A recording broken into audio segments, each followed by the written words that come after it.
He showed us that courage does not need the crutches of power, and that oppression cannot suppress the will of the truly awakened. Today, his legacy is inspiring a new breed of Indians whose strength, vision, and idealism is changing the face of India. Saluting this new Indian, the New Indian Express. It's new, it's Indian, it's Express.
Indulge. I read newspaper probably only one day in a week, and that is when the day Indulge comes to my house. Thank you, Indulge, for a fabulous evening.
He showed us that courage does not need the crutches of power, and that oppression cannot suppress the will of the truly awakened. Today, his legacy is inspiring a new breed of Indians whose strength, vision, and idealism is changing the face of India. Saluting this new Indian, the New Indian Express. It's new, it's Indian, it's Express.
Indulge. I read newspaper probably only one day in a week, and that is when the day Indulge comes to my house. Thank you, Indulge, for a fabulous evening.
He showed us that courage does not need the crutches of power, and that oppression cannot suppress the will of the truly awakened. Today, his legacy is inspiring a new breed of Indians whose strength, vision, and idealism is changing the face of India. Saluting this new Indian, the New Indian Express. It's new, it's Indian, it's Express.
Indulge. Energize such dreams. With a growing network of pipelines, GAIL holds a strong presence in the entire natural gas value chain.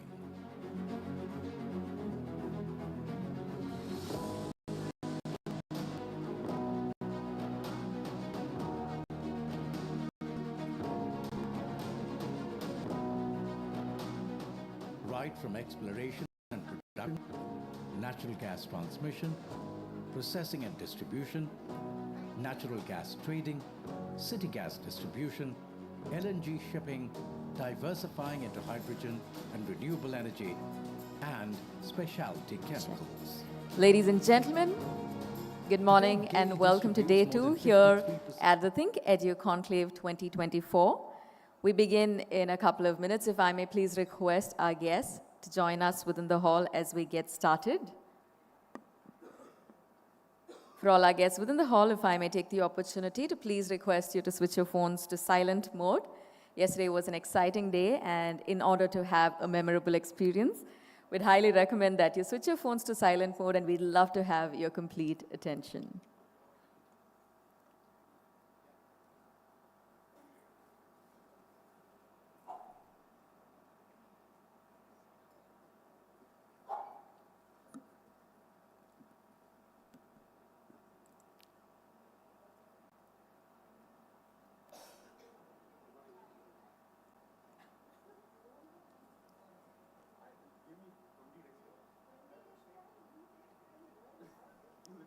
Day 2 here at the New Indian Express ThinkEdu Conclave 2024.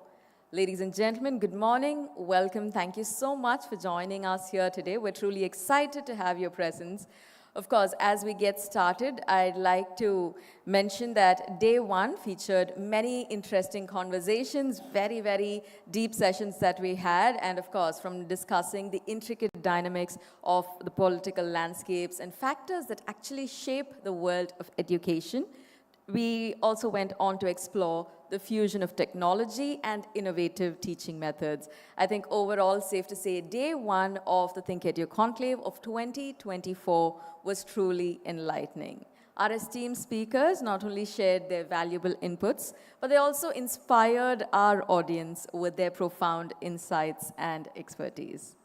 Of course, alongside our physical audience here, we were also supported by our streaming partner, Daily Hunt, where we had a record viewership of over 1 million virtual attendees joining us and staying tuned through the day. So truly a matter of pride for all of us here. And I'm happy to let you know, ladies and gentlemen, day 2 promises to be a lovely continuation from where we left off. We're going to be venturing into fresh dimensions of discovery. As we commence our on-stage proceedings, we have a very special video message from Mr. Dharmendra Pradhan, the Union Minister for Education and Skill Development and Entrepreneurship. He couldn't be present with us due to personal reasons, but he has graciously shared his insights through this message. If I may request your attention to the screen, can we have the video, please?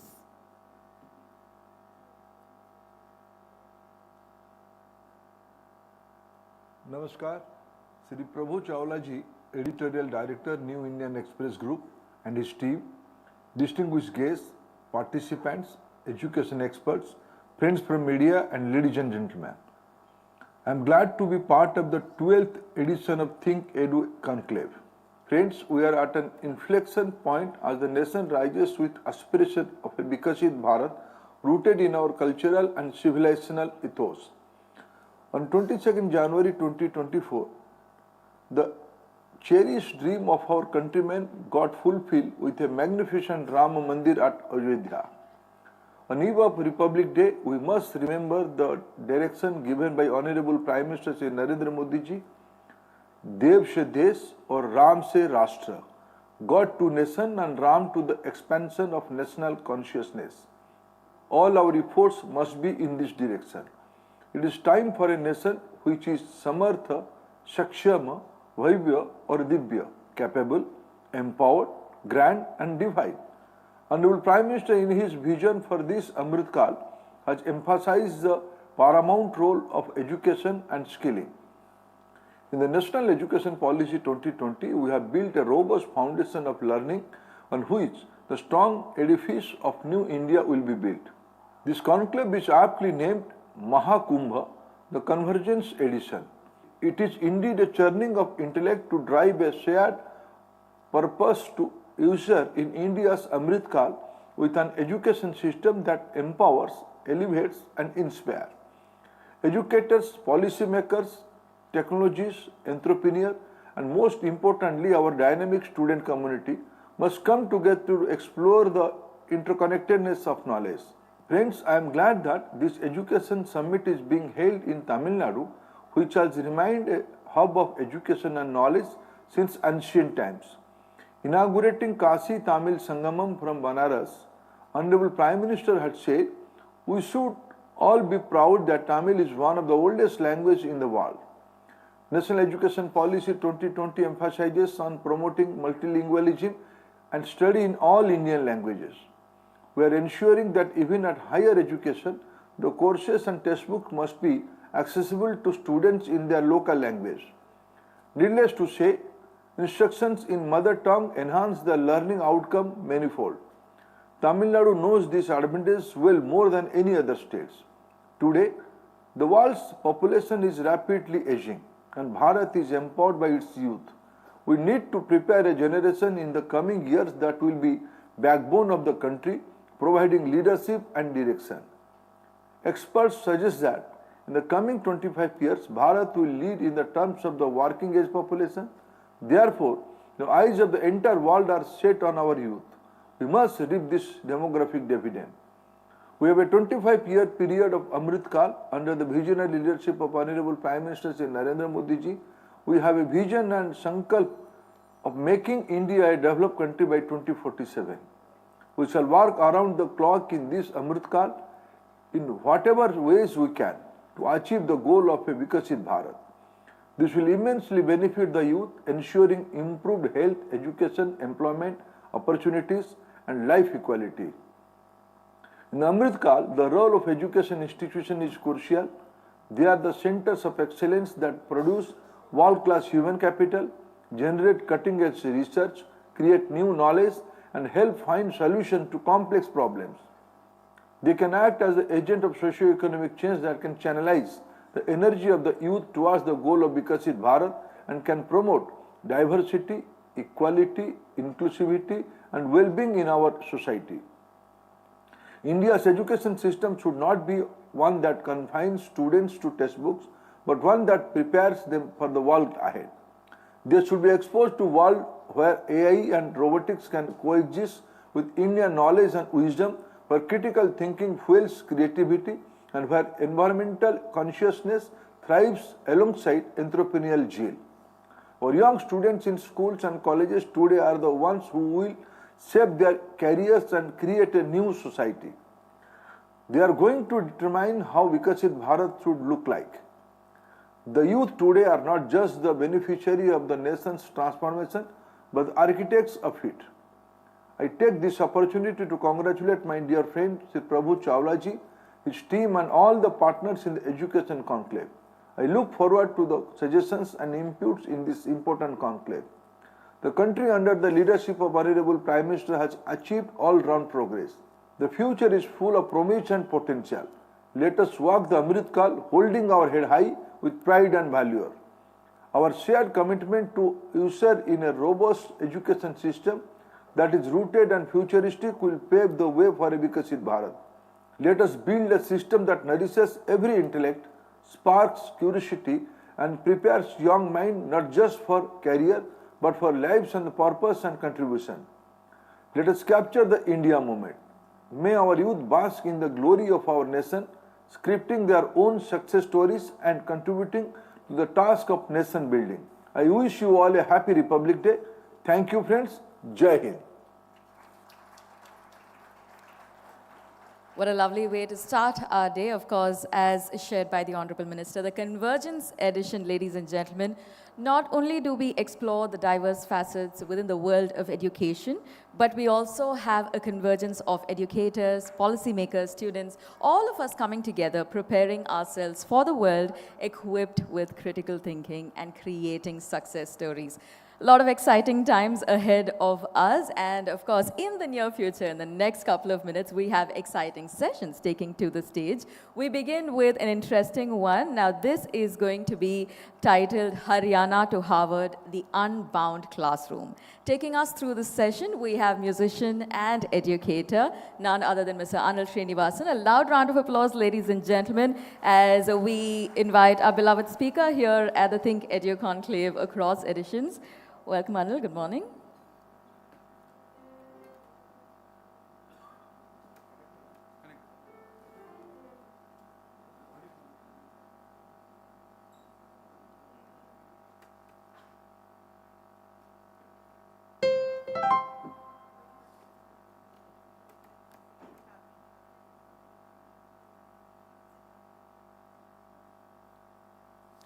Good morning.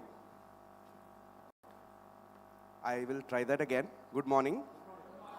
Okay, I know you can all see me very well. My hairstyle is very distinctive. Let's hope you can hear me too. Okay, so I am what we call the gate crashed attendee to this particular conference. Good morning, Mr. Chawla. Gate crashed because you can keep looking at that paper up and down, but you won't find my name on it. And because it's an education conclave, we decided to give everybody a challenge that after that, after I'm done, you'll use ChatGPT to check up on who I am, right? And if ChatGPT is going to tell you more than what I'm going to tell you in the next 15 minutes, I personally will sponsor you as an attendee to the next ThinkEdu conclave. Okay? So on that note, especially to those in the back, can you hear me properly? See, it's in many, I'm a musician, right? So in many music concerts, they put people like me first to check if the sound is working okay. So that after this, Justice Call and other people can have better audio quality. So if you can hear me, it means I have done my job for the rest of the day. Okay. On that note, I always start with this, and this is something that we ask. I work with a very small number of 7,73,000 children today. Okay? You should clap. How can one person work with 7,73,000? That is where technology comes in, right? So I'm going to ask everybody here, because it's the very first session of the day, to start by doing something I get most of my kindergarten kids to do. Okay? Can you all rub your hands like this? It's a very cold room. Especially pinnadi ukkandrukravanga ungalukkaga special. Okay? Okay. Hands apart. Okay?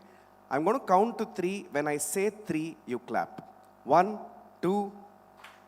Na sollave illa. Okay? Usually kindergarten children will say, "Uncle, you did not say 3." Right? Okay, 1, 2, 3. Remember this exercise, but this is also underlying something that we are all facing as a problem in education and pretty much in many other issues in the day-to-day. We are not patient enough to wait for the process, right? We want the solution, and we want the solution now. So before I finish saying 2, people are clapping, right? Because you want to get on with the day. What do we want to get on to? Nobody knows. But let me start by referencing one of our distinguished speakers who came yesterday, somebody who means a lot to me personally and a lot to the nation personally, Sri Gopal Krishna Gandhi, who ended his speech yesterday by referencing this particular tune, which is very, very important for India today. And that is this.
Okay?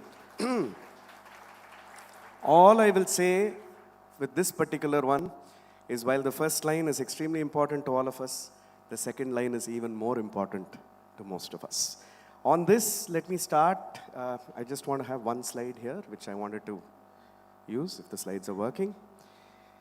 One of the big problems, like I said, that we start with is, you remember this beautiful time called the pandemic? When we all attended or pretended to attend Zoom class, when we actually came, put on the on button on our Zoom classes pretty much in bed, switched off audio and video and sent a message to the teacher saying, "Unfortunately, Wi-Fi problems, but I'm still in class." That beautiful time. Following that, since I work with this many number of children, we did a small poll with government school children in southern Tamil Nadu, asking them, why do you want to come back to school? Because when the pandemic closed and children came running back to school, because during the pandemic, please remember, and this was part of Kaveri Bamsai's panel yesterday also, when we were talking about education technology, let's not use the word education technology and so on. people are predicting that schools are going to close and everything is going to go online, and that's the end of education as we know it. Schools should lease their real estate and make them into resorts, right? And what happened? The day the pandemic ended, we all went running back to school. And so we asked children, and this is in Madurai, Tirunelveli, Thoothukudi, and Kanyakumari. These are the districts in which we asked, and these words were given. And we asked children, why do you want to go back to school? What is in it in school for you? Because everything is online. And I have translated, or rather my team has translated, what they said in Tamil. And these were the words that they said. We go to learn, thank God. We go to interact with each other, socialize, create, co-create, invent, ideate, interpret, make friends, collaborate, all of these, play, run, build. But I want to focus on only 2 words or 3. In line 4, it says laugh, level, equalize. And when we investigated further, the answers were extremely moving. Many children reported that they were not allowed to laugh at home. That if they laughed during class, parents end up thinking that they are not taking education seriously. That if they laugh too loud, parents and their frustration are being shown at children. Level. I am not considered equal at home, whereas in school I'm wearing uniform, I'm considered equal. Equalize. These are all very important things, right? In a country where we have designed to keep people out, because 1 million people applying for 1,000 seats, 10 million students applying for 10,000 seats, we are a culture of exclusion. School is the culture of inclusion. And we thought this was extremely important. In fact, the last 3 words were, a school helps me solve for my life. A school is bestowing me with love. Did you ever think that a word love would come in a school? And then we discovered, when especially talking to girl children in Madurai, that they said they felt love from their friends and from their teachers that they did not feel at home. This is one of the reasons that they went running back to school. And I thought it's very important that you start your second day bringing the focus back to why am this for, right? If all of this and all that we are doing is not going to contribute to a child love for himself or herself in the classroom and feel equal to everybody else, I believe, ladies and gentlemen, that we are wasting our time, right? I'm putting these numbers because these numbers are important. Also, since I'm a professor as well, unless I put numbers, you won't believe that I have a PhD, okay? 69 is the total number of new job descriptions that fresh undergraduates are expected to be applying to in the year 2030 as defined by the World Economic Forum report. What does this mean? 69 jobs that have not even been invented yet are going to be present just 5 years from now, and we have no idea what they are, and yet we are preparing students in education. What does that mean? 96, the next word, next number, 96 million is the total number of teachers needed by the year 2030. So for all the teachers in the room, ChatGPT is not going to take your job. Don't worry. You have to upgrade yourself, but we're going to need more teachers. So there is nobody is saying that physical teachers are going to disappear and ChatGPT will replace all of us. Nothing. We need more teachers and we need more new teachers. The last 2 numbers also made me feel very happy. 69 is the total number of education technology companies that closed down in India in the year 2023-24. 96 is the total number of new education technology companies that were also created in the year 23-24. What does it mean? We are still trying to solve these problems. We still don't know what the answers to these problems are. If you thought these numbers meant something else, too bad. So here is an exercise that we gave these same children in southern Tamil Nadu. But before we do that, because there's a keyboard, let me do this.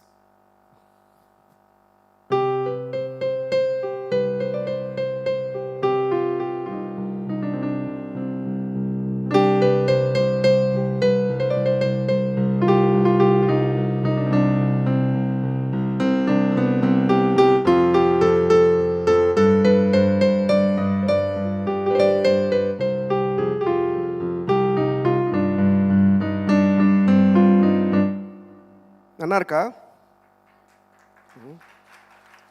I've got a whole bunch of young people sitting there pretending that they don't know what the song is.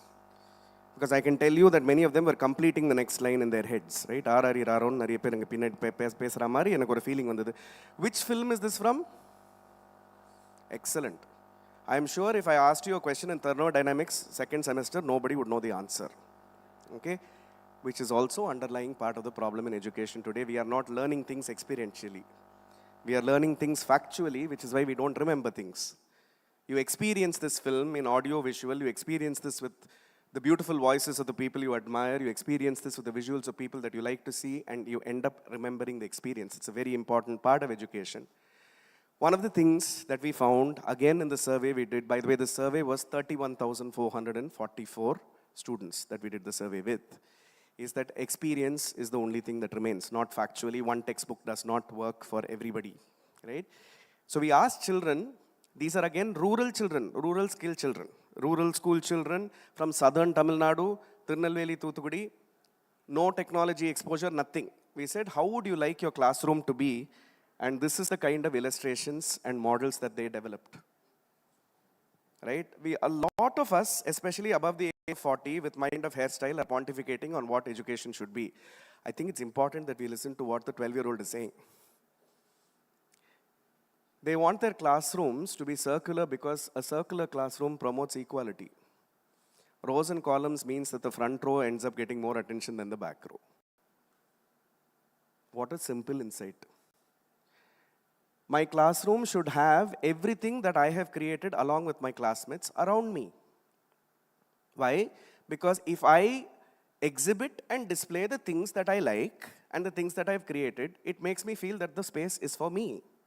I don't want to just have standardized textbook material printed and put on the wall so that I mug it up. Give me an experience. I'm happy that children are beginning to think about eco-friendly and sustainability. Again, please remember these are rural school children. Okay? This was created by a group of girl children in a Dindukal school. Okay? They have gone to the computer science teacher and asked her to help them render it. They said, look at it again, the classroom should be collaborative. We do not want the classroom to be rows and columns. You're asking us to be collaborative, you're asking us to work in groups, then why is the seating arrangement, starting with the seating arrangement, why is it in rows and columns? Right? Put a sick bed in the room so that if we are sick, we don't have to go home, we don't have to be sent away. Two children have written, when we are going through our periods, don't send us out of the classroom.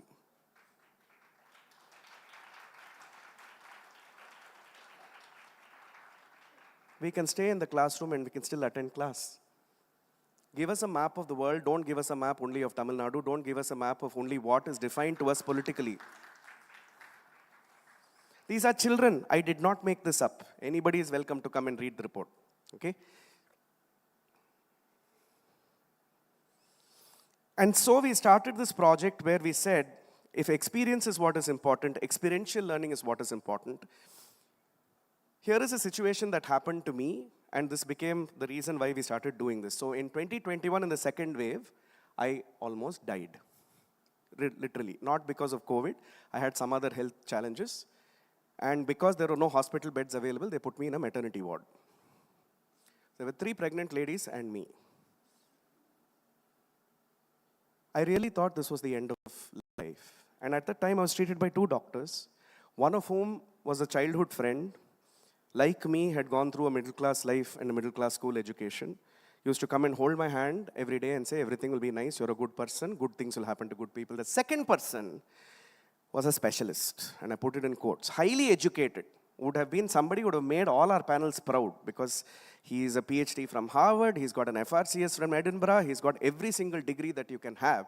And such a specialist was he that I could smell his cologne coming into the room before he came into the room, which is how I knew I did not have COVID. But his job as a specialist would be to come and look at the blood test reports, not me, would be to look at the numbers and not my feelings, and keep telling my wife, avladha, this is it. Relatives class sollidanga. Tell all the relatives, this guy's not going to make it, right? The second time he came in and again pronounced death judgment on me, and I've got a legal luminary sitting in front of me, so somebody actually passed a death sentence on me, being a specialist. I held his hand and I said, I want you to do me a favor. He said, and being Indian and educated and highly privileged, and sometimes, unfortunately in India, hyper educational degrees sometimes confers privilege which even caste and class do not, right? And this man is looking at me and saying, how dare you say this to me? Do you know medicine or do I? My only answer was, let's hope we don't answer this question. But it gave me an idea that let's not confer privilege just because somebody's got fancy degrees from fancy places. Experience is what matters. If all it takes to solve for India's multiplex problems of education, let me start with one, which is access. If the same talented children in Dindigul and Tirunelveli can be given access to the same Harvard, the same Stanford, the same IIT Madras, excellent institutions and professors all over the world, we can transform this country. Yeah. We can opportunity, and that is what I have done. What we did, for 3 months in an ICU, I built a platform where now, by the way, one more statistic, because I love numbers, 31,344 is the total number of professors in the United States alone who are Indian. 31,344. It is not a matter of pride. We want them back, right? Let's not clap for them going away. We fed them. We clothed them.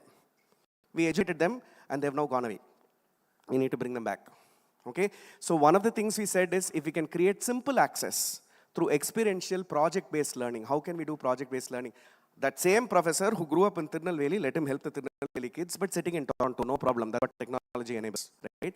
So as of today, and this was a project we started in January 23, as of today, 288,700 students all over India have already become part of this program, where we have even children from Salem, from Soringanallur, from Selayur, from Tamaraparani, directly accessing Harvard and IIT. 4 children from Chennai, and this was not one of the greatest schools, but 4 children from Chennai, 11th graders, using this platform, worked with IIT Madras, have cracked a platform to help children with autism express emotion. Right? I want to give you 2 statistics, and I will stop with that with a song because I know you're late for your next panel, which is this. These 4 children are 15 years old. You know what their class teacher told me? I'm so surprised that they've developed this platform because in computer science, they're getting less than 60%. This is the truth, ladies and gentlemen, boys and girls. Education is not only for the privileged. Education is not only 59% in school. One NEET exam, one JEE does not determine your self-worth. What determines your self-worth is your capacity to contribute. And if we can use our own brain talent from all across the world to help our own children through project-based learning or through experiential, and we are just one solution. I'm sure there are going to be hundreds of solutions out there which are going to contribute to this. I think we need to focus on learning and not on education. I think we need to focus on wisdom and not on degrees. I know this is not what a lot of education companies want to hear, but let me stop with that by playing one song and then one exercise, and then I'm done for the day.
So on this project-based learning that we've done, as I said, it's more than 3 lakh, almost 3 lakh children.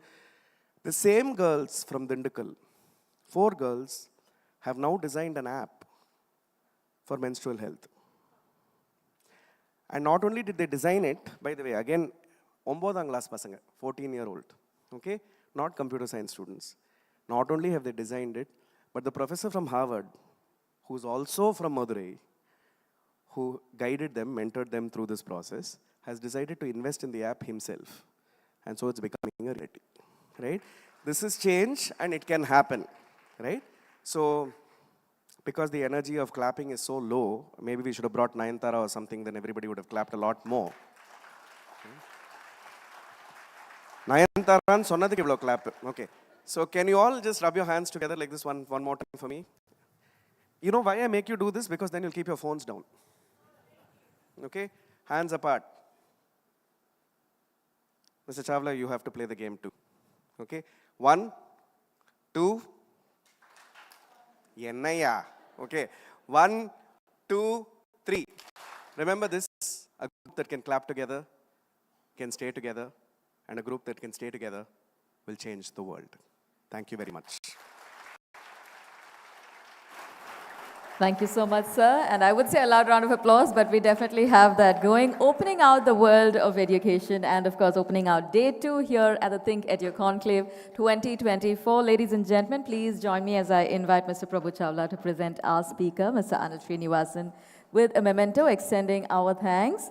And, of course, I think today we've learned that, if I may request Mr. Prabhu Chawla to join us on stage. Welcome, sir. We've learned that education, just like music, transcends it all and, of course, transcending geographical boundaries. And we spoke about fostering a world of experiential learning.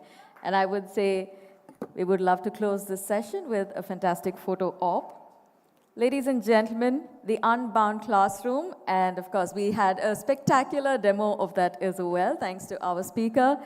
Taking our day 2 sessions forward, the next is going to be illuminating the path of civic understanding by also emphasizing the vital importance of legal awareness in our collective journey. I'm happy to invite onto the stage our speaker, Justice Sanjay Kishan Kaul, former Supreme Court judge. A loud round of applause for sir, ladies and gentlemen. We're also joined by our session chair, Mr. Shankar Iyer, author and analyst. This particular session is titled Constitution as Guiding Light. Why do we need to know the law? Well, we are going to have a lot of answers in this particular session. If I may hand the stage over to our session chair, Mr. Shankar Iyer. Good morning, sir.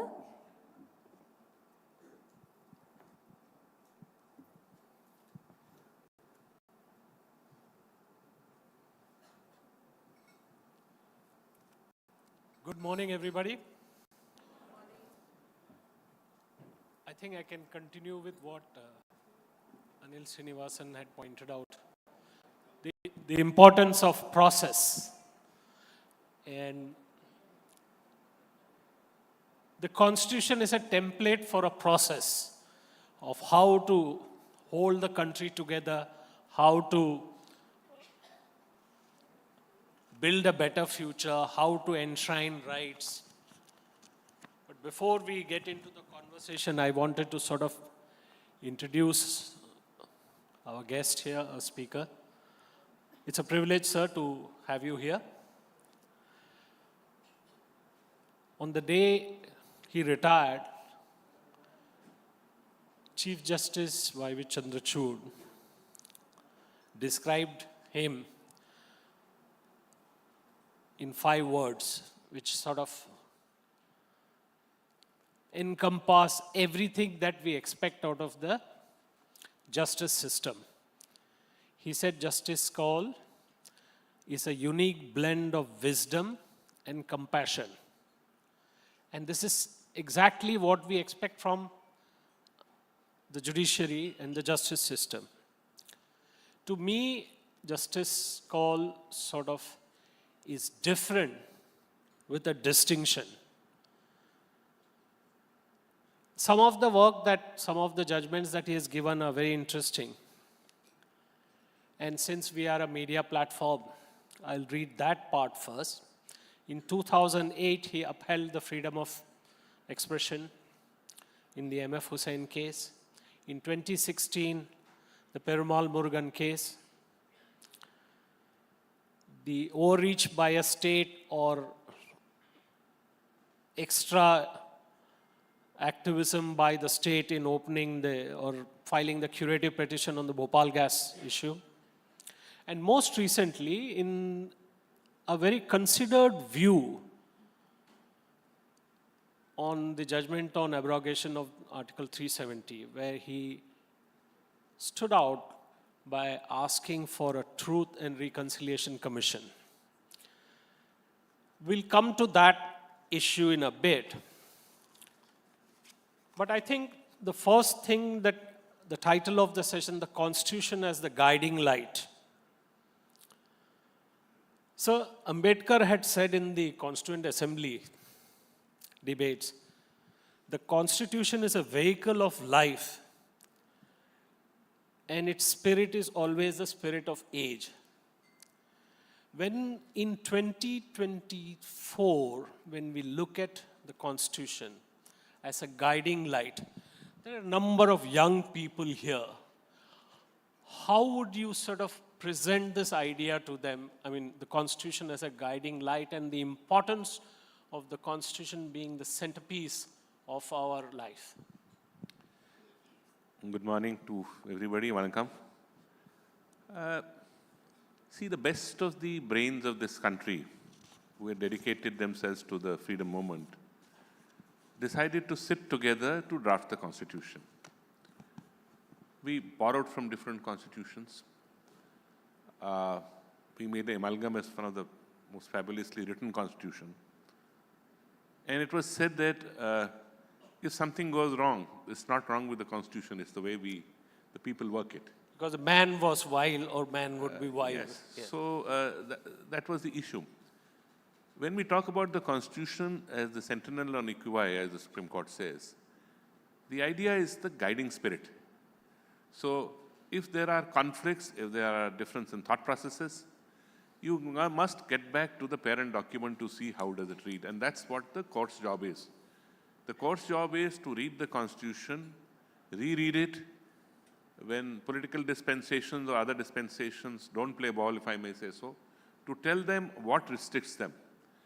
Because the Constitution takes place a balancing factor between the executive, the judiciary, and the political dispensations. And the check and balance is provided by the judicial system. So how that system will work will depend on how much and in what manner the court keeps on informing the executive when the issue arises, that what is permissible and what is not permissible. Look at the fundamental rights chapters, look at the directive principles chapters, look at women empowerment issues. The whole spectrum is there. It's not a lack of spectrum. It has faced many amendments because as society develops, there have been amendments to it, some arising from the political thought processes which come into it. But it still remains the fundamental book, if one may say so, to look to when in doubt and say, did the creators of this Constitution, did the creators of an independent country, and I always believe, keep reminding that please look around and see, we are fortunate in some way. We are critical although about our system, but we are fortunate in some way. We still have a form of democracy which is different from around the countries if you see around. Thank you, sir. That's an important validation that when we look around our geography and countries around the world, the fact that we have sustained a democracy for 75 years deserves an applause, and all of you sitting behind should applaud the fact that India has a functioning, vibrant democracy. Justice Kaul, you also mentioned in one of your speeches, one of your talks, that the judiciary is not the moral conscience keeper of politics, that the courts would deal with aspects of law and aspects of politics must be dealt with in the realm of politics. But there is an intersection here where we tend to think in India, and still the state is a very large part of our being, whether how politicians behave or how politics is conducted. When people are frustrated, angry, anxious, they come to the court. How does this bridge get created? So, if I may correct, I did not say the court is not the constitution keeper of the court or the moral keeper of the court. You said that it's a conscience keeper of the constitution. Yeah. Sorry. So there is a distinction between what the court is required to determine and what the political sphere is required to determine. What happens at time is that where there is, I would say, disparity in the strength of the political groupings which are there, what happens is the expectation is the court should intervene to look to their side. Well, the court's job is to see that any government adheres to the constitution.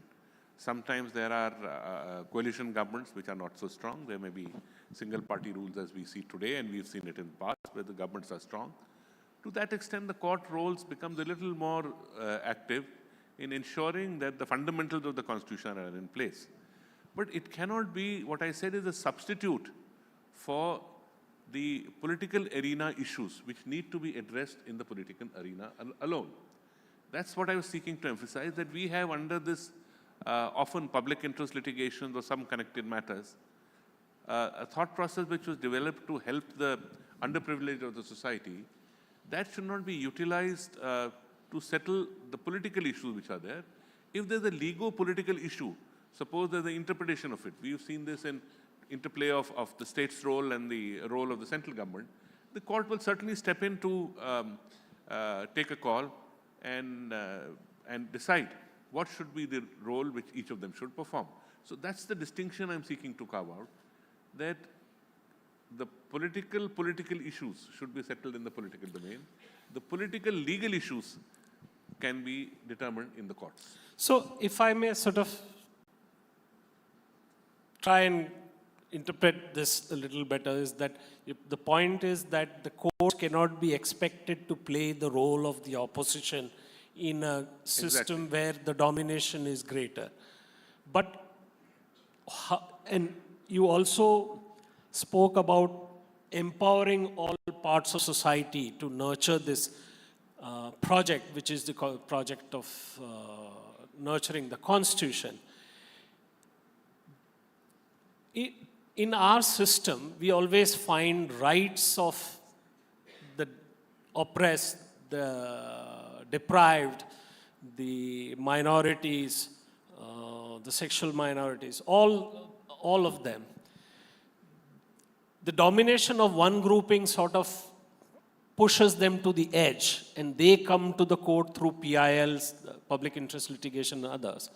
Similarly, political groupings who find themselves pushed to the margin by a wave of support to the other side, they tend to come and look for you, look to the courts to sort of step in and maybe extend. Now, the point that you make that the court can't be expected to play the role of the opposition in any system, but people expect change, people expect redressal. So if we were to go back to this very important point that you made, that we must empower all parts of society. This is a huge project. How does this get done? Does the legal education system, does our education system promote this thought across our society? Is there enough debate about these issues? So let me say this, something which has troubled me, and I have spoken more than once, is that we are a very diverse country. There will be difference of ideas, there will be difference of perceptions. And the willingness to accept the different perceptions and carry on is very important. Some way I find the dialogue becoming less, more academic in its terms, and the ability to carry people along is under challenge. It can't be a my way or highway principle in this scenario, in a country like ours. So that's the challenge which arises, and the court is required to intervene and support certainly the marginalized sections. There may be different methods of those minorities. So I'm not saying those people will not come to court. It may be, you've seen the recent past, many issues have cropped up. Last example was the same-sex marriage issue. Well, there are social issues which need to be debated and sometimes socially acceptable, sometimes it is taking time. So I always give the example of that case as a journey. Journey in the sense many years back when decriminalization had to take place. I was fortunately, unfortunately, part of, just joined the bench when this matter came up. And I told my senior judge that we must issue notice and examine this. I tried to be a little more adventurous to see that it must be decided now, which I was told you are still young in the judiciary, you know, just wait, there are some things which take time to work it out. It went through a journey of being dismissed, going to Supreme Court, remitted back, debate taking place, and ultimately the High Court ruling in one way, the Supreme Court in another way. Finally, those people got what they thought was due to them. So the social churning also takes time at times, and so does the judicial churning takes time. I certainly feel that the sections of the society, the fact that you are in a minority grouping in any form, certainly you are entitled to an equal treatment, and the Constitution steps in. And we as judges are required to step in to ensure that those sections are able to lead their life within the domain of the Constitution without any interruption. So, this is called one of the things that, I mean, if I step away a little bit from the philosophical underpinnings of the Constitution and the issues, there is a sense that sometimes judges in one level make a decision, then it gets overturned in another, or cases are sent back. And the government seems to think that this reflects on the quality of the judges that are in the system.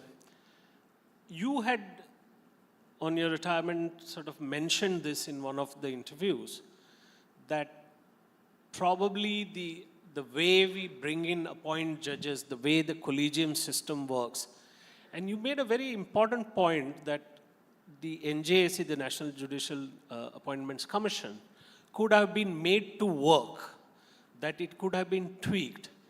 I had 2 points to it. Do you think that the NJAC would have been a better system than the current collegium system? And a more important question is, does the current collegium system affect the merit of the judges that are appointed, or is there, I'm kind of being very careful with using the word, that certain interests or certain interested people's appointments carry through what within the judiciary is called the uncle's phenomena. Is the quality of judges that we have, I'm not even talking about the subordinate judiciary where things need to improve really, but in the higher judiciary, is the collegium system a barrier or a hurdle to appointment of quality judges? So let's see how originally the appointment system began. The Constitution had a particular system. We continued with it till early 1990s. And then it was felt that some changes were required and the collegium system was defined. It worked well for many years, there's no doubt about it. But somewhere down the line, I felt there were challenges which arose because the political system felt that the Constitution devises a method by which the political dispensation has a say in it, and it should not be exclusively judges appointing judges. The fact is, even in the collegium system, there is an interaction which takes place in as much as the opinions, the system works in a manner where judges are recommended by a collegium, it travels to the executive, opinions are taken, state opinions, central opinions, goes to the collegium of the Supreme Court, then the appointments take place. So it's not that the consultative processes were not there, they were there. And, but my question was that ultimately the Parliament enacted the NJC. It got quashed. When I say in retrospect that it could have worked was that it constituted a committee of 6 judges, 6 persons, out of which 3 were judges. So feeling was that predominance of the judiciary would be affected, that the manner of working may create a deadlock, and that's why it was struck down, because before that the Venkatachalaya committee also looked into it. Possibly a 5-member committee could have worked. The political dispensation talked about a 6-member committee. My view was if the Chief Justice had possibly granted the casting vote, it could have worked. This is arising from the fact that the appointment process is too slow. It takes too much of time, and which is causing a grave concern because it is becoming difficult to persuade the legal fraternity or the bright minds to accept position on the bench. I think that's the challenge which I'm concerned about. And it's not the, as it's said, I'll say openly, the uncle syndrome working. I think I have personally tapped a number of first-generation lawyers from national law schools, trying to personally persuade them. I felt as a judge it was my job to persuade a good talent to come onto the bench. Most of them are unwilling. And one of the reasons is, maybe one reason could be monetary, but more than that, they say that it takes too much of time, and what is the guarantee that if we are willing to make the sacrifice, ultimately this matures into an appointment. So what is happening is, I feel a backroom dialogue takes place. The collegium system would have at least people sit across the table and debate out and tell them why certain appointments must be made or why certain appointments can't be. Sorry to interrupt, just for our audience to understand. The process involves no face-to-face engagement between the judiciary and the executive. No. And would that be a good idea to have a kind of face-to-face engagement? Yes, because what happens is the file moves, you make notings on the file, comes here, then again goes back. And yet, I do believe informally discussions do take place. So why not have it formally, those discussions, so that we have a more open system in it, in the appointment process. In an open system, I don't mean we sit like this in a public debate and debate whether a person has to be appointed a judge or not. The only idea is it's a more system-oriented process which the appointment can take place. I may even say that we are wiser after the event because I'm sure the people who set it aside at that time thought that the continuing system would be better, though at least I'm aware 2 of the judges out of the 5 later on said that it was possibly a mistake. So that's the basis on which I made the comment, that we must encourage the best of talent to come. The national law schools are producing some of the brightest minds today. Those law schools, national, we have Sastra here, so many of them have produced students. Why should not their products come onto the bench? Why this hesitation to come onto the bench? I believe the process is not very conducive to getting the best of the talent. I think first generation lawyers have increased, first generation judges have increased. So I don't think that should be a concern, really. So the merit or the quality of judges that we have may improve. But sir, this brings us to the question. I mean, there is this whole Latin thing, law abhors delay. And we have an incredible system. About 20 years back, we were talking about 2 crore cases pending. Now we have 5 crore cases pending. Isn't that something that sort of affects the promise of one of the 3 promises in the Constitution? And when we say the Constitution is our guiding light, I mean, how do we promise equality without delivering on justice? So that's, I think, the greatest challenge today. To be able to administer justice within time is, I think, a problem we have to face. Now, not as a qualification, but let me say, when we talk about so many crore cases, in a population of so many crores, there will bound to be issues which will come up before the court. The case, the day it is filed, doesn't become a pendency. So if the case is not decided within a stipulated period of time, is the problem. Many cases, many cases get decided within time, but often that does not make news. But the cases which are pending for years together, naturally there's a problem. So we have to devise and think out of the box how to get the cases which are stuck in the system out of it. There are priorities given to older cases, etc.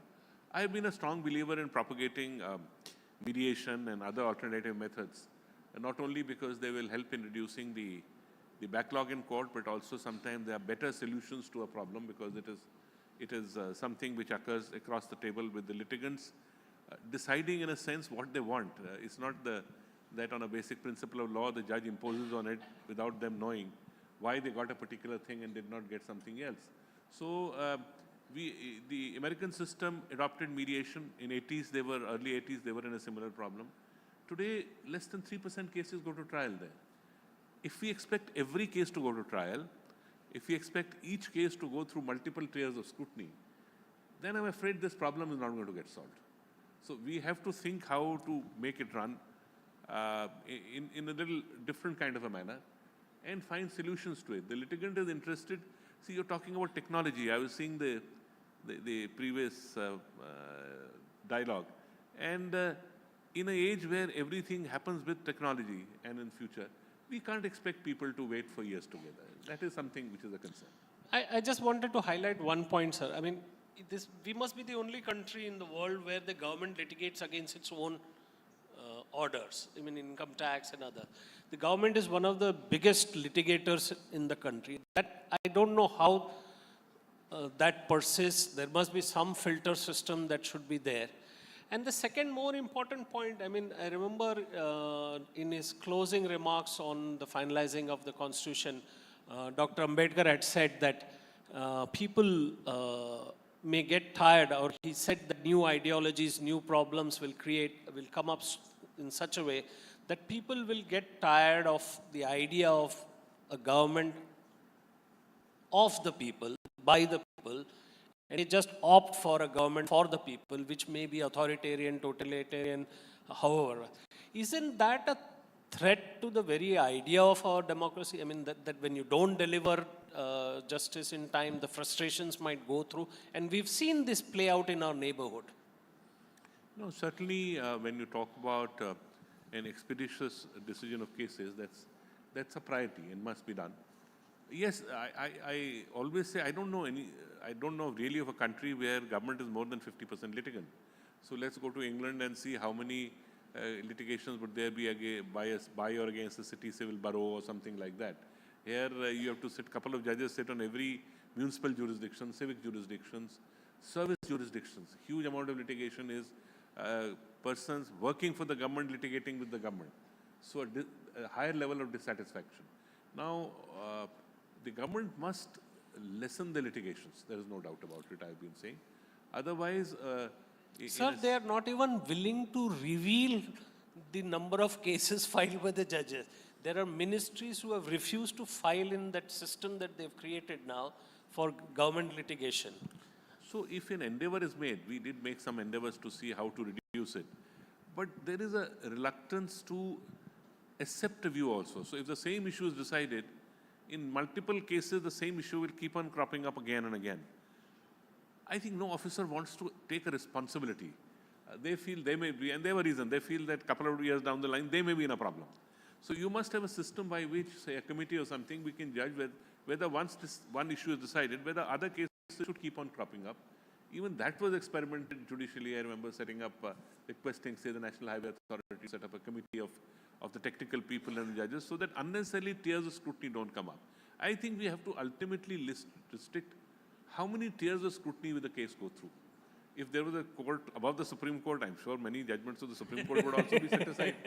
So, but we do believe in this country there is a court above the court. Supreme Court. It's just the final court, so the decision is final, that's all. It's not that we are perfect or anybody is perfect, that it's an opinion. Ultimately, what is it? We are an opinion. Somebody else may have an opinion. Tomorrow, that opinion may change. It happens in public domain also, so it happens in courts also. Sir, I have 2 points to sort of. One is the mention that you made about the Truth and Reconciliation Commission that should be appointed. Particularly for Kashmiris who were chased out of their homes. Do you think it's a possibility? Do you think it will happen that, or as you said, sometimes it takes time for society to accept certain things.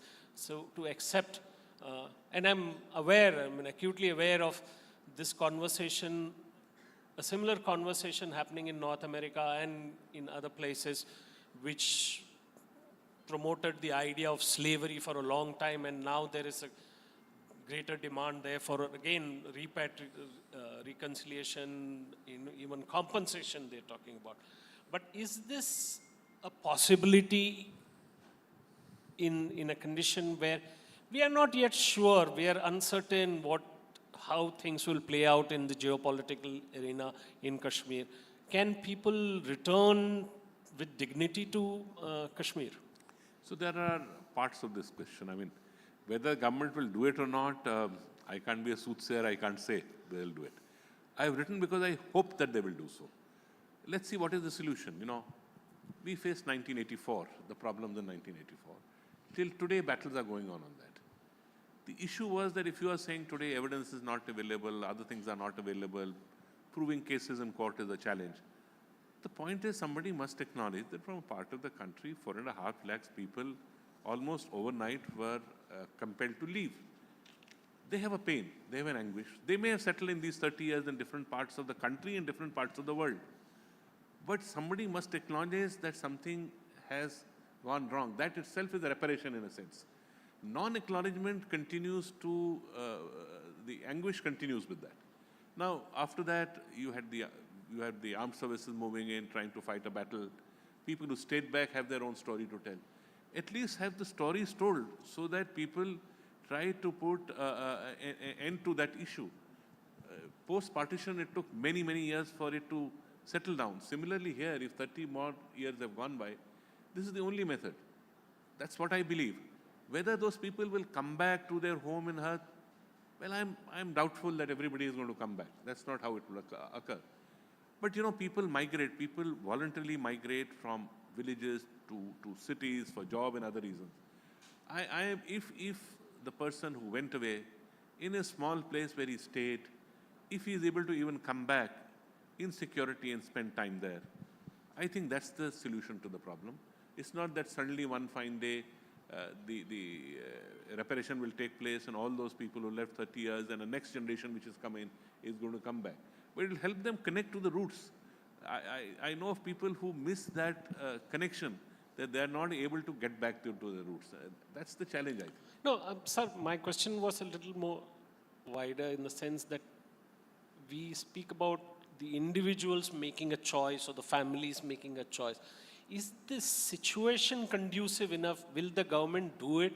Because one point that has been made on this is that an establishment of a Truth and Reconciliation Commission for Kashmir opens the door for Truth and Reconciliation Commissions for, say, 1984, for other riots, for partition, for people will, I mean, you know, arguably find other reasons of displacement.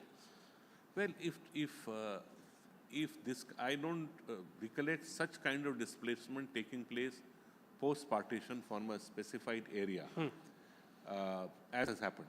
It was a small minority of people, as it is the percentage of population was small. And that they should be in a scenario where they have been compelled to move overnight is a challenge. The purpose is for them to find some solace that there is an acknowledgement of what has gone wrong and help them reconnect their roots. That's the limited purpose for which it will subserve. I don't think it will open the Pandora's box, that's what your suggestion is. Sir, I want, this is by we have run out of time, I think. I wanted to ask you, you made a mention, or you remarked at one point, that there is something that you would speak up about, but that you would speak about it after your retirement. And that mystery persists, so I was wondering if you would speak about that. And none of us knows, we don't know what it was actually on your mind that you wish to speak up about. What mystery?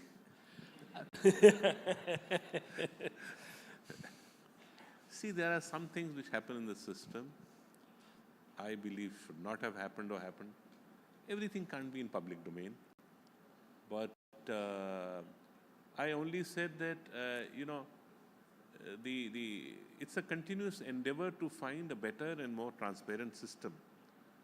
Sir, can I just sort of, because the audience might be wondering what I am talking about. This was a very important case that you had heard, and it came up for review, and it was to be heard by your court, and it turned out that you were not going to hear that case. So that it's in a decided case and application, we were trying to, well, if some people say yes, push the government to make appointments because that's what is required for them to do. It was towards the end of my tenure, I had held it. The master of the roster principle comes in, the Chief Justice defines where the role has to go. In any case, they had to go somewhere else after the end of December. So it hopefully should go somewhere in a pair. That's what my concern is. I really did not know why it happened, but I leave it at that. So there is no more secret to that. We won't. No, there's no- I'm hoping that this would be part of your memoirs or something. What I will write and when I will write is an issue. I think some things should be written much after the relevant time. It's better that way, rather than on the first finger at the relevant time. I guess justice is also a dish served best cold, I guess. Yes. Thank you very much, Justice Kaul. Thank you. Thank you for giving me the opportunity to be here. Mr. Chawla has a question. Yes.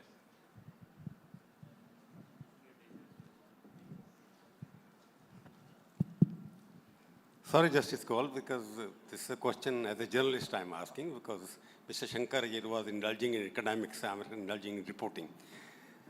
Question is that there is general perception that quality of judges is gone down substantially during the last 10 years. Quality of judges which are there is not happening because the selection process is bad. Do you agree that quality of justice being appointed is more guided by caste, community, and relationship? No, the appointment process certainly has many spectrum issues coming up now. There is a feeling that representations of different sections of society needed. There's a regional, we are a large country, the regional representation takes place. It was a smaller court earlier when you're talking about the Supreme Court or the High Court. Number of judges have expanded over a period of time. So representative characters has its own challenges. But as I said, the greater challenge I feel is we must make sure and encourage the right kind of talent to come onto the bench and remove the hesitancy which some of them may have to come onto the bench. That's my personal view, that there is enough talent there, but it should be made conducive in a manner that they make the relevant sacrifice and come onto the bench. I guess Prabhu's question was that are bad judges being appointed?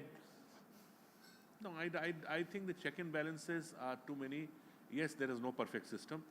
There may be cases which do not. I had a wonderful opportunity to appoint judges in Chennai. Out of the committee collegium I headed, we recommended 60 judges. 46 judges were appointed to this court. Some of them have performed wonderfully well. Some of them I thought could have done better. So this will always arise. It's a judgment call you take. There is no perfect way by which you know. When you appoint somebody in your corporate domain, you really don't know how it will work out 5 years down the line. The only thing is we have no method by suddenly saying now bye-bye, you go out, as you can do. I'll end up with that. The final question is that do you notice that government is defying the orders of the Supreme Court? Sometimes in your own judgment, you gave the orders to the government to come with some certain proposal, and they frequently defied your directives. Do you think it's a threat to judicial system itself? We must be, I'm strongly of the view, must be able to implement our orders. Either don't pass orders. If you pass orders, you must be able to get it done and implement it. We can't have a scenario where a government of the day says that what is palatable is accepted and what is not, because we tend to rule both against and for the government. Both things arise. So that respect for the orders, I think, is a very important part of a judicial work. And the contempt jurisdiction is specifically conferred for that, to ensure we don't have the police behind us, we don't have an army behind us. So it's the word of the judge, the judgment being accepted, which has to take place. And that must be enforced is certainly my unequivocal. But sir, in the order on the appointment, how the Chief Election Commissioner has to be appointed, the structure was given by the Supreme Court. And the government simply legislated a story. So, well, one is that the structure was given in the absence of a law. It happens earlier in many scenarios where law is absent, the court creates this structure. But that is till the law is enacted. Okay. Now, so therefore it is not prohibited. Now, whether this particular manner of doing so in case of election commission, certainly I'm sure this will come up before the court to consider whether the manner needed to be altered in this way in a legislation. Okay. On that note, we'll end. Thank you, sir. Thank you for your time and for your wisdom and for your service to this idea of judicial. Thank you, sir. We also have our editorial director of the New Indian Express, Mr. Prabhu Chawla, extending our thanks to our speaker, Justice Sanjay Kishan Kaul, ladies and gentlemen, taking us through the path of civic understanding. Of course, the challenge is the process, the solid merits of actually navigating this space and understanding the Constitution. A truly lovely session. If I may request everybody to put your hands together as a way to thank our speaker and our session chair.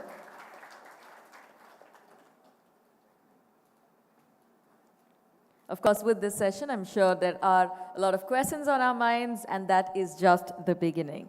With that, it is time to step into the next session here on stage.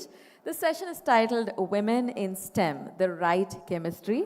And as we set the stage a little bit, let me tell you that in this particular session, we're going to be recognizing, we're going to be championing the impactful contributions of women within the fields of science, technology, engineering, and mathematics. Of course, we do have an exciting panel ready to take to the stage. And as we also set the stage, for all of us here, let me tell you that this is the 13th edition of the ThinkEdu Conclave. We're truly excited to have your support. We're truly excited that we have a vast number of virtual attendees here today, thanks to our streaming partner, Daily Hunt. And with that, ladies and gentlemen, our stage looks just about right. I'd like to invite onto the stage Ms. Annapurni Subramaniam, Director, Indian Institute of Astrophysics. Please keep the applause going. We have a very solid panel taking to the stage. I'd also like to take the opportunity to invite Ms. Priya Abraham, Professor, Clinical Virology, CMC Vellore. Welcome, ma'am. Truly a pleasure to have you here with us. This session, we're also joined by Ms. Srimati Kesan, founder and CEO, Space Kids India. Welcome, ma'am. Good morning. Good morning, ma'am. Thank you so much for joining us. And of course, chairing this session, it is my privilege to invite on stage Ms. Kaveri Bamzai, senior journalist. Ladies and gentlemen, like I said, championing an interesting conversation on the impactful contributions of women in the field of science, technology, engineering, and mathematics. If I may request everybody to welcome our session chair and our speakers with a nice round of applause. Over to our session chair. I want you all to take a moment and see these three women. One is an astrophysicist, one is a virologist, one is a space entrepreneur. All women in STEM. Please, a round of applause for them.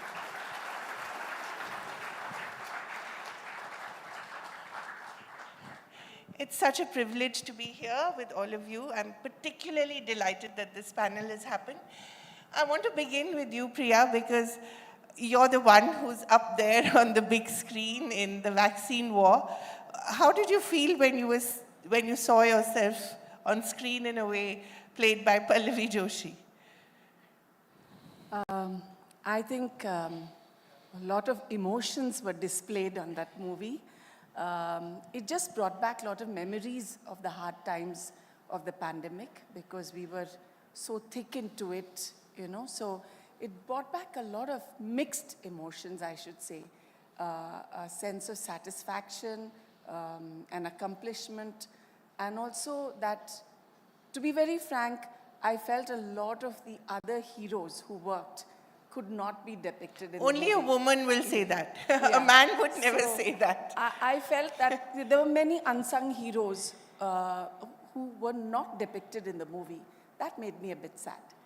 But it was also very interesting that, at least your character in the movie says virologists are not like space scientists. You know, you don't send a rocket up. You don't send a rocket up, you're always a bearer of bad news. Usually that, this is a terrible virus, it's going to kill you. That's a fact, right? Yeah, I suppose for both space scientists and for virologists, there is very little margin for error. Yeah.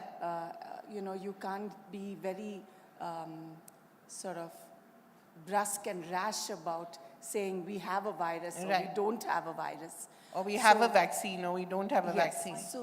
So I think that we need to take this with a great deal of caution. And actually when we actually told the ministry that we had the virus in the country, I had 2 labs testing it simultaneously with the same set of samples. And only when they concurred was I ready to announce it to my boss in Delhi. So there is really a lot of caution, and we should not be fear-mongering and worried about sensationalism and, having the media say, oh, we've got something new. Yeah. We should be absolutely on the dot when we make that diagnosis and, make it public. Right. So I think there is precision involved in both fields. I want to come to you, Annapurni, because, there's so much we still don't know about the world out there, space out there. And you think that, okay, when I was growing up, I knew Pluto was the last planet. Now we're told it's what? A dwarf planet. I don't even know what that means. But there's so much we still don't know that's out there.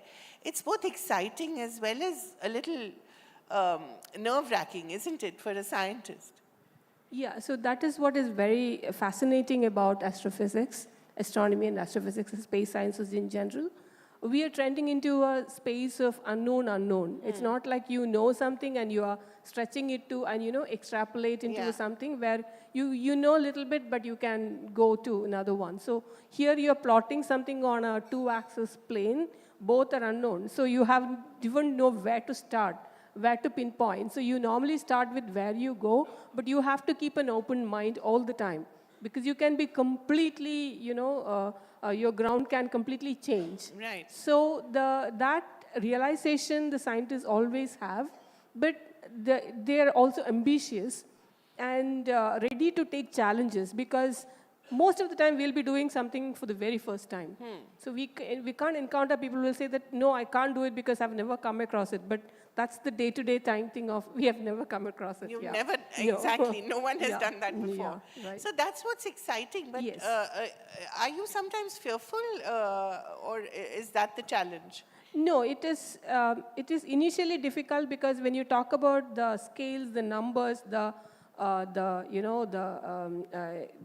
temperature or the distance or the time, when you talk about the numbers don't make sense to you at all. Right. And people get really confused. Even children, newcomers trying to figure out what is happening in the field, we're completely confused. But it is just the acclimatization to those numbers. Once you get into it, you get more and more consumed into it. Right. And you get more and more passionate about it and you get used to it. So that's the most exciting part of it. And that is what the wow factor which also astronomy brings in. Yeah, I know. We just look at the stars and you're probably No, saying, but what is behind that? No, that's what I wanted to point out also. Even that is even robbed off because I just want you to step out tonight and see how many stars you can see in the night. know. You cannot. You can't. But growing up, I have seen so many stars and that's what made me passionate about astronomy. But I think we have to bring that night sky full of stars to be visible to everyone. That's just not there now. Yeah. So what do you do? We have to create spaces where we have access to night sky, and we have to be cognizant of the fact that the light we are putting out there is not to, throw light into the sky and waste the energy out there. Where you have to light, the light has to go there, not to places where you really don't want. Right. So we have to be cognizant about it. We need to do something. And we need to create spaces where children actually do not even know that there are stars out there in the sky.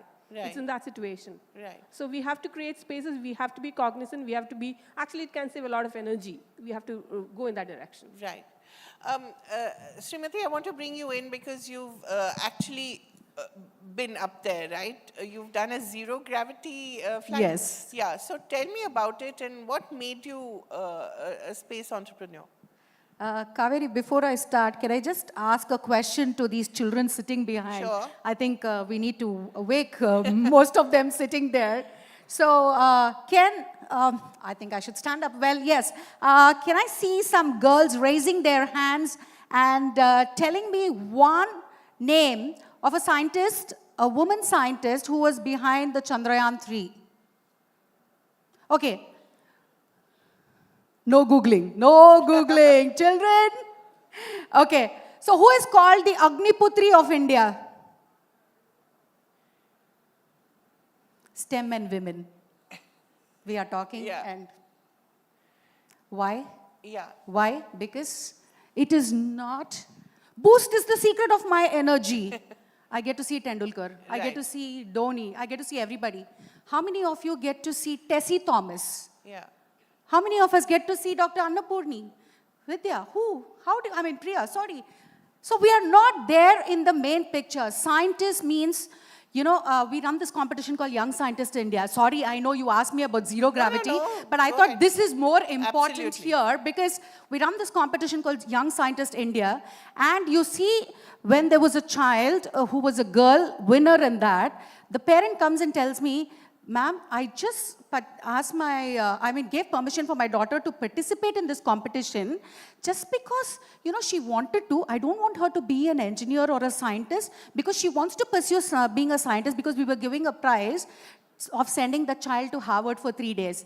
I don't want her to have that experience and all that. Just give her one medal, that's enough. Why?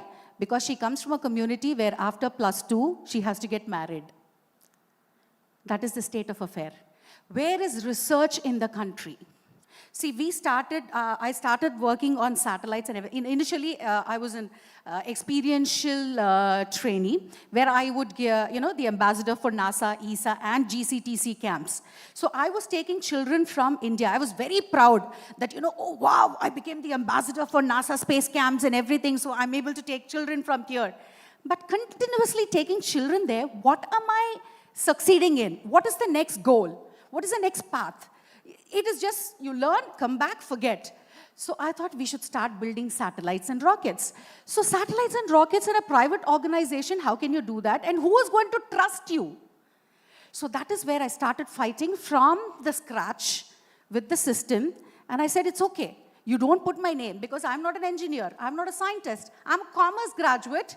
Went into doing Gurukulam concept for my doctorate. So nobody is trusting me. Whenever I sit in a panel, there are men engineers and you know, the question comes last to me, so how do you work with children? It's only that one question. How do you work with children? That's all. But they don't think that that is the future. They are the future and we need to invest on that future. So that is how we started creating a platform. If you see the picture there, this is what I want to have the facade of India. Rural India, changing that.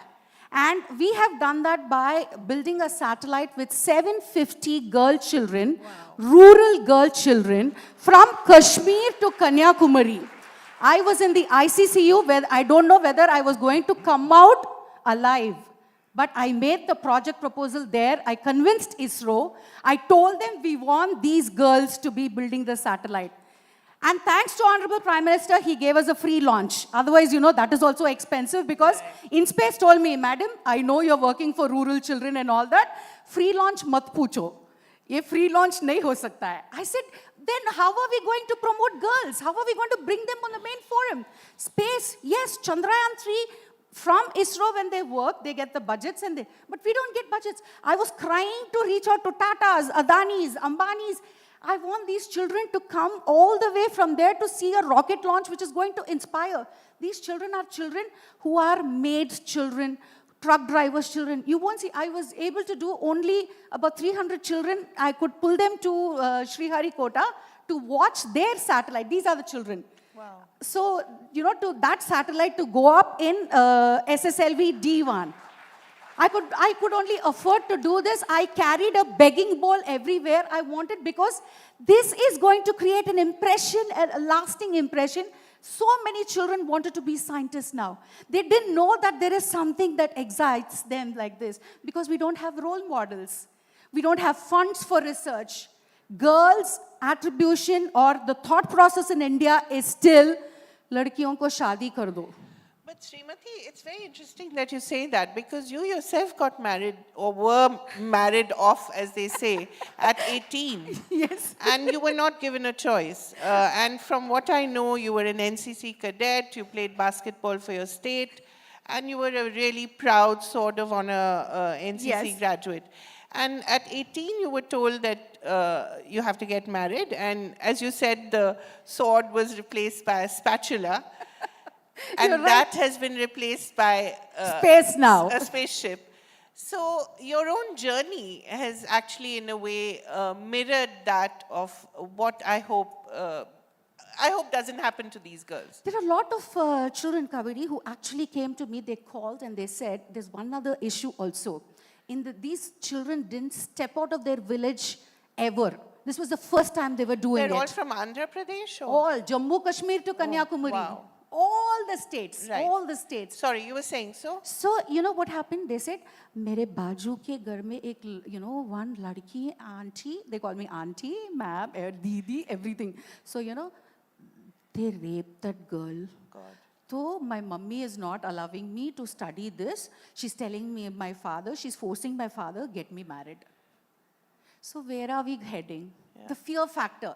If there is a woman, if there is a girl child at home, there is a fear for all the parents that, you know, I don't want her to do anything. You get married, you go somewhere, And things after that haven't- you do. And things haven't changed really. No, not much. Because I almost met about 1 million, you know, children across these 10 years, but nothing much has changed. This is completely, that focus is towards wedding, wedding, wedding, wedding.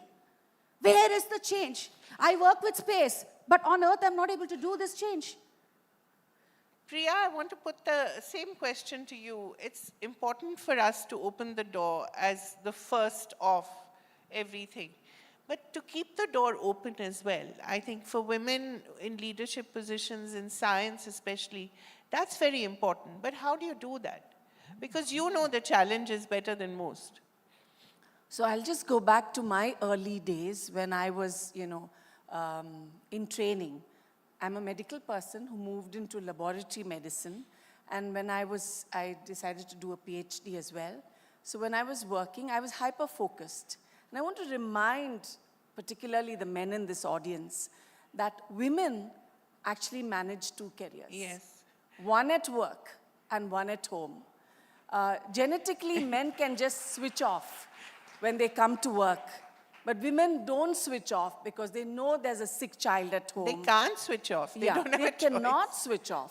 So when I was very focused at work, I do remember, you know, one of my senior colleagues almost labeling me as aggressive. Yeah, or So- difficult. Yes, perhaps. So I actually stopped and told them, I might come through as hyper-focused, is because when I'm at work, I'm at work. This is work during these hours. And there's another work waiting for me when I get back home. Right. So it has been tough. I think most of my fellow panelists will share these sentiments. So I think the onus rests on us when we get to leadership positions, that there are many aspirational young girls, some who have got past school, got into, you know, done a bachelor's, want to do master's and PhD. We have to remember that they too have a tough road ahead. Yeah. And we should show them that empathy and help them along. If you can give them a little assistance as they, you know. Yeah, but what kind? I mean, do you counsel them, tell them, okay, don't, take another call, don't quit just because, you're pregnant or your mother-in-law needs you or your mother needs you? I mean, what is the kind of assistance you can offer? Because you can only do so much. I think a leader should be available and approachable. Right. And I have had umpteen situations, even during the thick of the pandemic and out of it, when female colleagues have come because of domestic issues, because of harassment at the workplace, and you should be a good listener. Right. And I think if you're a good listener, and if you can give them some practical advice, you will certainly help those young girls to get on in their career. Kaveri, one Sure. point. I think it's not 2 roles. We've done 3 because the societal pressure also is on us. Yeah. So we know when we step outside, you know what the society is going to throw on us. We have to accustom to that. We have to be vulnerable, or we succumb to it, or we fight. Right. So there are 3 hats that we don, and I think that's really too much. What do you say, Priya? I think that's what it happens.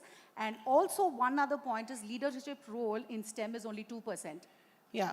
We don't have any faces. See, I proved that. Tessie Thomas is not known. I mean, you don't know who's led the Aditya mission from own Tamil Nadu. So where are we? How are we projecting these women in the forefront?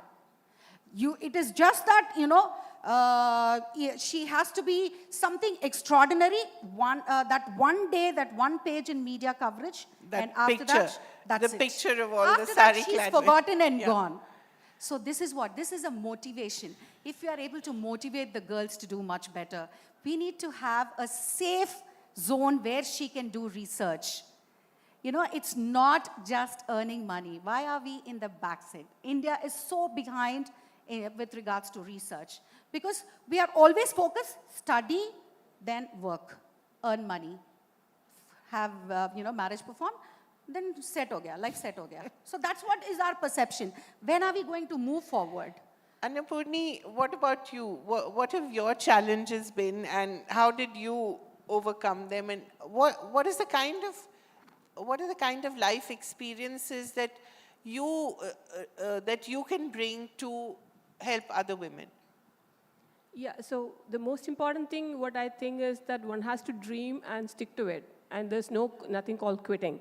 You can go slow, but quitting should never be on the table. So I come from a family of musicians. My father is a very renowned musician, and my mother was a professor of music in Palakkad. And we used to have music all the time from morning to night, everything about music, teaching, talking, discussions, everything, people coming in, nothing to do with science at all. Right. So I was good at studies, and I was also, I also play, I'm a Carnatic violinist. So there's always be a plan B, like, I have to play at home, learn things, all those kind of schedules you have to follow as well.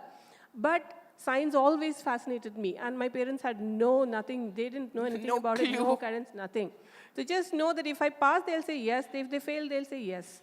Both of them are accepted. There's no encouragement as such. So I used to get really, very agitated at home because, my God, I've come top in the class and this is the response I get from home. Somebody else is saying, why are you not top of the class? Right. And the parents are like, you have to be at the top of the class and you have to, and they give some, prizes or whatever, some encouragement.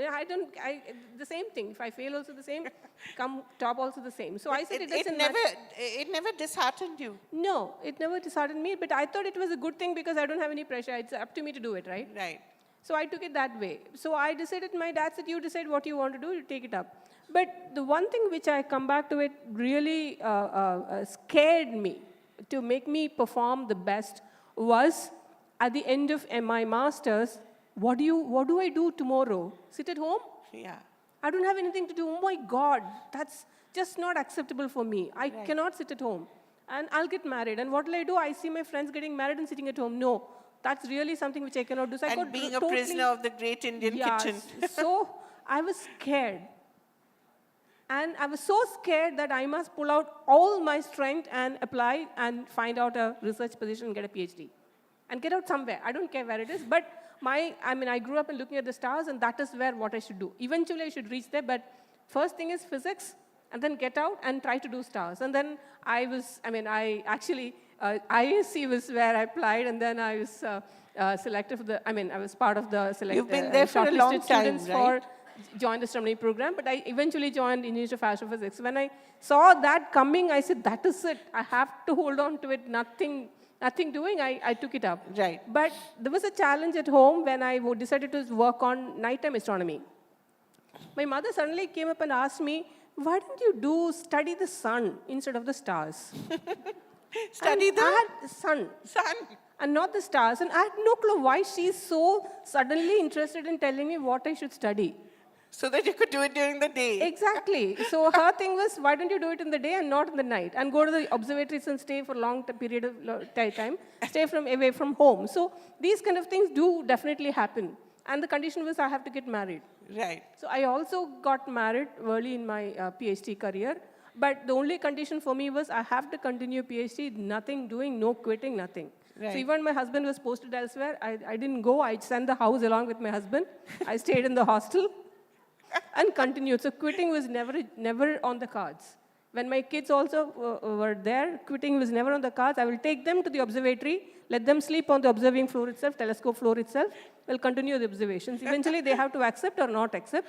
My son decided to look at the stars. My daughter decided to look at the spiders inside the observatory. So they develop their own taste. But you have to take them along. Right. And soon they will also realize, everybody will realize around you that how passionate you are about it. Right. So eventually how I overcome my family problem was that I took my parents and I showed them how I am passionate about it, how the observatory is, how happy I'm doing the work, then what's the kind of work I do, what the kind of environment I'm working in, they were very happy with it. Right. So you have to solve the situation, you have to take people along, and you have to choose your wars very carefully. You have to fight, but choose your fight very carefully, wisely, because you will lose all your energy and time fighting very little fights. Right. Don't pull up everything. Right. You have to fight the most important fight in your life, but make sure that you save your energy and time to reach your focus. So when you say choose your fights,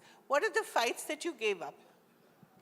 No, see, in the sense that there is a societal pressure, like, I'm coming from a very conservative South Indian family. Every festival has to be celebrated at home. The way you have to do it, you have to invite people, do this, do that, etc. Right. Sometimes I'm not even here. So one of my uncles used to say, she knows when is Purnavasa and the Amavasya because she will be at the observatory.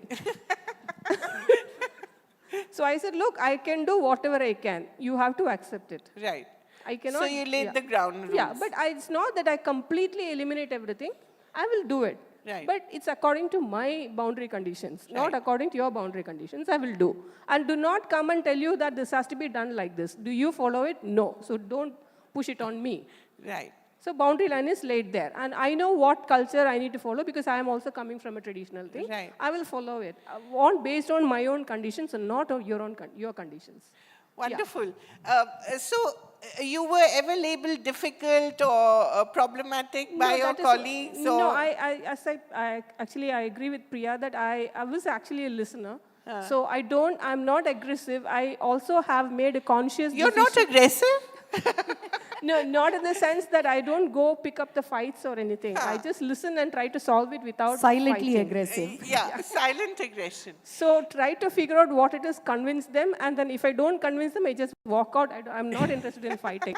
And I also will try to erase out from my memory any kind of rough things happen because it eats my head and I'm not focused the rest of the day. So I need to be focused. So selective amnesia is very important. Yeah. So I'm sorry we've run out of time. I have this timekeeper there who's looking at me very sternly. Just a last point. What is that one quality that you need to develop to get to where you want to? Resilience. Absolutely resilience, I would say. Because, there are numerous things that will pin you down. And if you succumb to that and if you fail, then you're a loser. Life is just once. You're just born once. Make it to the fullest. So this is what I keep telling all the younger generation.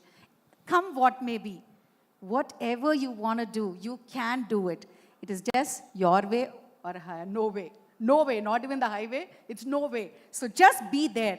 Just keep at it. Yes. You don't need to be vocally fighting, as Ms. Annapurni mentioned. Silently wage that war. Because, initially when I started for these satellites, people didn't believe trust.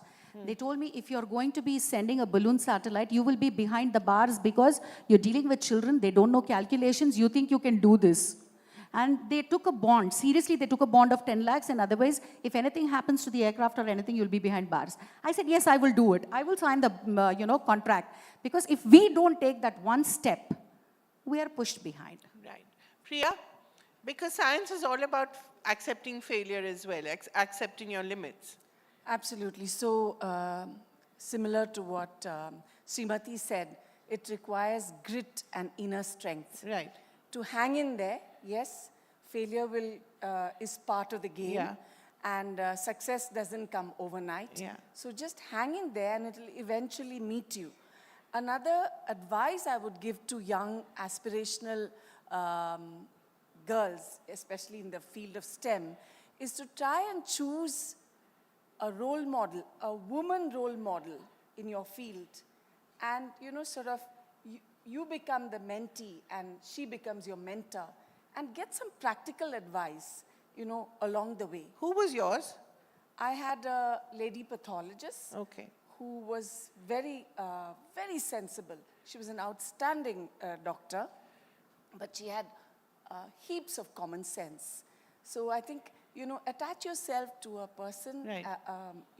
Somebody who's achieved a significant amount despite all the challenges, and they will give you plenty of pearls of wisdom. Wonderful. Anupurni? Yeah, I didn't have any role models as such, but my take is that life is a package deal.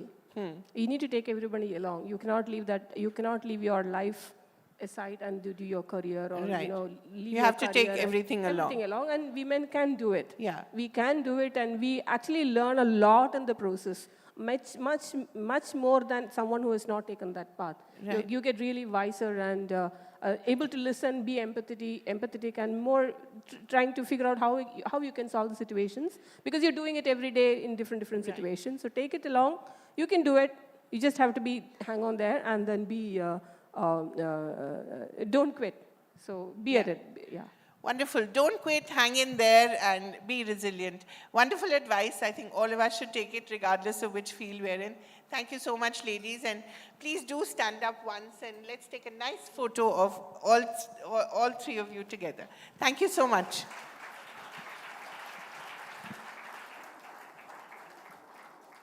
A lovely photo op, and of course, a great round of applause to go alongside, from acclimatization to their respective industries to actually acing them. It was lovely to get a first-hand account. And of course, to add to our panelists on stage, I'd like to invite our CEO, Ms. Lakshmi Menon, to present them with mementos.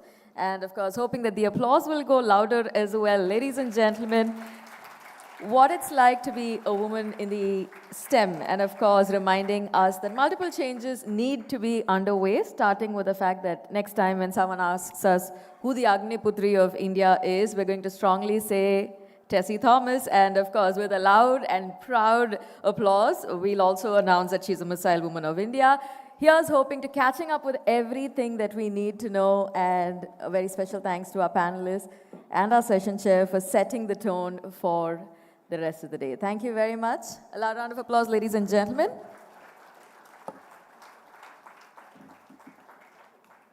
Thank you very much. With that, our next session focuses on two things: ranking and ratings.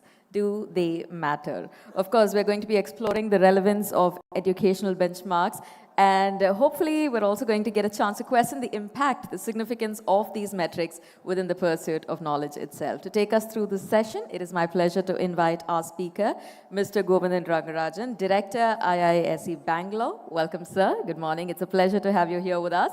A loud round of applause from all of us in the audience as we welcome sir. It's also a pleasure to have with us our next speaker, Mr. V. Kamakoti, Director, IIT Madras. Good morning, sir.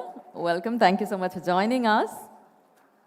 And with that, our session chair, Mr. Vaidya Subramaniam S., Vice Chancellor, Shastra University, and of course, one of the pivotal roles here at ThinkEdu Conclave 2024, one of the parts of the sponsors. So, ladies and gentlemen, our stage is all set, and of course, a question on everyone's mind: ranking and ratings, do they really matter? Over to our session chair. Good morning, sir. Yeah, thank you very much. And this session is for 30 minutes. It's about ratings and rankings. We just saw a session that preceded ours. It was about handling pressure. So let me just take from where we left in the last session. Today, the higher education ecosystem, there is pressure from different sides and on different stakeholders. The institutional leadership is behind rankings and ratings.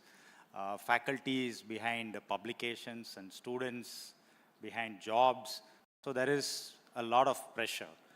So the opening question, I'll toggle questions between both of you before we take questions from audience if we have time. The first question to Professor Rangarajan, both of you represent institutions which are top ranked as a university in NIRF, as an engineering institution, IIT Madras. The first question, Professor Rangarajan, is there is always this confusion between ratings and rankings.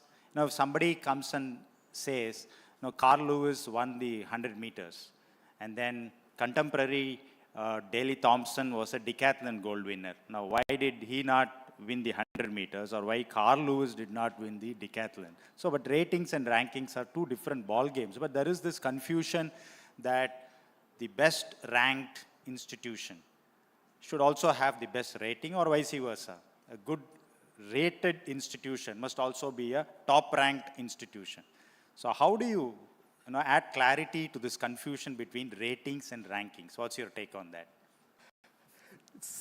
I don't think these are different aspects of measuring an institution. So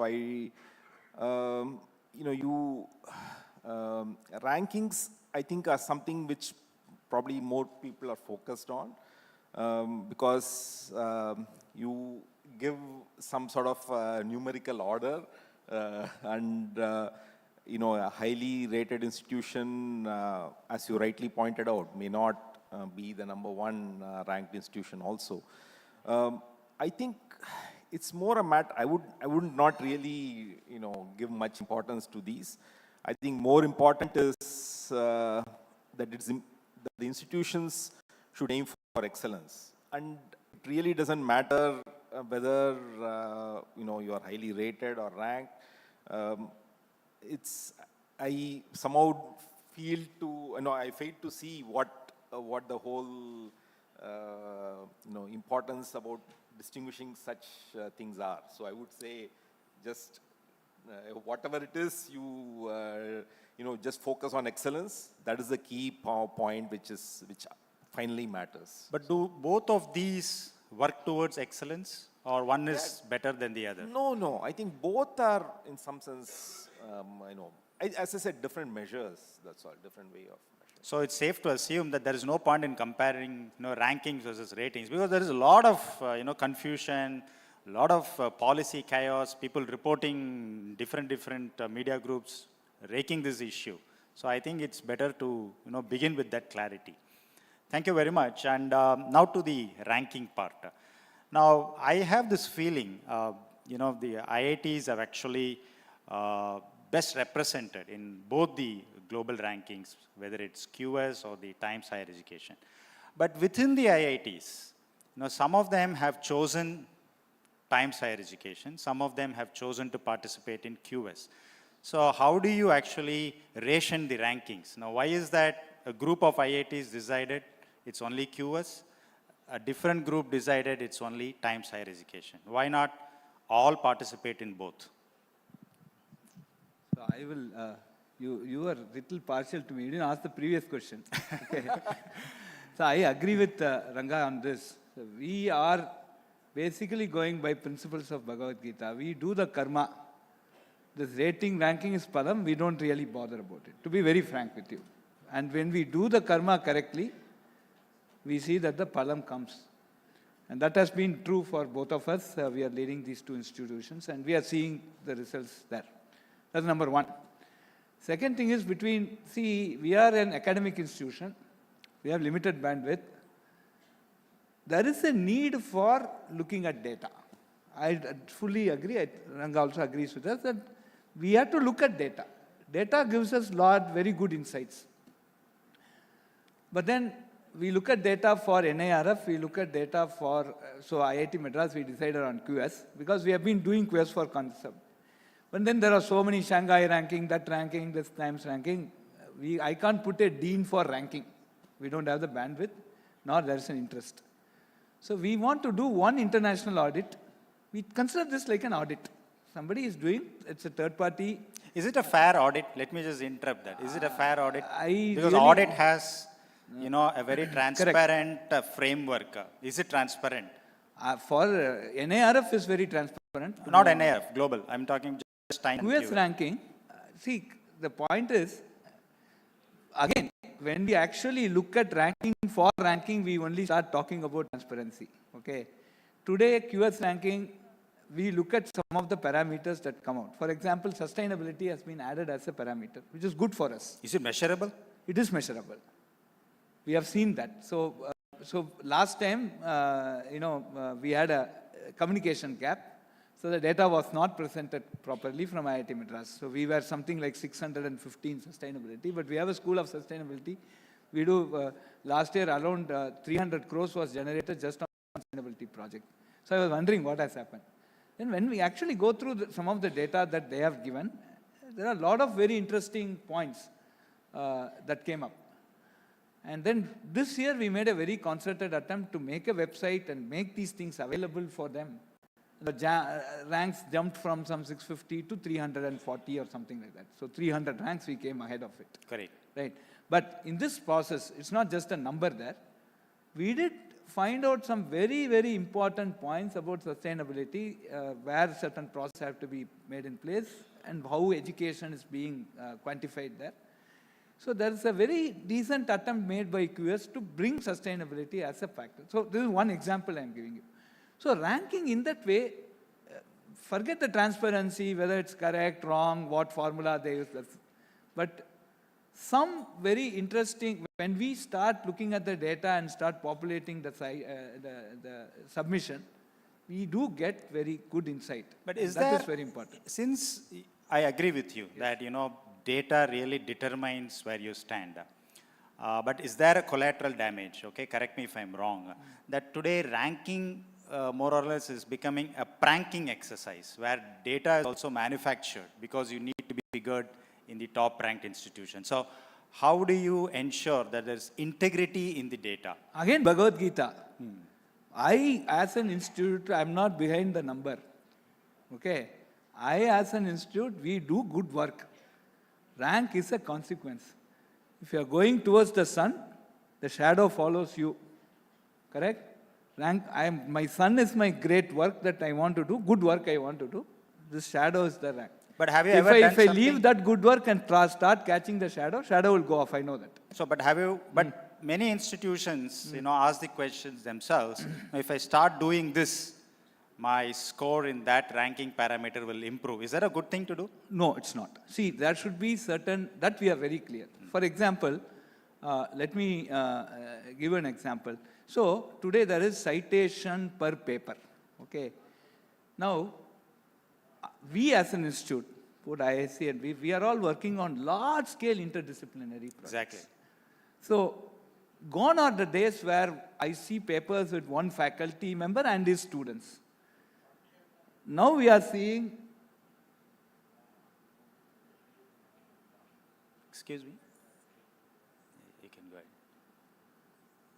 Now we are seeing 5 faculty together. We have an energy consortium where there are 150 faculty, 5 faculty writing a paper. The bandwidth of a faculty is limited. So he can write some 7 papers, 8 papers here, so sensible, good papers. So if 5 people write, then the citation is split across 5. If each of them writes 7, then my total count also increases and that citation also comes. Right. So this is a difference. Now, this is going to affect us very much on the QS ranking. But we are not bothered. We don't say, no, don't do that, right? We don't do that. Yeah. But on the other point, for example, there is one very interesting concept which QS has introduced called International Research Network, right? Now, I failed to understand that formula. Okay, I tried my best. I'm also a computer scientist. I've worked on numerical formulas also, done some numerical. But this formula I couldn't understand. Forget it. But one small thing that we get is, so if a particular group works with another group, and in the last 5 years they have published some 3 papers together, and it has some 10 citations each, then we recognize this as a network, which is a very good concept, right? Now we are seeing that our research network is some 35 people have done similar things. Yeah. Now this is when we are talking about international collaboration, we have one ISET now, all of us are working on this. These are parameters which will help us grow. Yeah. Professor Rangarajan, the Indian Institute of Sciences, is an institution that is for nation building. That's the characteristic of that institution. And this ranking exercise, there are some global dimensions. And then, it makes institution popular. And I always believe, popularity will come with no invitation and will leave with no farewell. But if the ranking parameters by these global ranking agencies change by the drop of the hat next year, institutions like yours cannot afford to, change your roadmap for excellence and all of that. So Professor Kamakoti clearly said, we are not having that at the back of the mind. And I'm sure IISc also doesn't have that back of your mind. But how do you crack the code? What is organic to IISc that it is always the most represented Indian institution in the global rankings? Yeah, I think it's very important. As you rightly pointed out, Indian Institute of Science, we are 114 years old. And we have been a mother institution to many other institutions. So therefore, we take that role very seriously. As you know, many of the, whether you take Homi Bhabha or you take Vikram Sarabhai, they were all at IIC, when they formulated either the space research program or the atomic energy program, and many of the institutions therefore have come out of IIC. So we take that role very seriously. And even talking about papers and citations, we do a lot of strategic sector work where you can't even publish. So many of the work, a lot of the work which we do cannot even be talked about. So you suffer in all those areas, but that is unimportant. I think what is important is the nation building, and we have been doing it for so many years that is the focus that we have. And also, I think the most important product, as far as we are concerned, are our students. Okay. So as long as we train them well and produce good students, then I think that is all that matters. And then the results speak for themselves. So many of the leaders in scientific institutions are alumni of IIC. So therefore, we have that track record, and that is what I think we are most proud of, that we have produced good students, good leaders, who then go on to head institutions, who become faculty of many institutions and go on to train many more students. I think research excellence is the one which allows us to do that, to train these people and train these leaders, because once you have the focus on research excellence, then the training that you impart to these students follows that path where you focus on producing a very excellent, very good result. Yeah. And automatically the culture of excellence is built into these students, the culture of hard work is built into these students, and those are the things which really carry them forward. Yeah. So that is what has been, I think, the culture of IIC, and that is not really going to change. Yeah, I mean, that's good news, actually. I mean, that's Yeah. how it has to be also. Yeah, right. Because we very rarely get institutions like IISc, and we cannot afford that to be, a victim of rankings or ratings. Now, let me bring NIRF into the discussion, because that's also a ranking exercise. The United States of America and Canada play ice hockey match amongst themselves, and they call each the world champion, whoever wins it. Because ice hockey is suited only to that, climate and all of that. Now, NIRF, likewise, it is actually designed for an Indian system. And you are all at the thick of the policy making there at the NIRF. Now, how can we kind of globalize that? Because today, anything that India does also should have a global impact. And now, what do you think? Maybe I should pick both of your brains on how to globalize NIRF. How long can NIRF be a national ranking exercise? You have Times, QS. Can NIRF emerge a global ranking instrument? And what should we do? Yeah, so I think there's really no barrier as such for making NIRF ranking global. After all, if you look at one of the earlier rankings, well, the earliest probably was the US News ranking for the US institutions. Or the now what is called IARWU, the Shanghai rankings, they started out locally as rankings. Even US News was mainly for US institutions.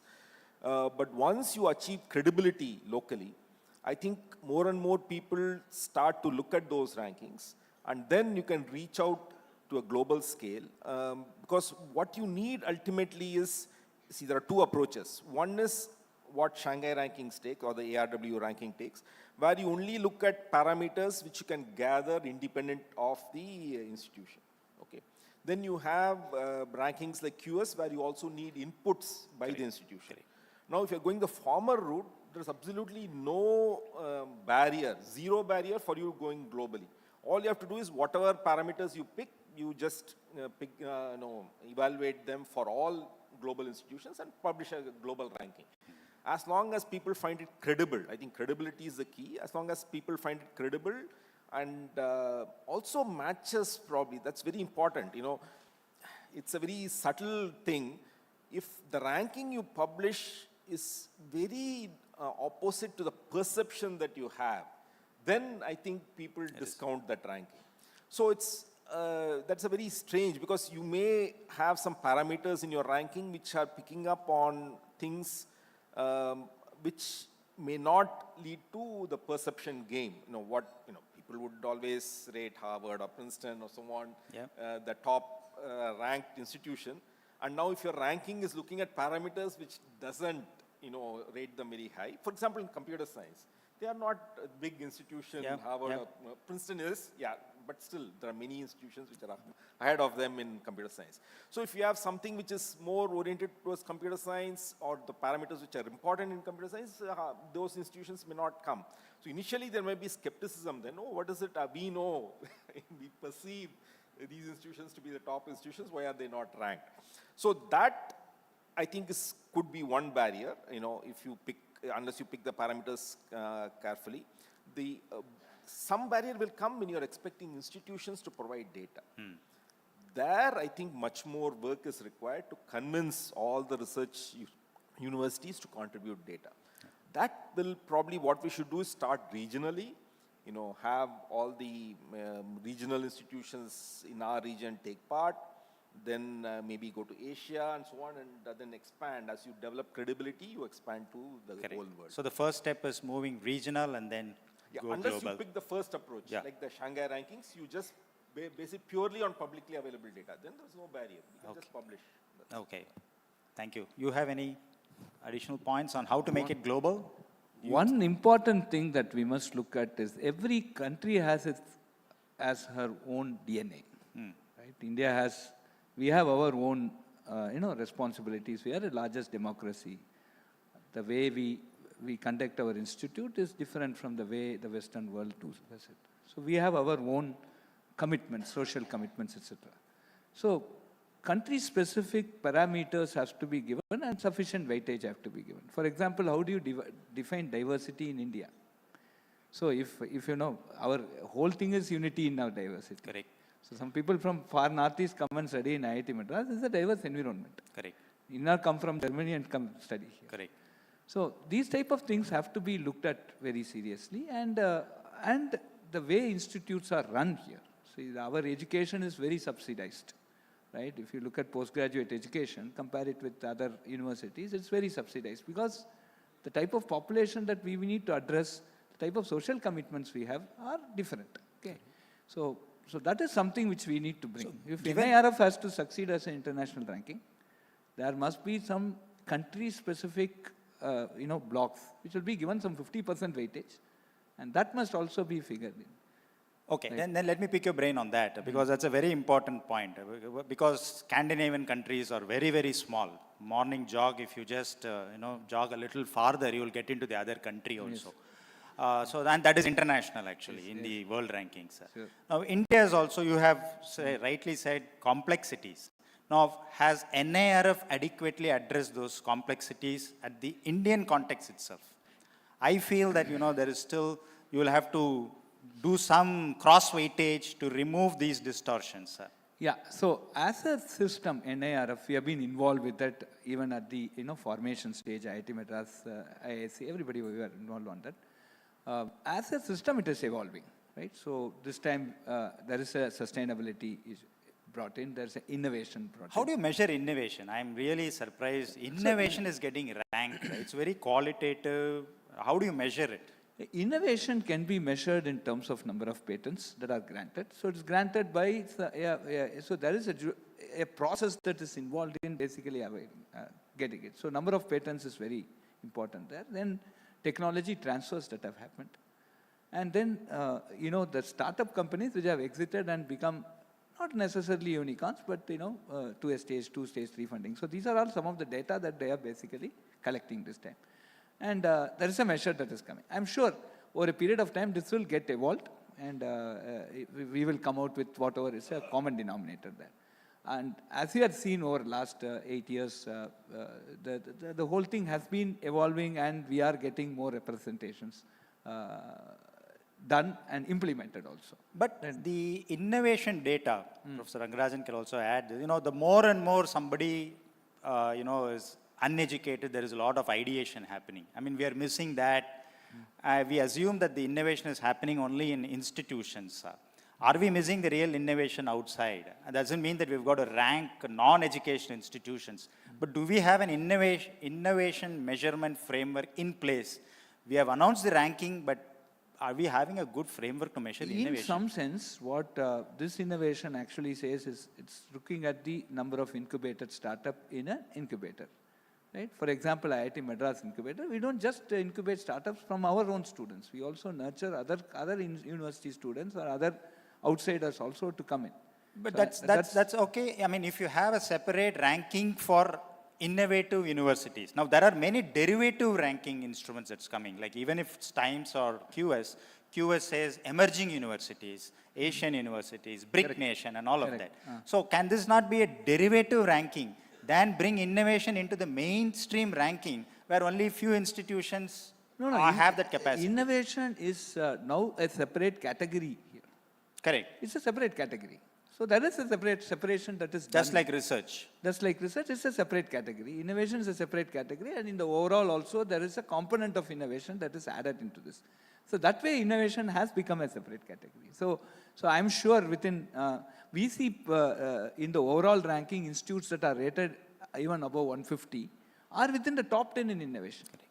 That has happened, right? So even last year we have some very interesting examples. And when we go and start looking at those institutions, yes, there is a little, really there is a component there.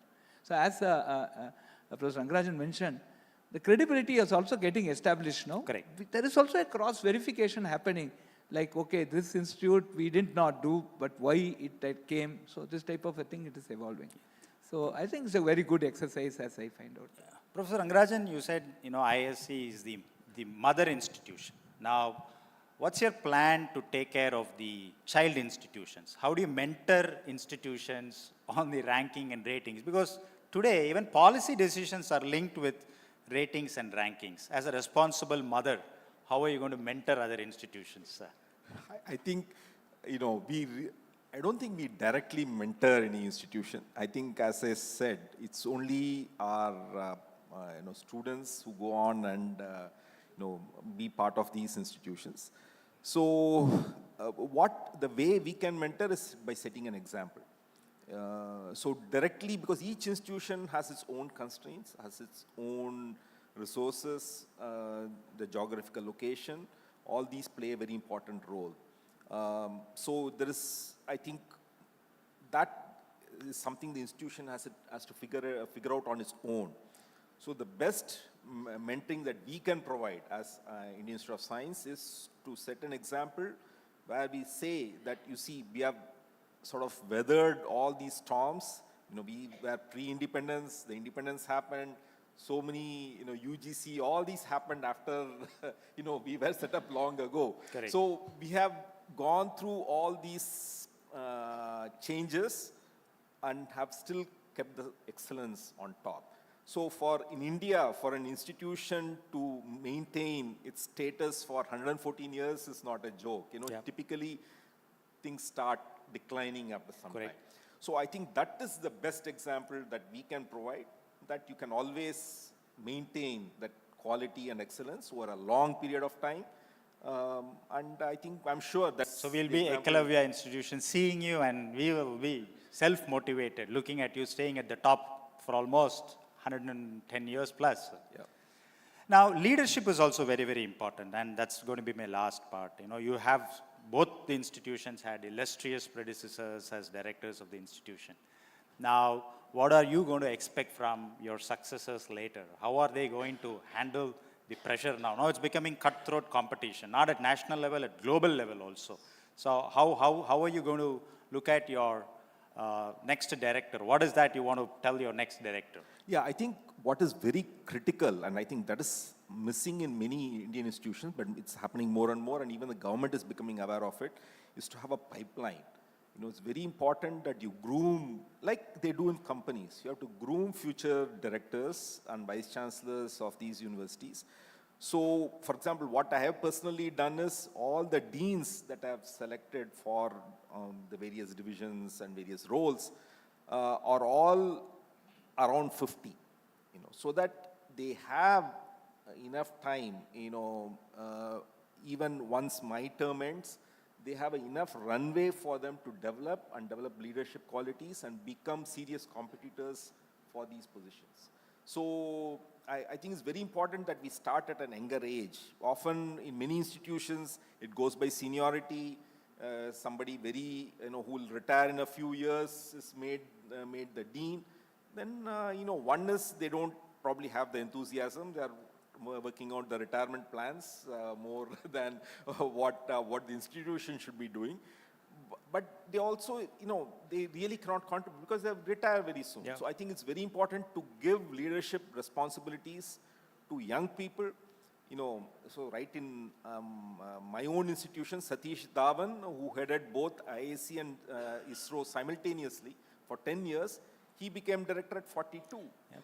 So somehow, that is the sort of risks we have to take. We have to appoint young people in leadership positions.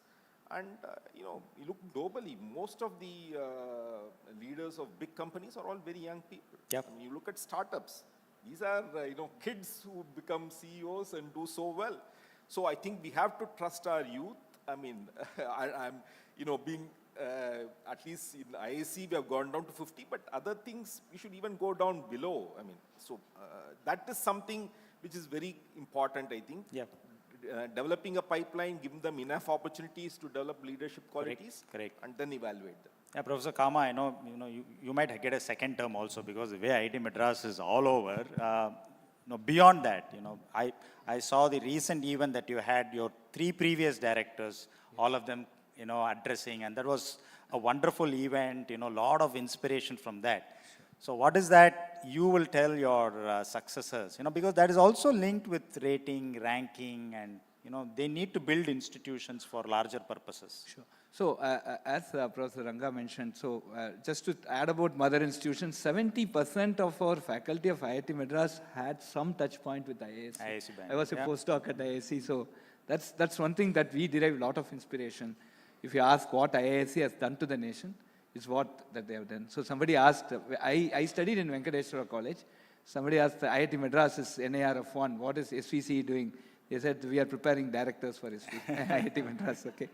So that was the answer. So as rightly pointed out, see, we are looking at creating a very strong pipeline, not just one, but so 10 people who will be in a position to take the vision of the predecessor.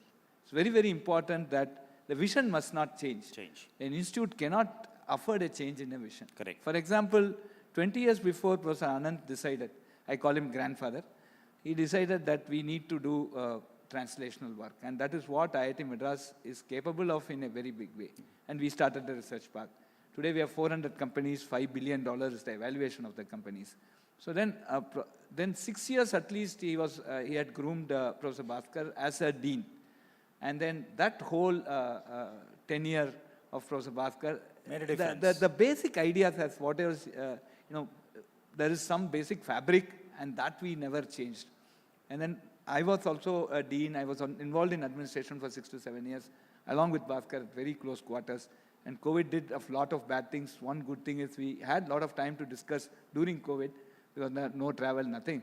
And there, I personally was groomed very nicely to take over. So it was a state where if somebody is not bothered about admin, they would not have known that the director has changed. So that was the smoothness by which transition has happened.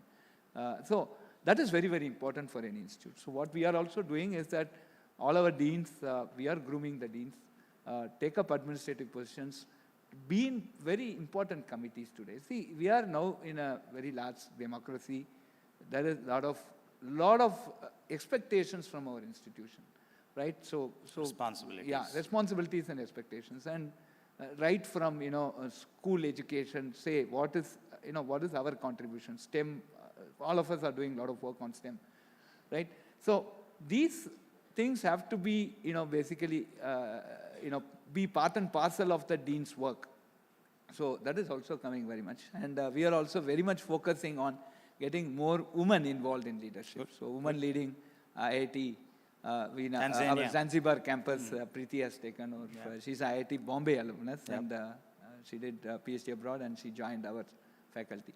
So she's taken up. So we are also trying more and more women into coming into the leadership position. That's so good. These are some of the important things. We have just time for 2 quick questions from the audience.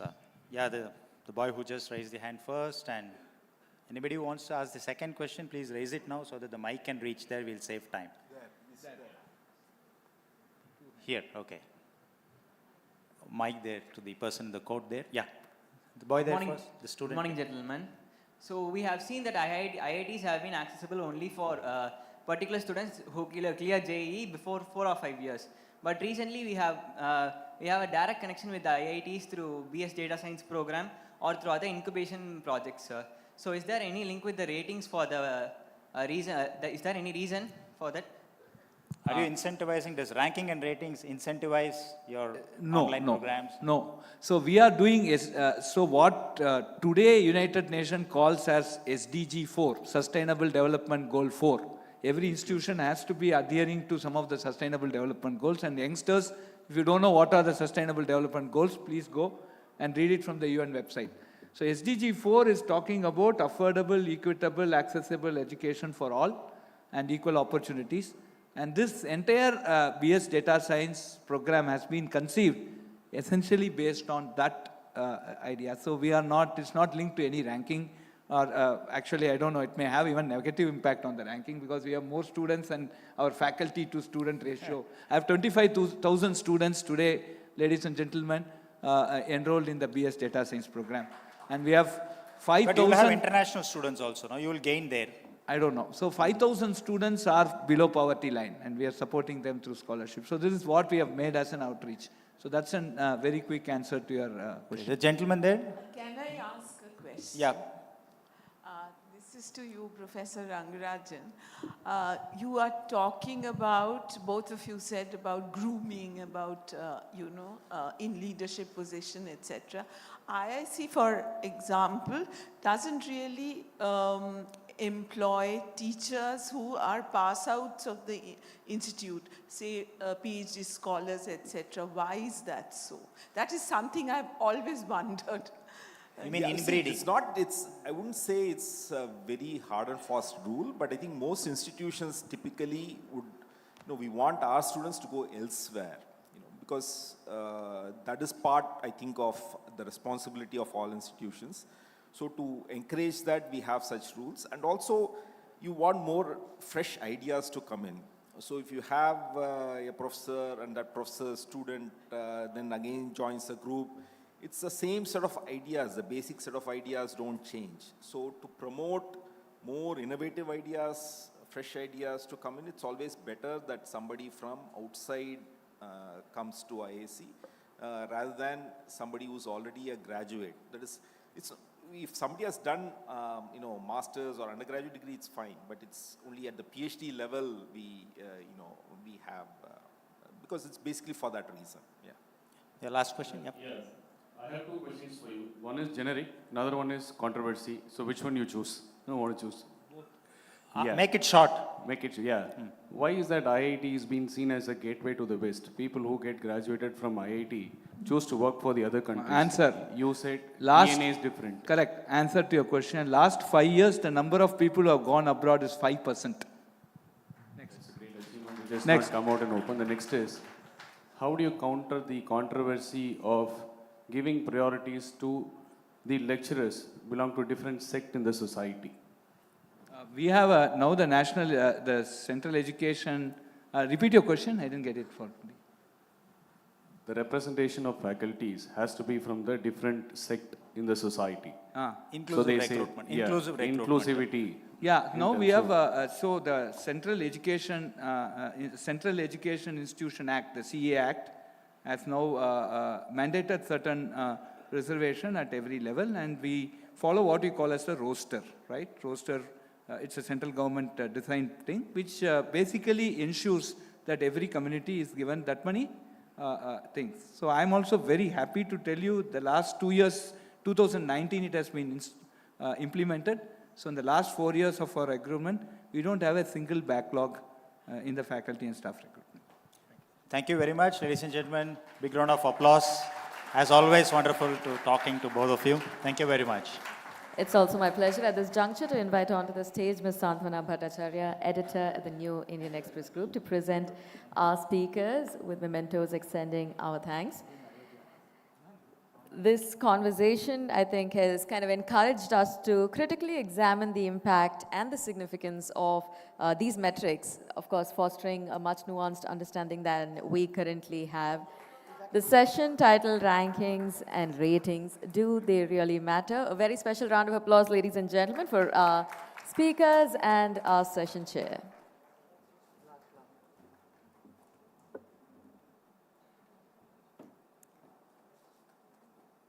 Thanks to our session chair.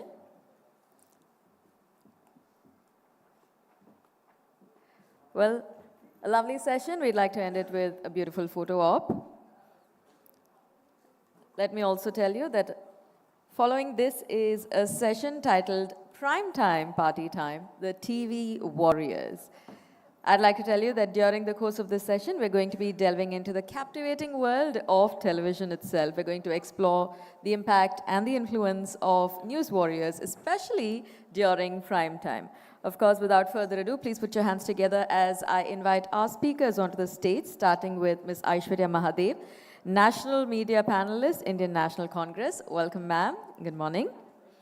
We're also joined by Mr. Dharnidharan Selvam, National Spokesperson for the DMK. Welcome, sir. Good morning.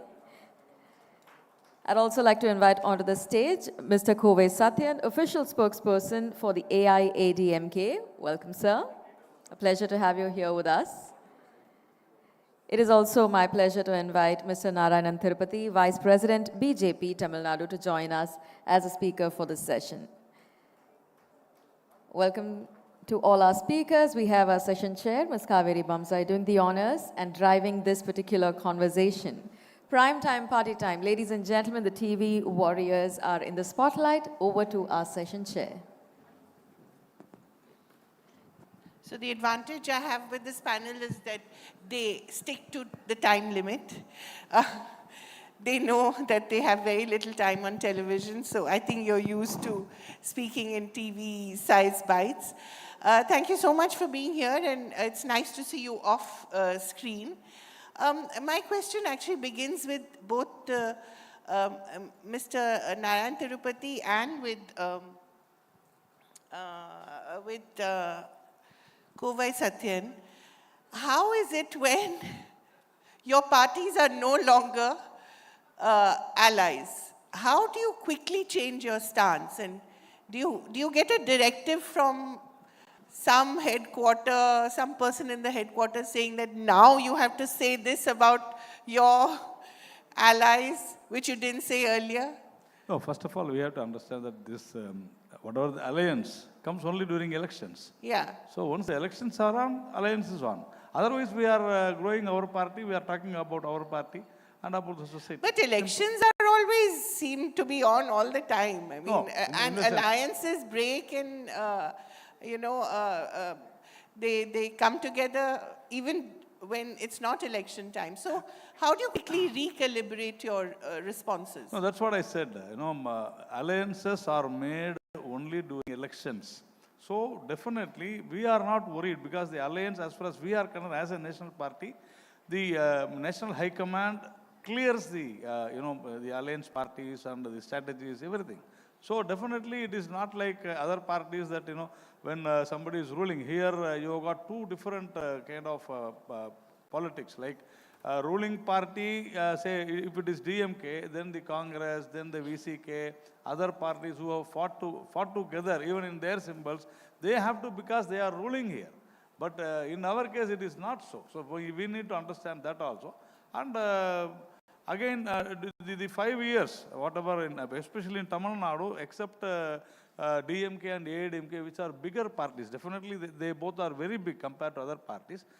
We are growing very fast, unlike other parties, because they depend only on these two parties, whereas we don't depend. That's the reason. AIADMK? Suddenly Annamalai is one day your friend and another day not. How do you deal with that? Vanakkam. Political parties' alliance or marriage of convenience. So divorces happen very fast. To better put it in the present scenario. And remarriages also happen. True. To But the same here, person. what's happening right now with the emerging world, with the youngest population in the world, it is like live-in relationship. And the onus lies on both of them. If we part ways, we part ways, mutually with respectfully. Yes, there are Not some... always respectfully. Yes. No. Respectfully, but there are some aberrations that will happen here and there. You can't expect everybody in a political party to behave the same way. Like what we talk in TV need not be the same on the ground. The ground will be more fearful. So on the ground you see in-laws. Yeah. On the TV you see the husband and wives. So that's how it is. Right.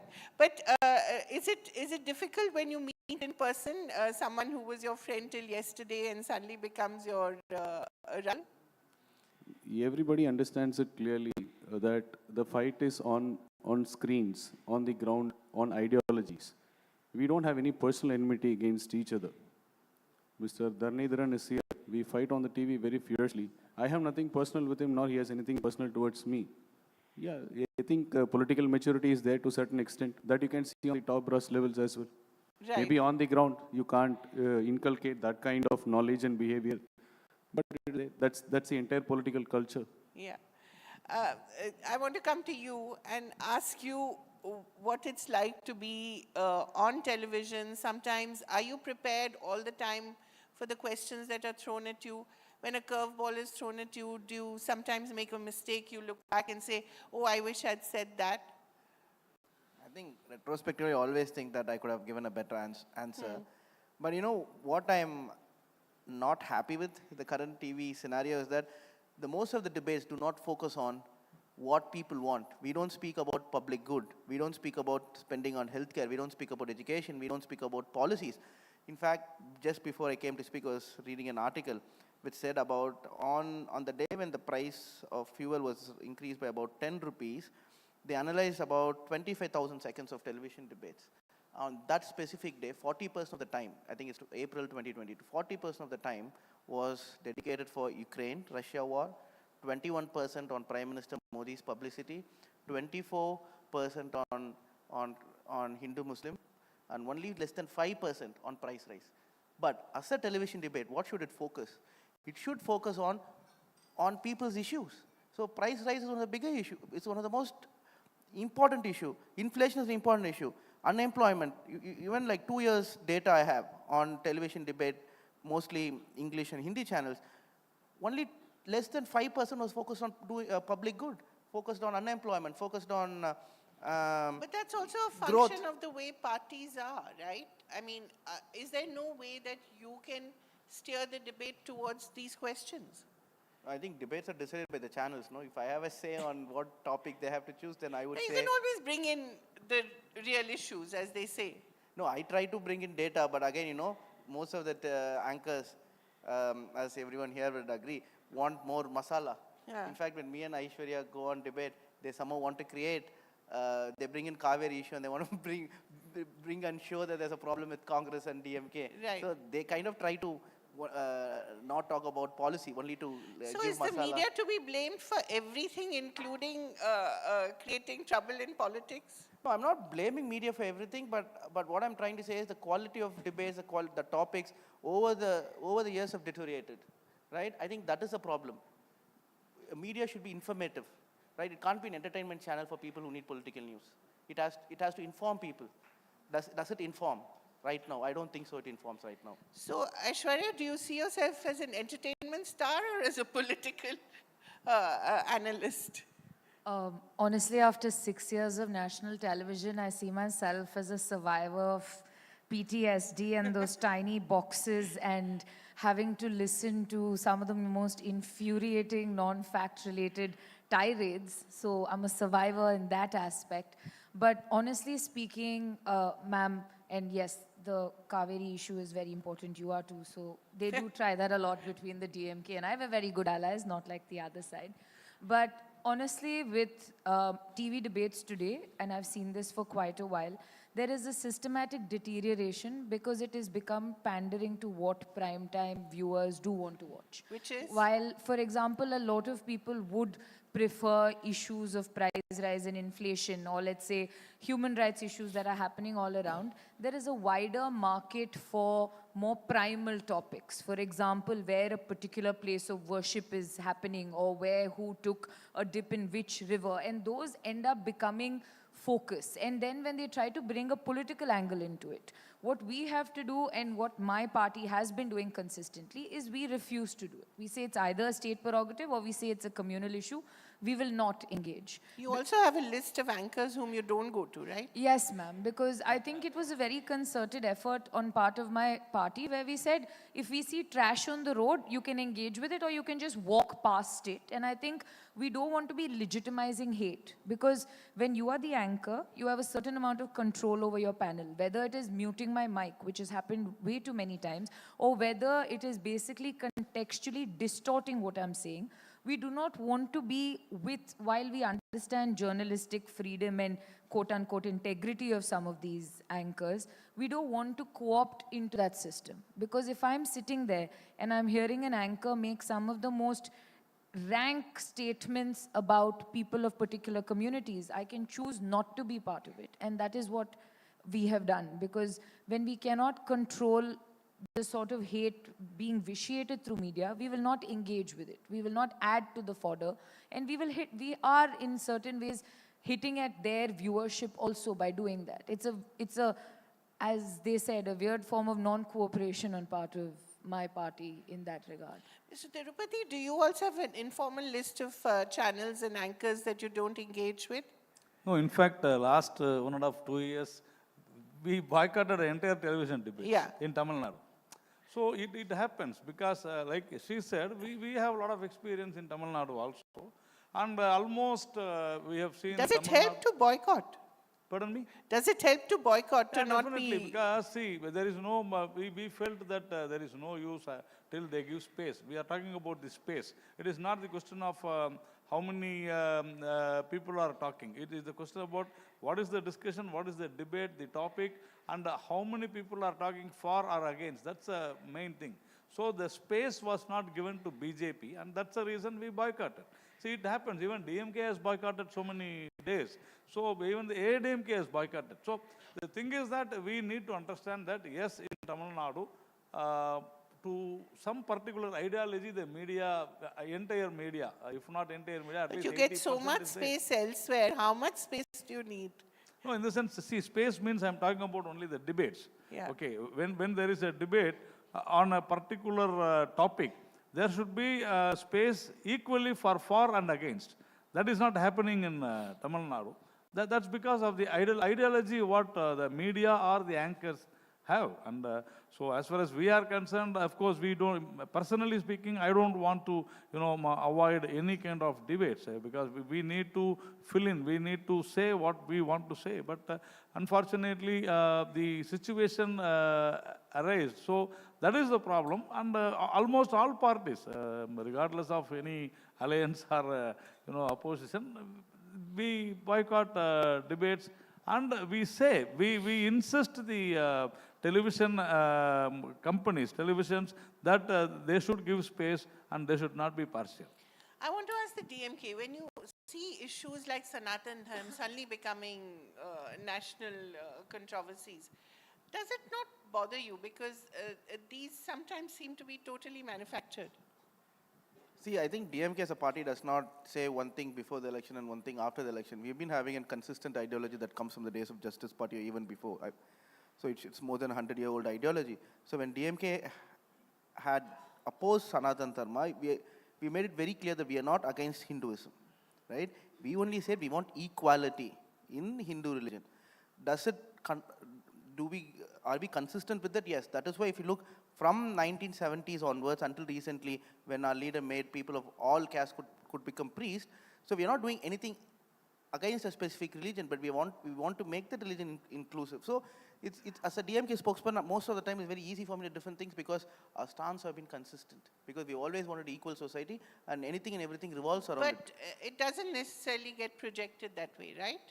No, I think that's what I'm trying to, that's why we as spokesperson are trying to project in the right way. So when I had the most number of debates during Sanatan Dharma, at least the national media, and my stance has always been that we are not against any religion, we are not against any faith, right? We have a lot of believers in the DMK, right? The present chief minister's wife is a strong believer, she goes to temples regularly, right? So that is what we stand for. But we do not want spirituality to come into politics, and we do not want people to, right, to be differentiated based on religion, and we want equality in every religion, every section of the society. I think that's what we stand for. We have always fought for it. In fact, we have lost the election because of this policy.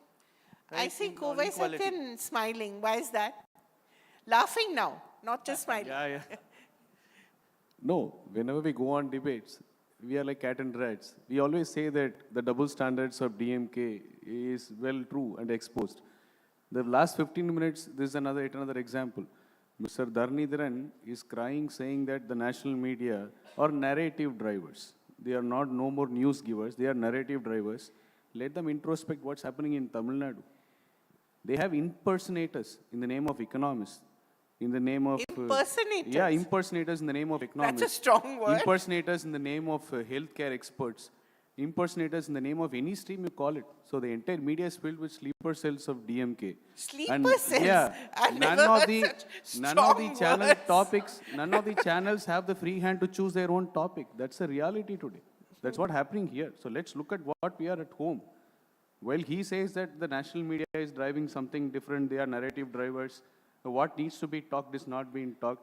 Yeah, true. That's what's happening in Tamil Nadu also. The failure, 30 months of DMK government has not been spoken in the debates, TV debates. Would you like to respond to that? No, I'll definitely respond. See, in fact, I go for the CNN debates on specific show. In fact, I have to tell, there was 5 panelists in that show. And then I was DMK. There's someone from RSS, a senior journalist. And then there was, I think, Narayan Tirupati, sir. And then there was someone from Hindu religion movement. And then there was analyst. All of them are BJP and one DMK. And the anchor was also BJP. So when the show ended, I told him. Anchor was BJP. You mean? Yeah, he was giving more point. He was speaking better than all the BJP A team and B team put together. So when the debate ended, I told him, boss, I think you are the best spokesperson. It was 5:1. So you are the best of the lot. But having also said that, I get the list of TV debates we participate in Tamil. In fact, the last 1 month, if I can recollect, DMK's participation has been only 30% because most of the debates did not need our presence also. So Tamil debates, if you look, are 1 hour. Each channel has 1 debate, and every panelist at least has 10 minutes to speak, put their views twice or thrice. So for example, depending on 3 or 4 panelists, you have at least 15 minutes to 20 minutes to put your views across uninterrupted. That doesn't happen in national media, right? And for example, there is one prime time show, right? It happens in one channel, which is most viewed show apparently. And that anchor, right, calls panelists by names. He said, your education is bogus. You are stupid. So what example of this? I think everyone knows the anchor who I'm talking about. But I'm what sorry, do we know, do people know this anchor? English, mostly 9 to 11, right? Supposedly the most watched show in India, where everyone screams, right? He calls the panelists by names. But what kind of society are we leading up to? When young people are watching that show, then where the anchor bullies, then bullying becomes norm in the society, right? As politicians, as public servants, as journalists, we are all here to create a better society. Our society will be better than today. But if an anchor is kind of calling people by names, bullying, where does it lead to? Mr. Tirupati wants to respond. No, see, you are saying that, out of 5, 4 were on the other side. So he has got a chance and to say that he will not attend it. See, that's what I'm saying. You have to choose. If you feel that you are bullied, after participating, you come here and say that. I think that is not right. In fact, I choose my debates. In fact, I say if that person comes, don't call me. I will not say, I will not come. I will say if a person who is not speaking correctly or he talks singularly, please leave me out. That's what I say. I choose. So he can always choose it, even the anchor. But as rightly Mr. Satyan said, the Tamil Nadu media, we are all known. We all know what is happening, and they are DMK members, some anchors. And at least 3-4 channels belongs to DMK. At least 3-4 channels. And at least 3-4 anchors are very clearly seen with the DMK people.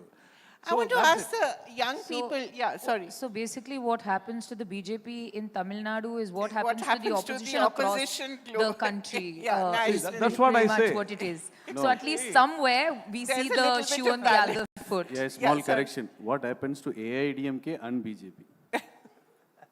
In vernacular, the market share So of at least DMK, in that you're in a coalition Yeah. together en masse. No, no. At least in I that tell you, they're still I yeah. give you the Together. stat. The market share of media by DMK and DMK owned people in Tamil Nadu is more than 70%. If I'm not wrong, it's more than 70%. How much was it when your party, before its split, was own previously media. run We don't by own the media. former No, chief minister? we don't own any media. We don't own. Yeah, Jaya TV and You J News, remember they're the not news? owned by I'm from ADMK. Karnataka and even I know this. Electronic and print media, we don't have a say. But what I'm saying is the direct association, indirect associations of DMK in Tamil Nadu media is more than 70%. That's the market share. That's because, you know, if the media, a particular media is against the ruling party, then in the government cable it will go behind. So Like obviously NDTV, they are what happened threatened. to them They are previously? threatened by the government. It's a fact. Everybody knew that.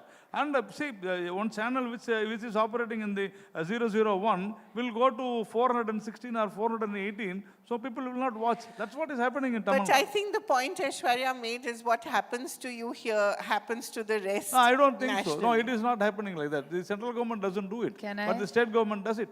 Sir, systematically, and this is something I take umbrage with, is whether it was NewsClick, whether it was Quint, whether it was NDTV repeatedly, whether it is think tanks having their FCRA regulations revoked, whether it's the fact that you have 80 plus journalists being put under some of the most severe scrutiny, journalists being booked under UAPA in Jammu and Kashmir under the Public Safety Act, where you can detain somebody without allowing them even access to a phone for weeks. That is what is happening to journalists and media that is- channels that today. is law and Is order if problem. you When do there not is a law bow, and order forget problem, bow, you have if to. you do not crawl, that is what happens. And I can say You this have very to. proudly that this portal, the Indian Express, has stood very strongly against that. And I think that way, that journalistic integrity, which is why I'm very proud to be here. But you see what happens. They either break your back or you We kowtow have voluntarily. We have and that seen is a what fact. Congress did to Indian Express. Talk you want about, that? you want to talk about emergency, sir? We You can want all that, go I back will to tell those days. Could I just ask some of the young people at the back to, do you have a question? Do you watch them on prime time? Do you have a view on how they fare? Would you like them to say different things? Would you like a more informed TV debate? I'd like to hear from you. Do you watch, firstly? Do you watch them on television or do you get your news from other sources? Anyone? Obviously you don't watch, yeah, okay, the man in red, please, the gentleman in red, yeah. So good morning, and my ultimate goal is, and the people's expectation is, finally is the welfare, and the development, and development of the weaker section, and What is your question, sir? Do you watch them on television? yeah, ma'am. Yeah, so what is your view? Do you like the debates? Do you want them to be more informed, more informative? Yeah, actually, I do watch, and it's yeah, I do watch the debates of people talking in various medias like NDTV and other medias. But my thing is, more than that, what they want to serve the people, that should be mentioned clear. Okay. Srimati, you had a point, yeah. I think he conveyed it in the end. It is like more, sorry to use these terms, but it is more like a cat's fight. We don't see any end result.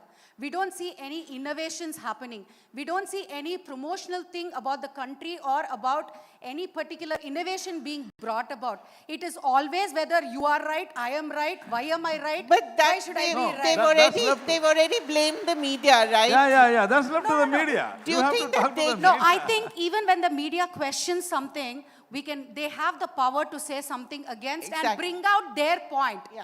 So that is what I is think required. practically And it's I not would right. vouch, I would speak for the children because I day in and day out live with children. Children do not want to listen to any of your debates. They do not want to sit in front of the television to see such debates because they feel they are put down. Students, we say youth power and India is the most youthful country. And they're What all are you like doing that. to the youth? See, What are you doing? See, I'll tell you what. We don't decide the topic, number one. And we don't decide with whom we are going to fight. But You just said that you No, sometimes... that's yeah. what. I'm talking in general, not about me. So the media has to be more responsible in, getting the topics, in getting the panelists. Can I add on also? Please, Dharani, yes. Dharani, 1 minute. Dharani, 1 minute. So the media is responsible in the entire thing. Whatever she says, if it is true, then the media has to be blamed. Can I answer? Yeah. Ma'am, all it's of like, you, yeah, it's like please going take to an turns. examination. I only answer the questions. I don't decide the question. Even if I answer, the anchor has got the authority to say, no, that's not right, I'll give it to the other person. Sir, You can just say I it's am out of the absolutely syllabus. understand. I will mute the audio. No, I absolutely understand Just that. 10 seconds, ma'am. 4 times. No, this is what happened. I have to ask the 10 seconds like how I asked to an anchor. Perfect. My time is limited, 10 seconds, 20 seconds. And I have 2 customers. One is your generic customers, I'm Janta like you, and I have my party men. If I don't respond to what Salem Dharani Dharan does, I go back to my party, I have to answer them, right? I don't get to meet you very quite often. You get to meet me on the TV channel, but I don't get to meet you quite often. But what I live day in and day out is my own fellow people. They are my primary customers. Do you get pulled up? Definitely. Yeah? I Get rebuked? I get whacked left, right, and center. Ms. Kaveri, The one moment- sec. They keep blaming the media, but 4 times if they refuse such topics to media, we are not going to come and speak about this. You think media will push them and pull them to speak about No, I think we do it. I think often than not, we have actually refused to speak on many topics. In fact, last week there was Al Jazeera's news report in which the Prime Minister's office had apparently tried to influence the 14th Finance Commission ex-head to reduce funding for the states. And we wanted Tamil channels to take the topic. None of the channels took. But it's a very important issue. A sitting Prime Minister wanted to reduce, wanted to influence the Finance Commission and wanted them to change their recommendation from devolution of funds from 42% to 32%. That was a rumor. The head of the Finance Commission refuses, and the Prime Minister himself, after 2 weeks, comes and says, states are responsible for growth of this nation, so that's why it's 42%. So this, none of them want to take. And as you rightly put, if, for example, for a country to grow, you need to innovate and research. India's research development R&D funding is about 0.7%. Israel's about 6%. Germany is about 5%. Are we talking things like that in television debates? No. Or television channels speaking about it? No. Right? I think as children, what do they need to know? What actually is development? What actually is growth? Right? For a country to grow, you need to have human capital. Are policies going towards human capital? Are we having discussions on that? So that way I agree. Channels have failed, but what do we do? Even if we boycott, as DMK and Congress, we have boycotted many anchors as an India coalition decision. But if I don't go, they call someone as DMK supporter and they run the debate. So in fact, I tell my party that let's go for all the debates, because even if I don't go, they send someone else on behalf of DMK, who's not even DMK. At least what I speak, I have repercussions. What the other person speaks, he could also be a BJP person going and speaking as a DMK supporter. The party doesn't have any hold. Aishwarya, you have a point of view? You know, one of the things when you speak about how it is largely our fault, and I'll be honest, I don't watch any of my shows. I don't think my family does either, because they see me shouting enough outside of TV studios. But largely what has happened today with the media, ma'am, is that you are in a world of binaries. It is a yes or no. You are a hater or you are part of it. You have co-opted or you have not. There is no space for a nuanced discussion whatsoever. And it is that demand and supply that drives the entire ecosystem to a large extent. And I'll give you an example. While you may haul us up for not making a change, what happens to us is this. Forget mics. The other day, specifically with the finance commissions, I've always spoken about how the southern states do not get enough because the TORs disadvantage us. Karnataka saved itself because our forest cover went up, but the southern states have been penalized for having reached the replacement level of population, which I hauled up and I basically brought up and I said, you asked for us to have these population control measures, and now you're incentivizing us or taking away what is our devolution. My anchor's response was, are you saying you South Indian do not like the North? Are you saying it is a North-South divide? Are you saying the people of UP do? I said, ma'am, for every rupee that Tamil Nadu sends, you see the fraction of the amount that Tamil Nadu gets back. It's an economic argument. But when my anchor is pushing it towards a North-South divide, when my anchor is saying, do you hate the Prime Minister because he's Gujarati? I said, there are 100 other reasons maybe, not because of where he comes from. But that is what ends up happening. I cannot have a nuanced, fact-based argument whatsoever And to ensure we get our stand across, while we do boycott, we end up making larger, broader statements. Debates, if you want your news, you want your facts, you go read the editorials or read the newspaper, the conference here. You can't expect it from TV debates anymore, and that is a harsh reality. I'm sorry, but I have to end it. Yeah, I'll just- give a yeah, yeah. See, everybody's expectations are different. Yeah. As a party person, my expectations are different. After the recently held rally, I want the media to take up, is DMK running the dynasty rule? Is it reinforced? And is it evident? For me, I feel that that is more important for the people to know, because a person who cannot uphold democracy within his party, how can he uphold democracy within the state what he is heading to? I feel this is important for the people to know. So I expect the media to take up that. But otherwise, yeah, there might be pressures from the ruling government not to take it up. And let's understand, let's call a spade as a spade. News channels are no more news givers. They are narrative drivers. And they try to match their narrative, thinking that they balance both the expectations of the people who are representing as well as people who are watching. So there will always be flaws. You certainly can't have 100% perfect topic and say welfare of the people. You put a title welfare of the people, probably out of 10, only 2 will watch. Their TRP will come down. Their business will take a hit. So they have to balance both. For a change. Yeah, last words. For a both. change.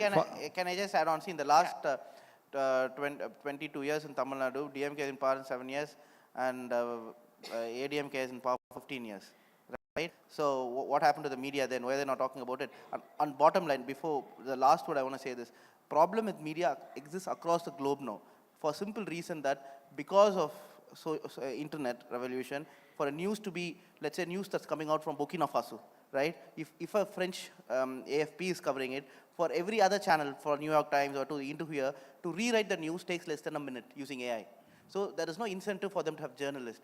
And people consume news from social media. So most revenue, if you look print, even Indian Express, print, or even regular channels, the revenue is reducing drastically. And that is why from New York Times to Le Monde in France, to Frankfurt Allgemeine in Germany, to newspapers here like NDTV or CNN, or News 18, are increasingly being owned by big crony capitalists. And this is a problem. We need to work new models for news media to be sustainable, to be profitable. Only if they are profitable, they will be away from the influence of corporates and so on and so forth. I'm speaking away from a politician. I'm talking as someone who's interested in policy, that we need to find models to find media profitable, which is very important and pertinent. But I want to for tell democracy. all of you that you can always trust an established medium like ours to give you a nuanced debate and to give you space and time. So you don't necessarily always have to rush to television debates.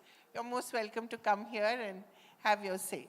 Thank you very much. Do you want to have, I think you want to say something. Yeah. See, for a change, I go with, Aishwarya. Oh, because congratulations. Because for the sake of, this thing, in one channel, there was a debate. And 5 people were there, and suddenly, an English channel, and suddenly one person started talking in Hindi. I said, see, I don't understand Hindi, so let us not have any conversation in Hindi. But the anchor said, no, I understand Tamil, sir, I understand English, I will translate for you in Tamil. Then I said, allow him to talk in his comfortable language. That's what she said, the anchor.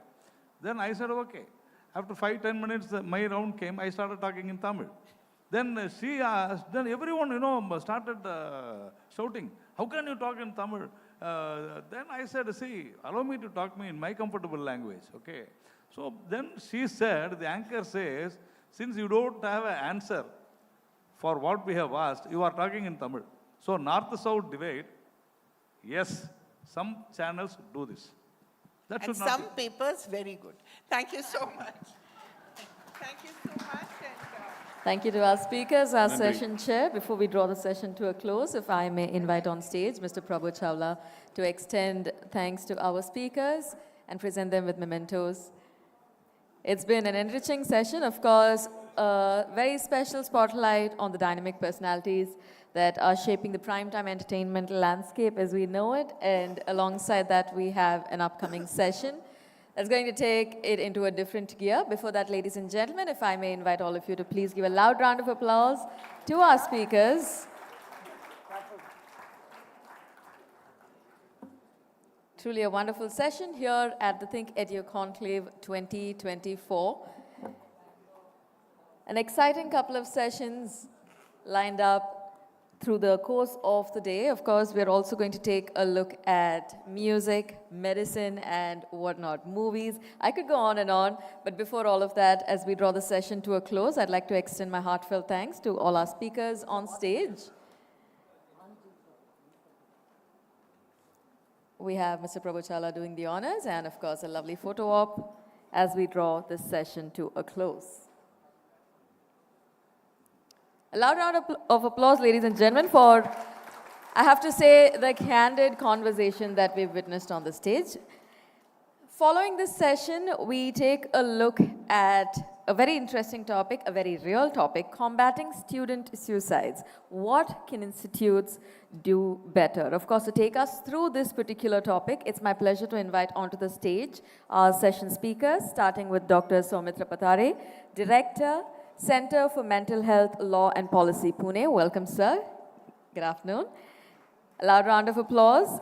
And please do keep the applause going. We have our next speaker joining us on stage, Dr. Saras Bhaskar, counseling psychologist. Welcome, ma'am. Good afternoon. Thank you so much for joining us. Dr. M. Malayappan, Director, Institute of Mental Health, is our next speaker. Welcome, sir. And on that note, I'd also like to invite our session chair, Mr. Ravi Shankar, Consulting Editor, Sunday Standard, to take to the stage. The critical issue of student suicides, ladies and gentlemen, is in the spotlight. We're taking an active look at it, seeking proactive solutions, hopefully from the mental health and well-being when it comes to our speakers on stage. A loud round of applause for our speakers on stage, our session chair, as we take a deep dive into the topic. Over to the session chair. Good afternoon, sir. Sorry, you want me to say something? Yes, you can. Thank you. Yeah, welcome to the New Indian Express debate. You know, today I read the news item that another 19-year-old child had committed suicide in Kota. I've also gathered information that over the last 10 years, 2001 to, is it work? 2001 to, no, really? In the last 10 years, student suicides have gone up by 70%, 70%.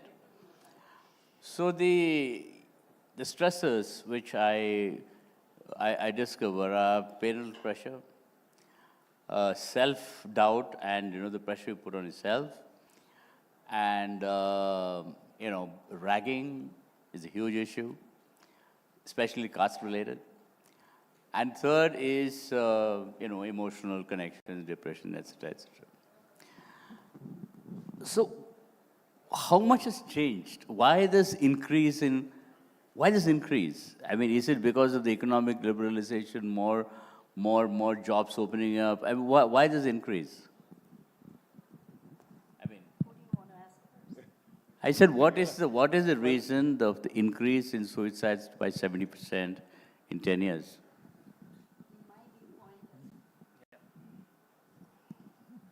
In my viewpoint as a psychologist, I find patience, tolerance, and perseverance seem to have gone down with the activities of daily life. Mm-hmm. So, inability to maintain healthy interpersonal relationships can be the major cause. So, is there something wrong with the syllabus? Is it something wrong with the syllabus? I think let's step back a bit, because I think there's always a danger of us jumping to solutions based on anecdotal stuff. And I wanted to, first of all, I want to thank you for organizing and discussing suicides. There's always an omerta about suicides in our country. We don't talk about it except when it comes in a headline because there's one person who's died by suicide. But let's have a more sensible conversation about it. What do we know about suicides in India? And some of the data is important to know is that under the age of 18, we have about, if you say student suicides these days, and if I ask you a word, give me one word, student suicides, people will say quota. Because that's how people talk, you think of it. But the reality is that under the age of 18, India has about 10 to 11,000 suicides. Quota is only 200 suicides. So I think we really need to be actually asking ourselves what else is going on which is wrong or not happening properly. The other important factor is that it's always the suicides that come into the newspapers with young children or adolescents is boys. But the reality is that it's actually more girls dying of suicide under that age. The other fact that we don't really talk about, and this is extremely worrying, is that, if you're a young woman aged 19 to 39 or 20 to 40 in this country, the number one cause of death today is suicide in that age group. It is ahead of maternal mortality. For many years, we had maternal mortality as a problem, but now it no longer is. For boys, young men, it is number 2 cause after accidents. So clearly, suicides are a major crisis for us, and we don't collect good quality data. We don't look at research around what might be causing it, and we don't also do some interventions which are cheaply and easily available, for which there's good evidence we should be doing, which we don't do. I mean, Tamil Nadu is a great example of a policy initiative which reduced suicides, okay? Introduction of the supplementary exam after the board exams has reduced suicides in that particular age group by about 50%, while the number of students taking that exam over 10 years is double. Yeah, but it still doesn't answer my question, why? Why has it gone up in 10 years? What do you think? The cause can be attributed to both larger factors like economic factors and also changes in the individual. It is multifactorial. Cause for the suicide cannot be pinpointed to one or two. See, the economy is changing. We are becoming more materialistic. The job insecurity has grown. Even though I have a job, there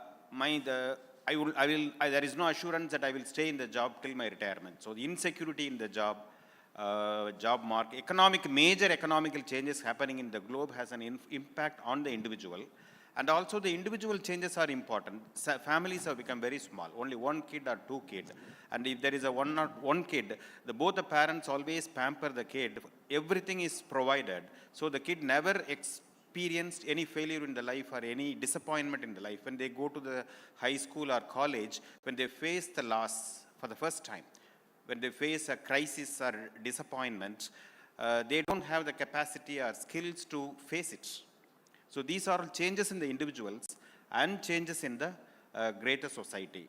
Both are responsible in increasing the suicides. Yeah, go on. You mentioned about bullying in campus, and that is something that I wanted to address. The topic today is about what can institutes do. So when we talk about institute, it doesn't mean just the management. It means management, administrative staff, faculties, lab technicians, right from the security. Everybody has an ownership to ensure a collaborative work environment. Now, is that happening? So let me start with the peers first.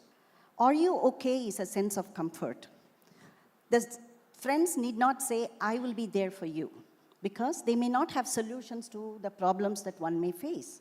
But can they do their best to recognize the warning signals when somebody is isolating, personal hygiene, poor personal hygiene, can they focus on that and empower them to seek professional help?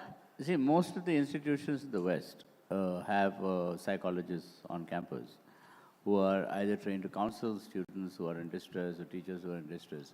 How many of them are, I'm not aware of them as a wide presence in our educational institutions. I think, see, this is what happens is that the psychologist is part of a stepped care program that you might have. Imagine if you wanted to treat people with respiratory infections, you wouldn't say, okay, how many respiratory specialists we have. It actually starts at a very simple level. And I'll give you an example of a very well-based, evidence-based program, which all countries run, but which we don't run, is gatekeeper training programs for school teachers. These are very brief programs. They're 2 hours or 3 hours of training to teach teachers to identify kids who might be at risk of suicide. Now, all countries across the world do this as a routine part of training teachers to be doing it. It costs nothing or costs very little, but we don't do it. The problem with just saying, let's have the psychologists in those colleges, and I've talked to plenty of psychologists, and what psychologists will say is that nobody comes to me. Because imagine you're a 20-year-old or a 21-year-old or even a 15-year-old, and you're going to go into a room which is psychologist. You know, your credibility with your peers is destroyed completely. So actually what we should be doing, and which is what we're trying to do with some programs, is develop peer counseling services. You know, the 21-year-old actually does not trust the 40-year-old as much as he trusts or she trusts the 25-year-old. You know, the 2-year senior to them is seen as God. So if you can work with peer counselors, it's actually a better way to access kids. No, I mean, if the peer counselors are also trained in psychology, it will be better. Because, see, there is this tremendous prejudice I see among Indians. But Ravi, I'm not done with the bullying yet. Okay. It's a very important, because student population is here and I want to address that. Okay, thank you. See, we find certain things funny with our friends. The way they walk, the way they talk, the way they clothe themselves, their sexual orientation, their habits. But when we make jokes about it, is that making the other person, our friend, comfortable? We think on that. Are we mindful of that? Are we having fun at our friends' expense? This leads to bullying, and we know several cases of suicide due to bullying. So I would request the peers to be more mindful, be sensitive and sensible when you cut jokes about your friends. That will be the first tip that I would give, because when we talk about institutes, I'm talking about the peers. He talked about faculty. I will have I want to come back to your question, because time is short. You know, there is this general prejudice among huge, especially as India grows larger, against Western schools. Okay, I mean, like, especially elite schools, there seems to be tremendous prejudice, or, you know, only rich people go there, or, you know, it's true also, rich people go there. But, I mean, they send their children there.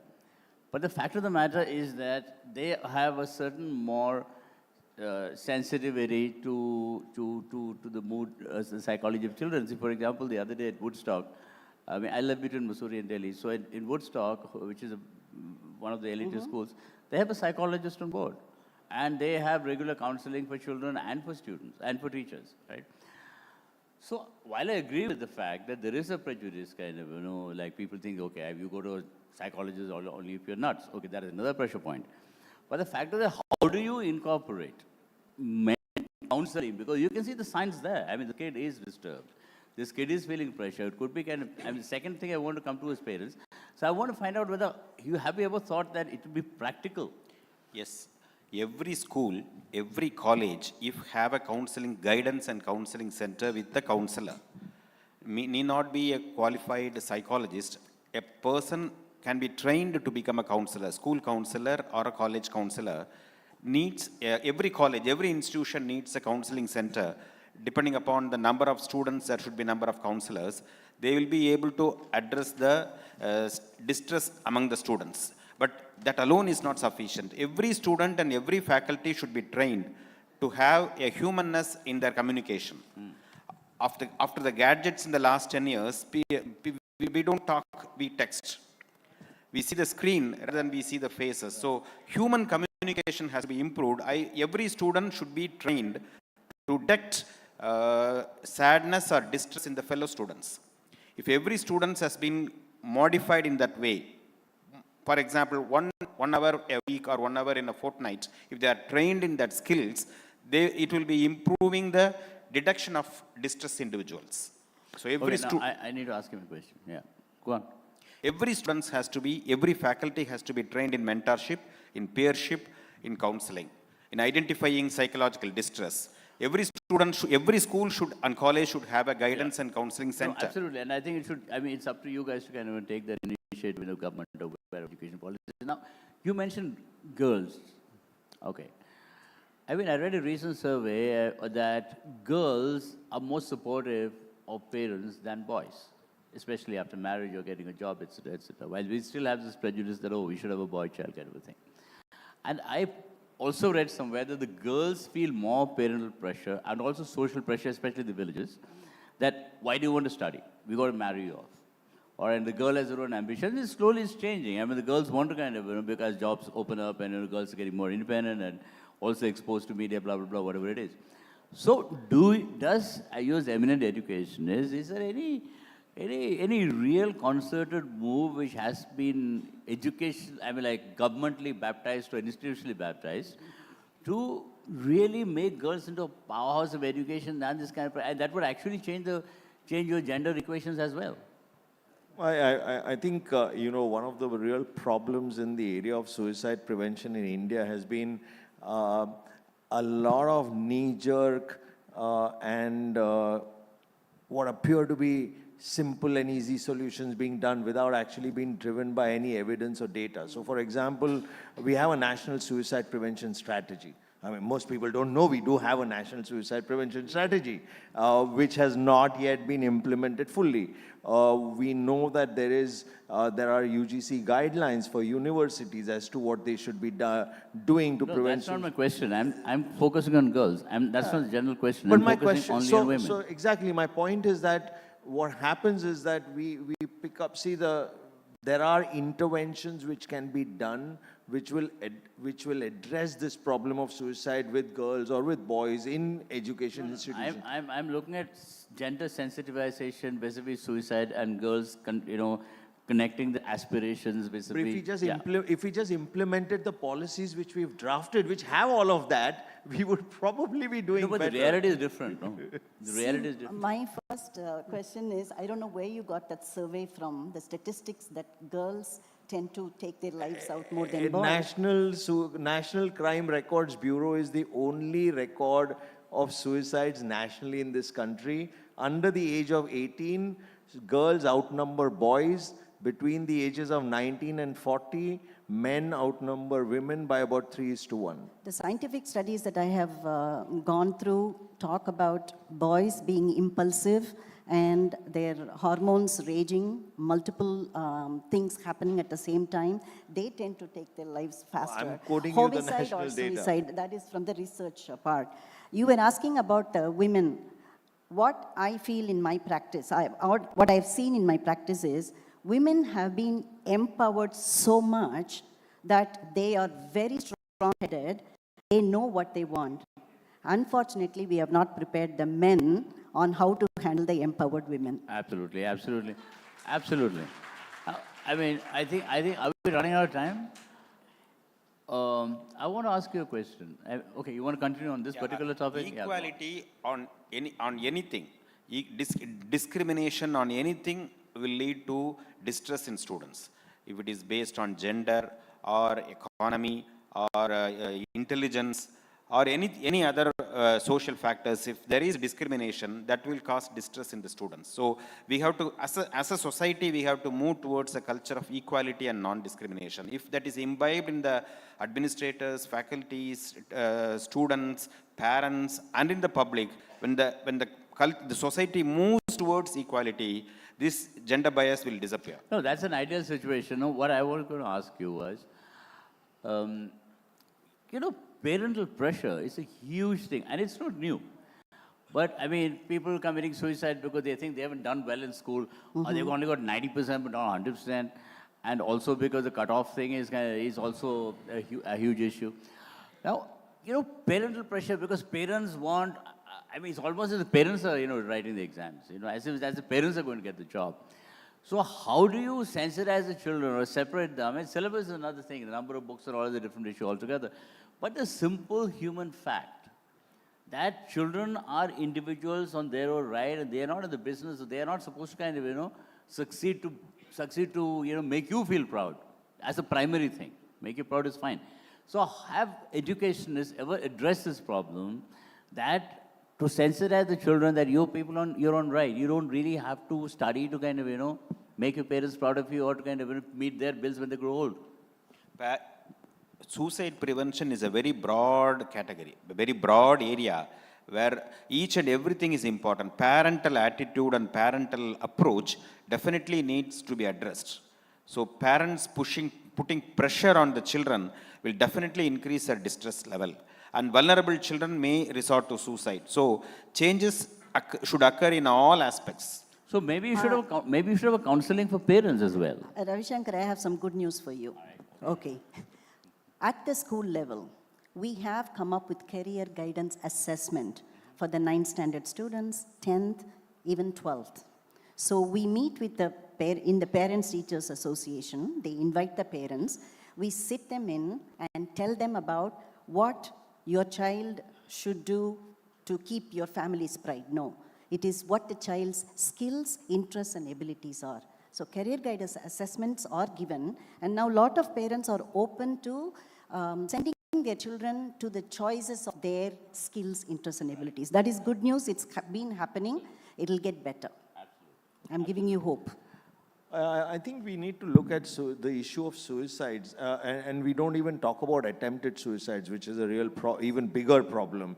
But we need to look at suicides as a public health issue, and we need to look at suicides prevention as a public health solution. You know, what are the public health issues things that we should be doing?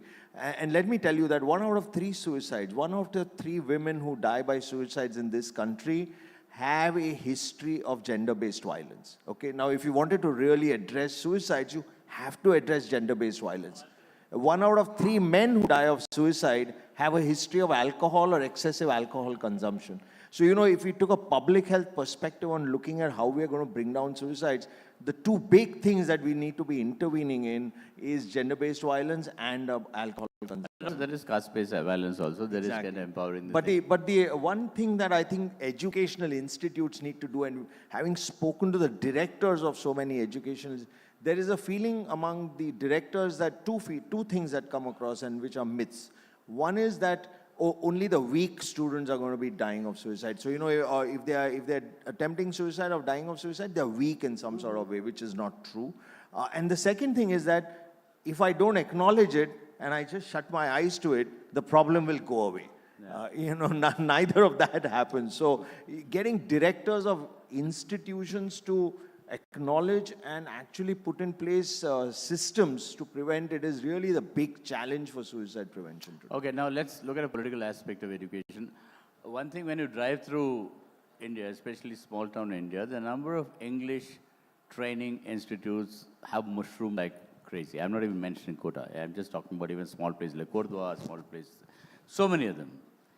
And I know a couple of friends, sisters who work at teach English. Most of them are more grammatically wrong, right?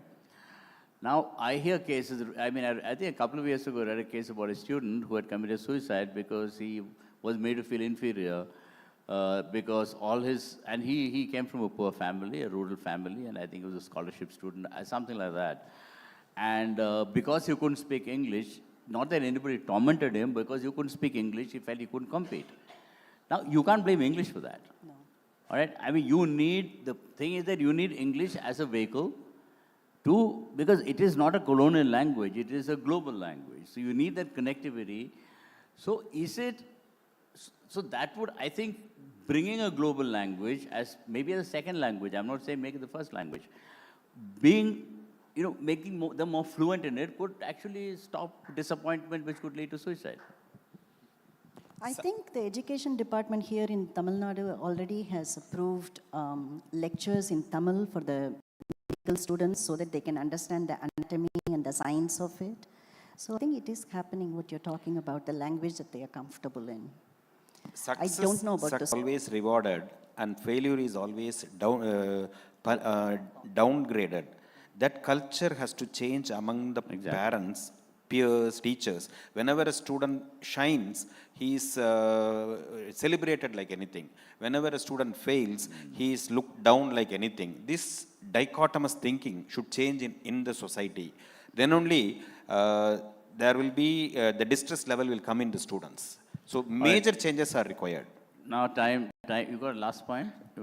Since you brought up the issue of language, my last point is actually about the media.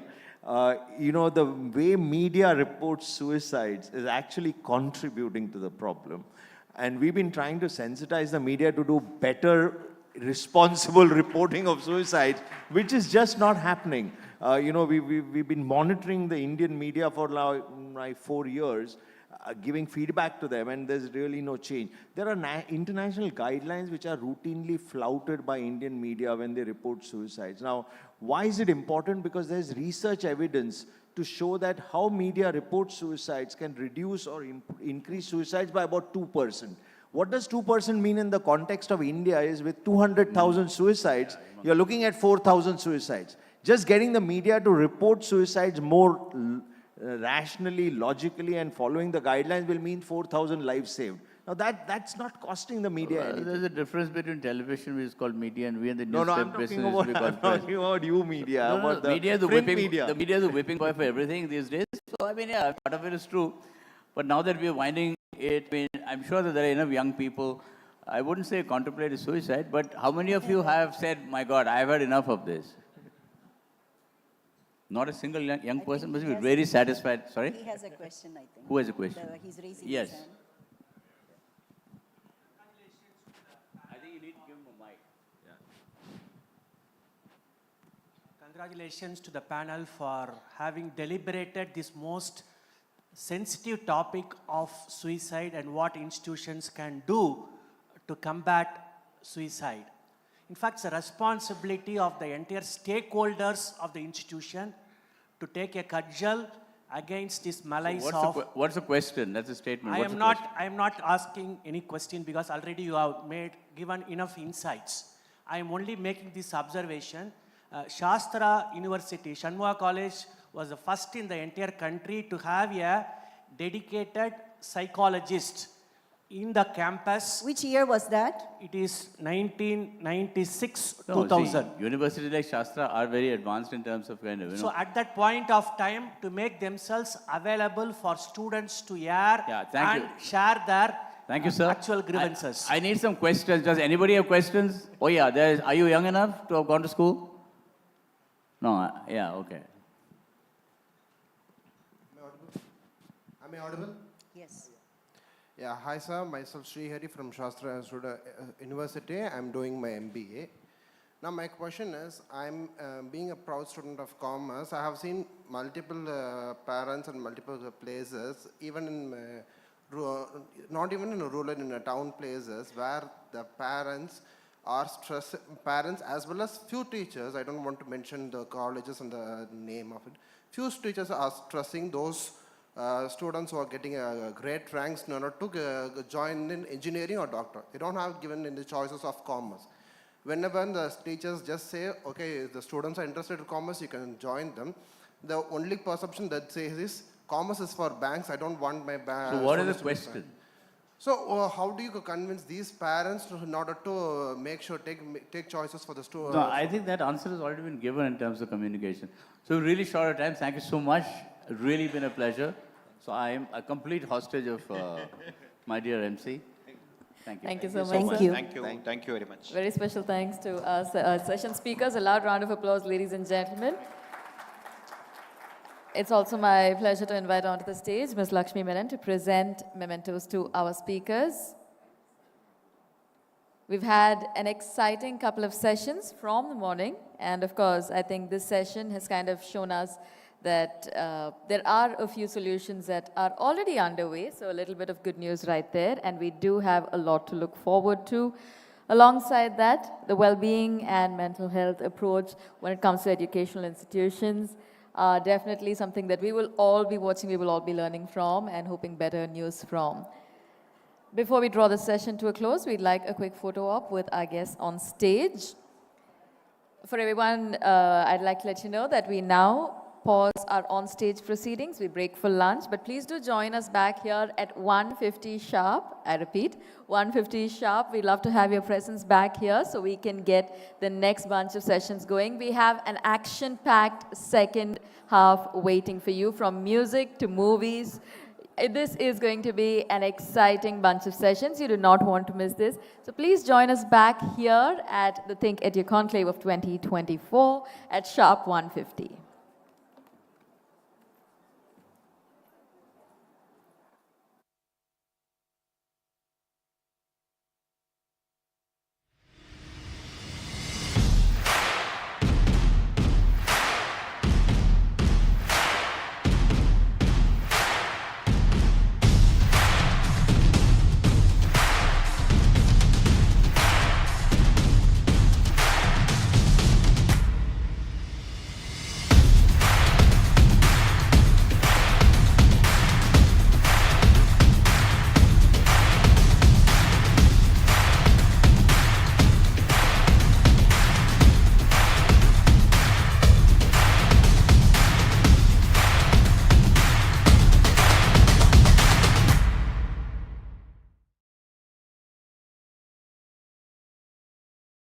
showed us that courage does not need the crutches of power, and that oppression cannot suppress the will of the truly awakened. Today, his legacy is inspiring a new breed of Indians whose strength, vision, and idealism is changing the face of India. Saluting this new Indian, the New Indian Express. It's new, it's Indian, it's Express.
Indulge. I read newspaper probably only one day in a week, and that is when the day Indulge comes to my house. Thank you, Indulge, for a fabulous evening.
He showed us that courage does not need the crutches of power, and that oppression cannot suppress the will of the truly awakened.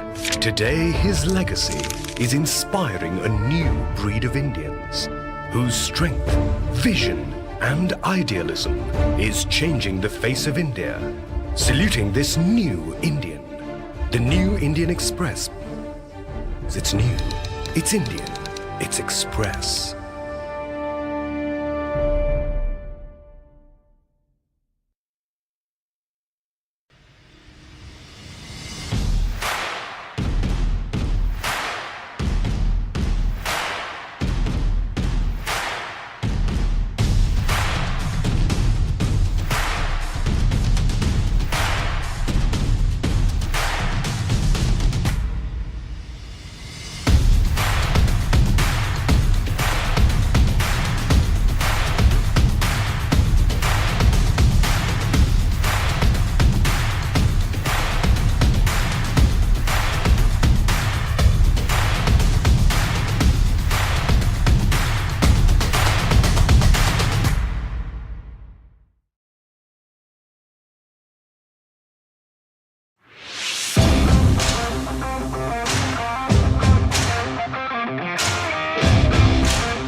Indulge. I read newspaper probably only one day in a week, and that is when the day Indulge comes to my house. Thank you, Indulge, for a fabulous evening.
He showed us that courage does not need the crutches of power, and that oppression cannot suppress the will of the truly awakened. Today, his legacy is inspiring a new breed of Indians whose strength, vision, and idealism is changing the face of India. Saluting this new Indian, the New Indian Express. It's new, it's Indian, it's Express.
Indulge. I read newspaper probably only one day in a week, and that is when the day Indulge comes to my house. Thank you, Indulge, for a fabulous evening.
showed us that courage does not need the crutches of power, and that oppression cannot suppress the will of the truly awakened.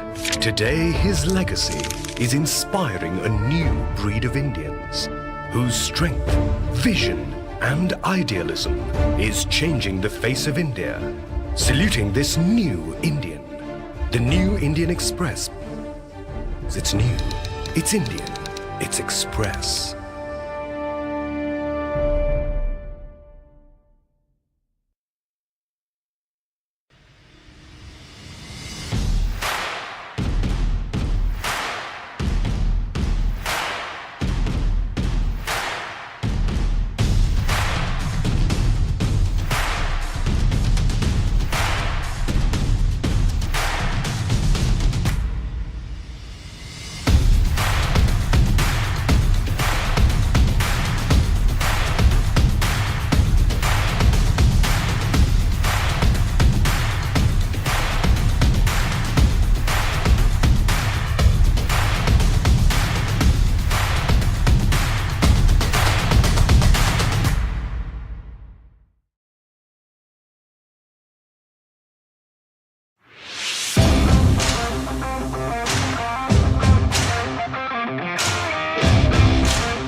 Indulge. I read newspaper probably only one day in a week, and that is when the day Indulge comes to my house. Thank you, Indulge, for a fabulous evening.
He showed us that courage does not need the crutches of power, and that oppression cannot suppress the will of the truly awakened. Today, his legacy is inspiring a new breed of Indians whose strength, vision, and idealism is changing the face of India. Saluting this new Indian, the New Indian Express. It's new, it's Indian, it's Express.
Indulge. I read newspaper probably only one day in a week, and that is when the day Indulge comes to my house. Thank you, Indulge, for a fabulous evening.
He showed us that courage does not need the crutches of power, and that oppression cannot suppress the will of the truly awakened. Today, his legacy is inspiring a new breed of Indians whose strength, vision, and idealism is changing the face of India. Saluting this new Indian, the New Indian Express. It's new, it's Indian, it's Express.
Indulge. I read newspaper probably only one day in a week, and that is when the day Indulge comes to my house. Thank you, Indulge, for a fabulous evening.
showed us that courage does not need the crutches of power, and that oppression cannot suppress the will of the truly awakened.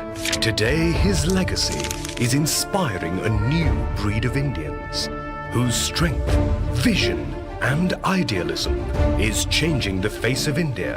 Saluting this new Indian, the New Indian Express. It's new, it's Indian, it's Express.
Indulge. I read newspaper probably only one day in a week, and that is when the day Indulge comes to my house. Thank you, Indulge, for a fabulous evening.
He showed us that courage does not need the crutches of power, and that oppression cannot suppress the will of the truly awakened. Today, his legacy is inspiring a new breed of Indians whose strength, vision, and idealism is changing the face of India. Saluting this new Indian, the New Indian Express. It's new, it's Indian, it's Express.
Indulge. I read newspaper probably only one day in a week, and that is when the day Indulge comes to my house. Thank you, Indulge, for a fabulous evening.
He showed us that courage does not need the crutches of power, and that oppression cannot suppress the will of the truly awakened.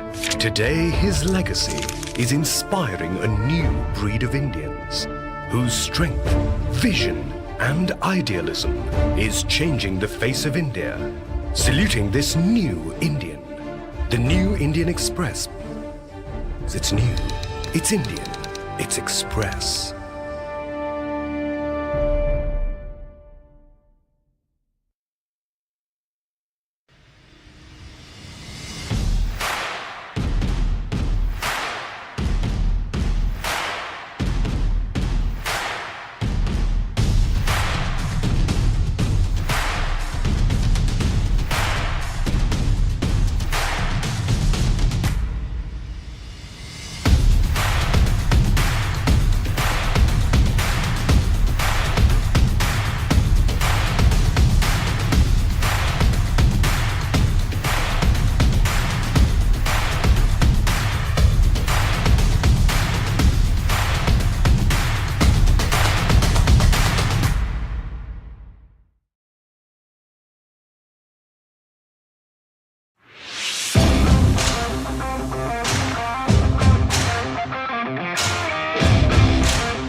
Indulge. I read newspaper probably only one day in a week, and that is when the day Indulge comes to my house. Thank you, Indulge, for a fabulous evening.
He showed us that courage does not need the crutches of power, and that oppression cannot suppress the will of the truly awakened.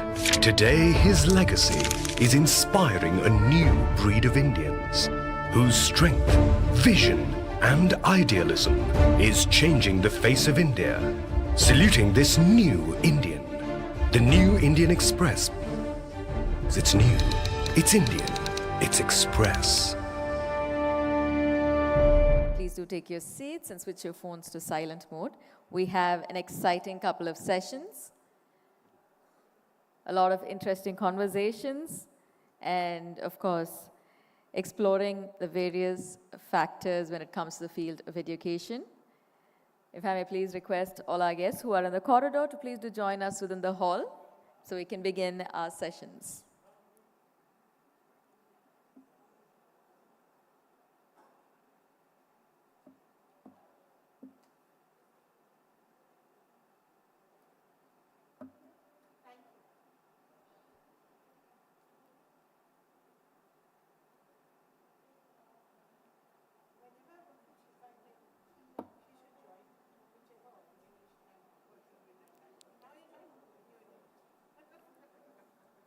Have a thumbs up.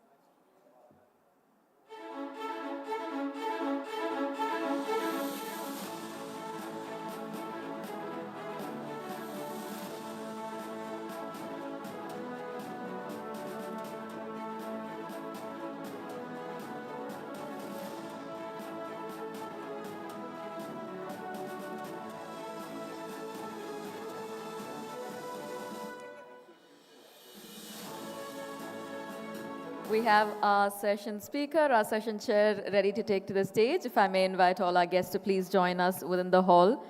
We begin an exciting session. This is definitely going to catch your attention. We started off our day with music, and today we explore it deeper with our upcoming session.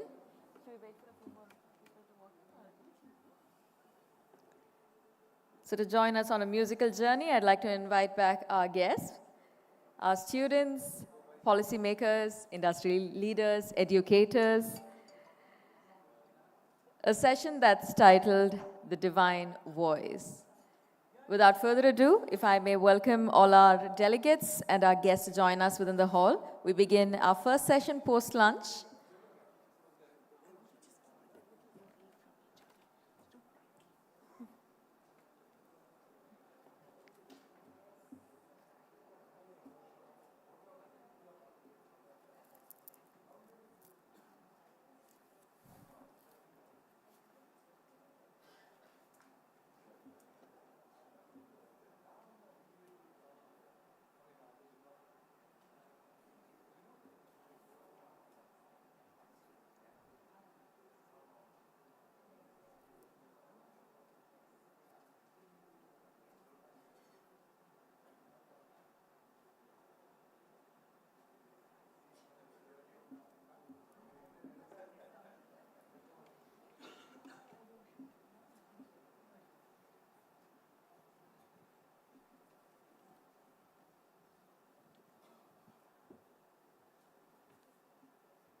We're here at the 13th edition of the ThinkEdu Conclave, ladies and gentlemen, and we're truly excited to have your presence here with us as we begin the next half of the day. Of course, today we've had some truly insightful, enlightening conversations on fun topics, on sensitive topics, and we do continue keeping the conversation going right here on stage.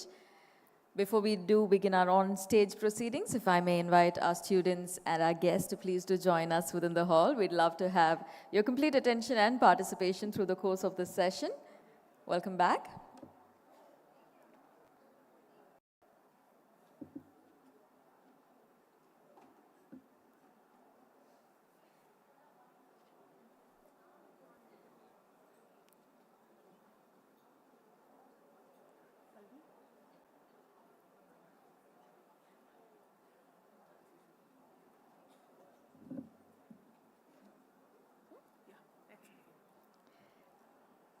All right, ladies and gentlemen, welcome back.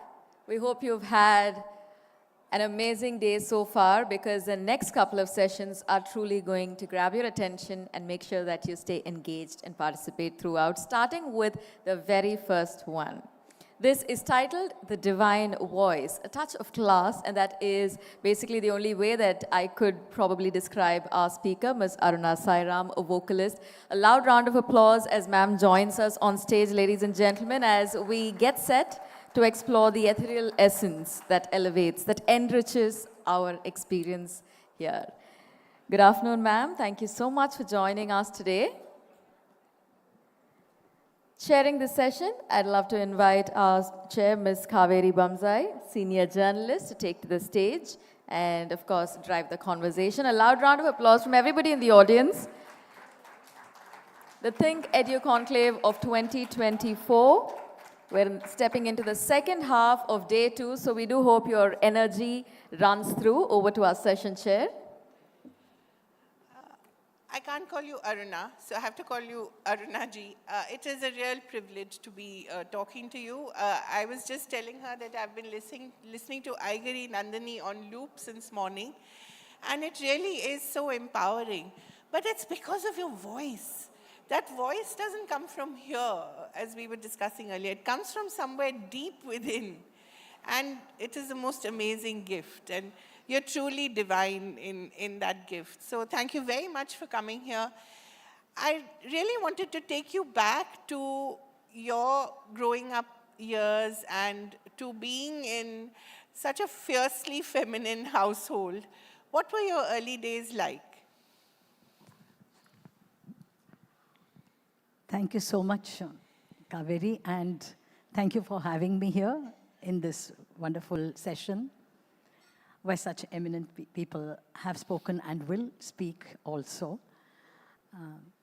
What I can remember of my childhood is that it was always a kind of charged atmosphere.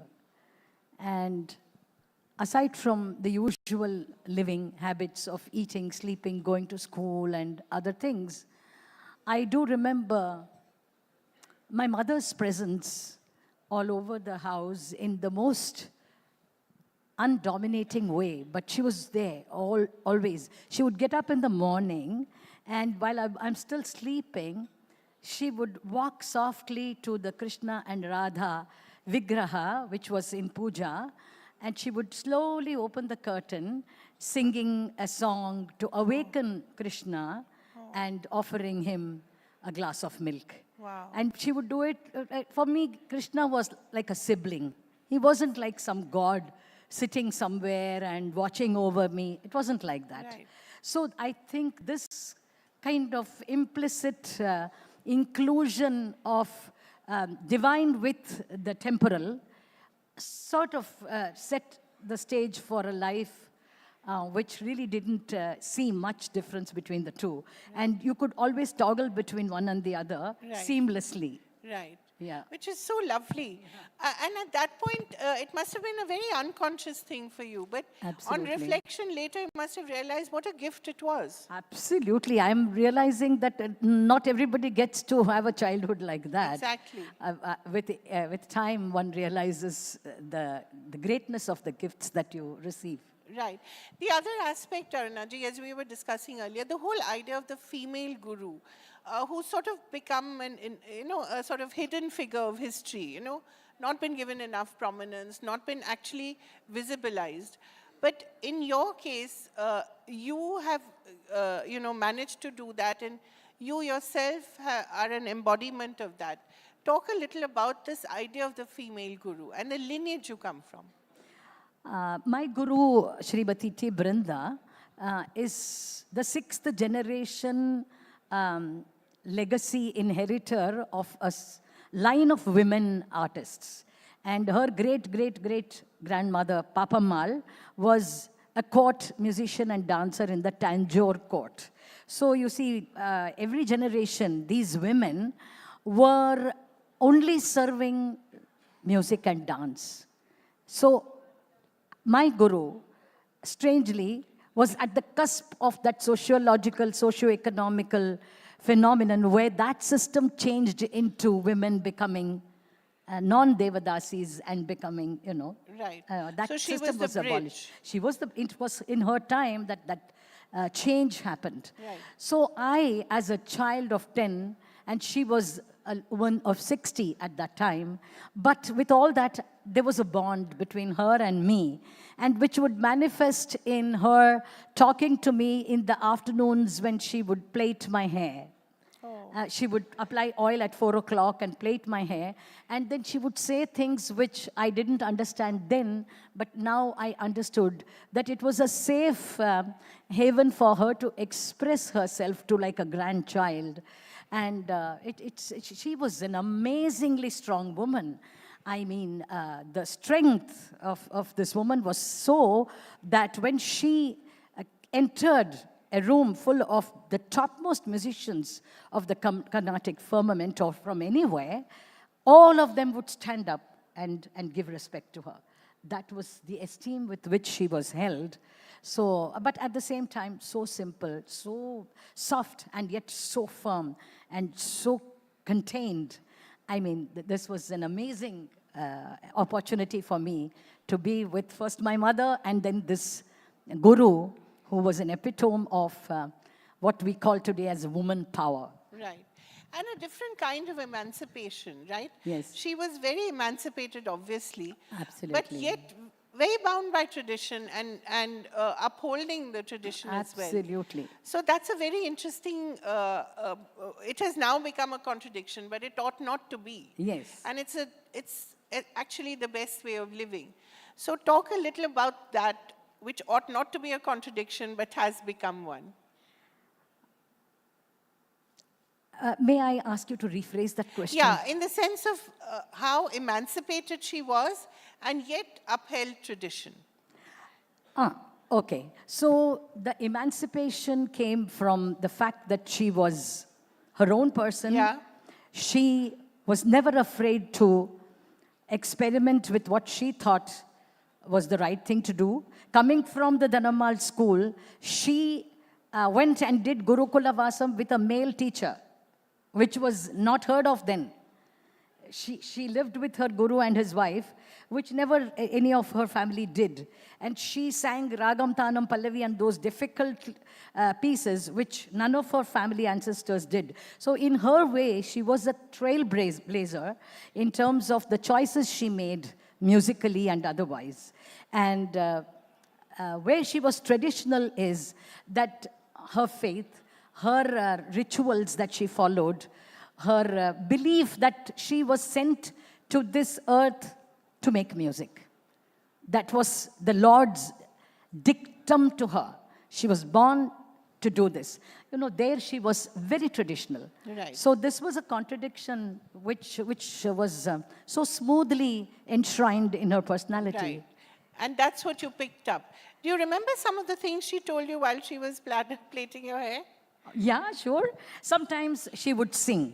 Right. And she would sing such ragas that she never sang in a concert. Oh.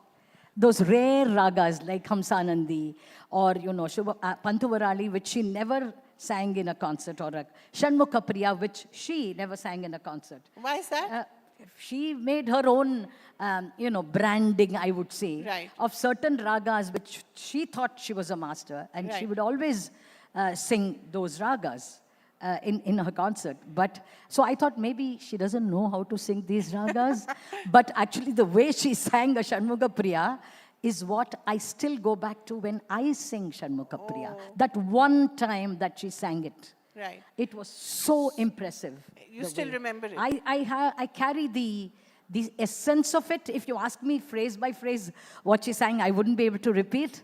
But what it meant to me, what impression it made on me, has stayed with me.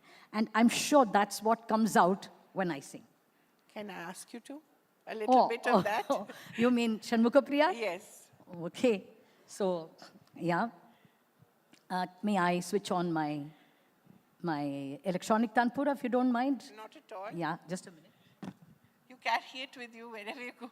Yeah, it comes as an ad. This is called tradition with modernity. Everything is in an app now, na?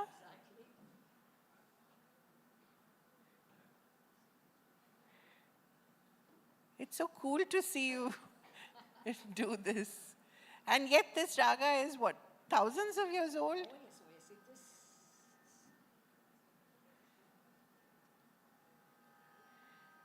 Wow.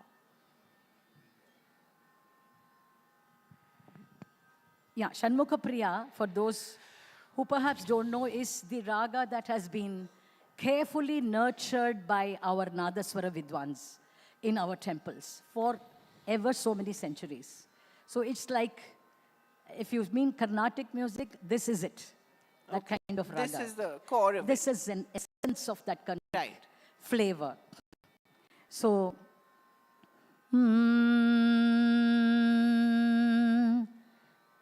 the Arohanam, Avarohanam is Sarigama Padanisa Sanidapamagari Sa. That's Arohi, Avarohi.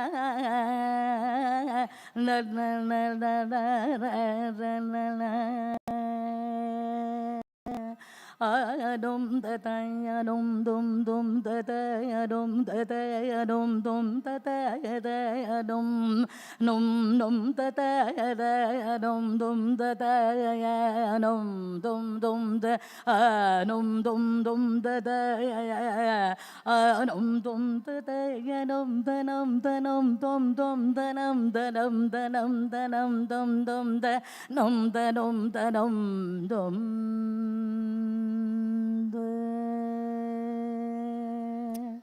Wow, amazing.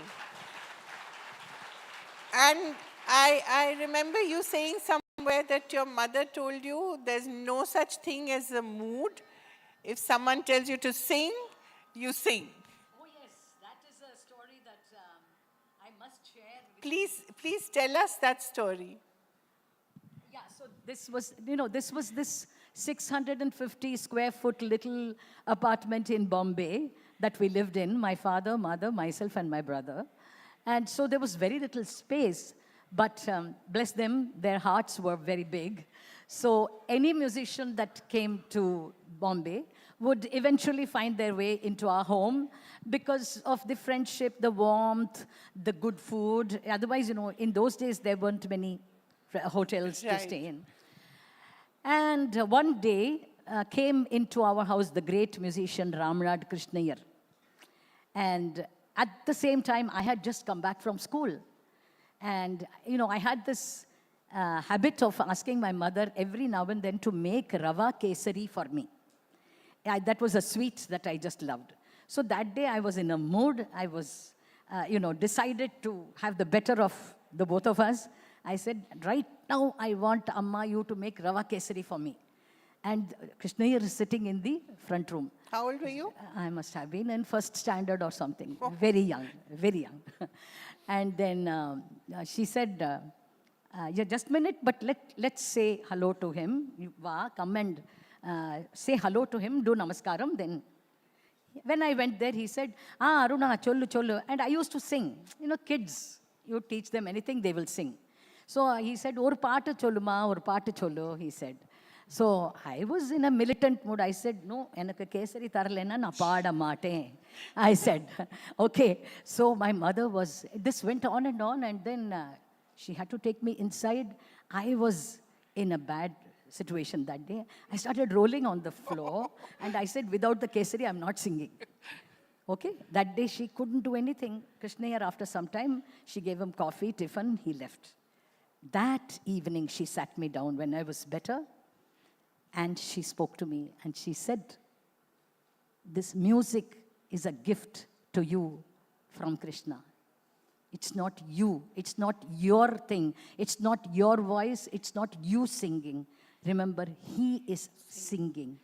Never again, never again Are we going to say mood and this and that? No. This is a gift. You have to share it. That's it. And the way she told it to me that day, till today when I go for a concert, I remember that, her face and the way she said it to me. That's why you take me anywhere, even if a small kid asks me to sing a song, I will sing. I will sing it for that child. Wonderful. I wish we all had such a work ethic. But in your case, prayer and singing, is it one and the same thing? I wonder. Well, if I may say so, prayer also for us, many of us in this part of the world, there's one thing to pray and say, yeah, we do that very often. Krishna or Narayana, I want this, give me that. Or make me, at least give me happiness, give me peace of mind, give my children, whatever. But on the other hand, there are very many moments when you just want to be merged with Him. Right. You just want to become Him. And very often, that's what our elders keep telling us, pray, pray, pray, but ultimately don't ask for too much, just want to become Him. Right. Become something purer, more beautiful from inside, right? So what I'm noticing in my thing, as the years are rolling by, is that music gives me the opportunity to become that, to become something. So there is no prayer separate and music separate. Right. It's just a journey. Right. So when you're doing your riyaz, you're actually praying. Yeah, it's call it prayer, call it merging, call it forgetting yourself, forgetting time and space, or just being whatever it is. That's what happens. And every morning, do you do this every morning? How many hours? Every morning. Well, the routine goes something like morning you get up, then, early morning. When I was a kid, early morning, every morning, 4 o'clock. 4 o'clock. After that only you will get anything to drink hot. Uske pehle only water. But now, yes, get up, first meditate, do, I have a yoga teacher, so now she has taught me how to do things like yoga nidra, or, those kind of small things. I'm sure you can teach her a thing or two about breath. No one knows breath better than you. Yeah, then I do a whole 1 hour of breath exercises. Right. Yoga, movement, slow movement, married with the breath. So that goes on for another day. Then there is some, so it takes about 2 or 3 hours to be ready to face the day. Right. Once you do that, you know that you'll be okay. And no moods will happen with you. No moods, no moods. That is all done and dusted. No moods. Since we did talk about Krishna, I will have to ask you to sing the Tilana, which I don't know, I've just fallen in. It is, I think, the most beautiful piece of music I've heard. And your voice comes from somewhere so deep within that I think even you cannot tell where it's coming from. It's coming from maybe up there somewhere, right? Absolutely. And tell us a little about the Tilana. Sure. So this Tilana is composed by Oothukade Venkata Subbayar. He predates the Carnatic Trinity. The Carnatic Trinity are Tyagaraja, Shama Shastri, and Dikshatar, as we know them. And this was before that time, 16th century. And he lived in this little village called Oothukade.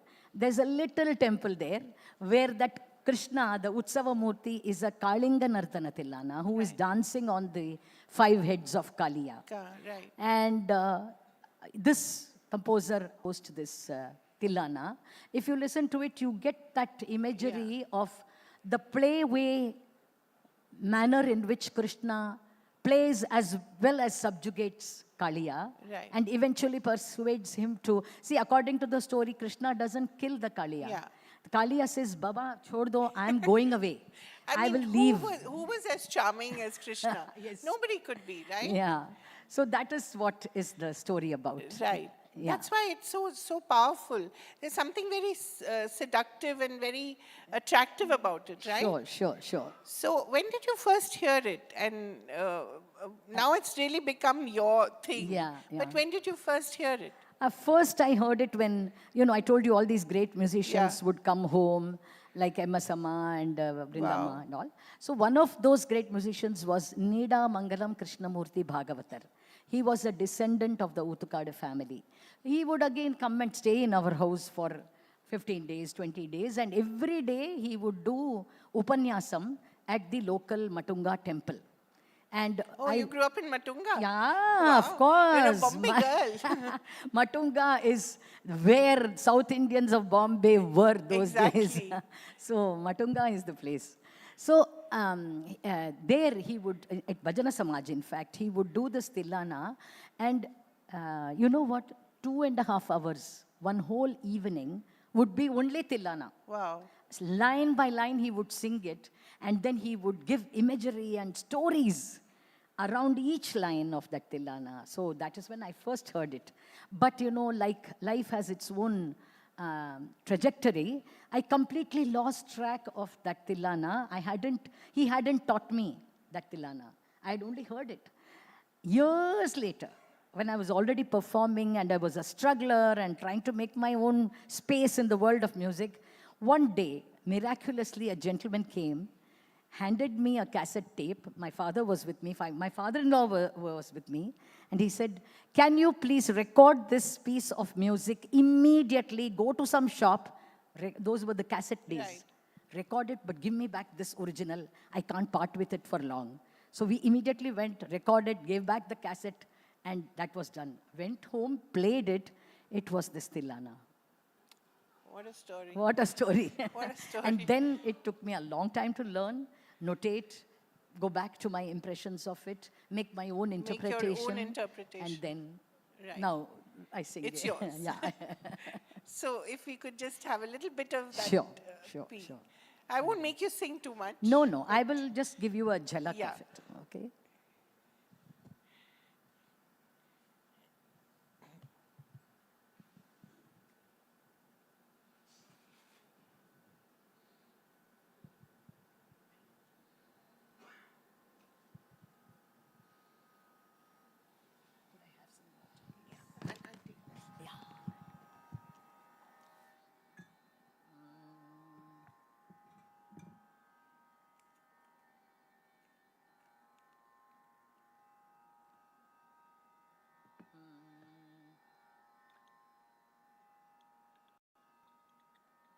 It's going to be difficult for me to stop short of. Anyway, I'll try.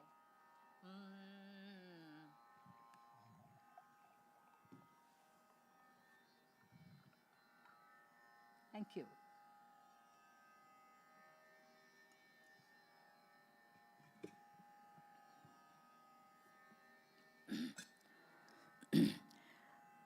Tam tim tarannatam dinatakinnatam tim tarannatam dinatakinnatam tim tarannatam tam tim tarannatam dittagitadrigutagitadrigutagitadadiginnatam tam tim tarannatam yamuna tadaga bangerugabavatam tim tarannatam yamuna tadaga bangerugabavata kitata kitasara sadanayanayaka sayaka mudrita jaya jayatam tim tarannatam Tamitajam, takatajam, takatikajam, tamitajam, takatajam, takatikajam, tam, tamitajam, takatajam, takatikajam, ta, Nila Manohara Jala Vibhushana Nirata Jalandhara Bhujanga Nartana, Nirajatadaga Adiga Mridula Pada Nikata Tarango, Tunga Tadanga Nirtaka Tam, Takatai, Takatadimidiyata Takata, Kitataga Jagadigirjaganandam, Tagajagadaga Girjaganandam, Yamuna Tadaga Tunga तरंगम हिमगरस्मिनित Ramit शुभांगम इतस्ततस्तर करुणापांगम यदिवर हृदय सरोरुह भृंग. Thank you. You know, there's so much joy and divinity in your voice, but there must have been so many trials and so much pain in your life as well, as everyone has. How do you overcome that? And how do you keep the joy alive? How do you keep the curiosity alive? How do you keep your core happy? I would say that, firstly, as I said, music itself offers a great opportunity very often to forget yourself. So that helps. But yes, the painful parts of life do have a habit of doing action replay in your mind. Yeah. So you go through a pain once, but you replay it ever so many times in your mind. That is how most of us have been wired, or we think it's normal to be like that. But with time, I realized, and there I must say the family helps. Like my husband Sai is, I mean, if I could be as evolved as he is, you know, that is Wonderful. how he is. I think we should, we should clap. So, you know, slowly I'm learning, and I also have a guru who teaches me Bhagavad Gita every day. Oh. Every day we do a session over the virtual medium. Right. And so the point is to try to erase all those recordings of the past memories. Try to not go into the thoughts ke kal kya hoga, parso kya hoga. Oh my God. It's not easy. It comes. There are moments when you lose it. But every morning, if you say, no, today I'm not going to do that action replay thing. Every morning you have to work at it. Yeah. And I have to, that's why I told you it takes me 2 to 3 hours with their own baggage. They are spending enormous amount of time and money to be there in that auditorium when you're singing. Why? Because they're looking for joy. Yeah. So it's not fair. You don't have a right to do that. These things slowly you learn and you sort of. And you're always learning. You're always trying to become better. Yeah, no? it's work in progress Yeah. all the time. Absolutely.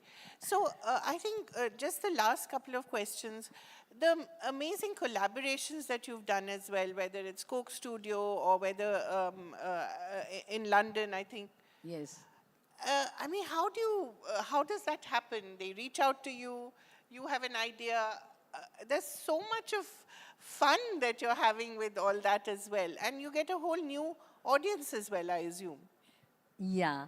That I think comes from, again, back from the childhood, because you see, when you grow up in Bombay, Right. you come to learn that life is a many splendor. Not that you don't do it in Chennai or any other place, but Bombay is special because it's a complete masala of too many things.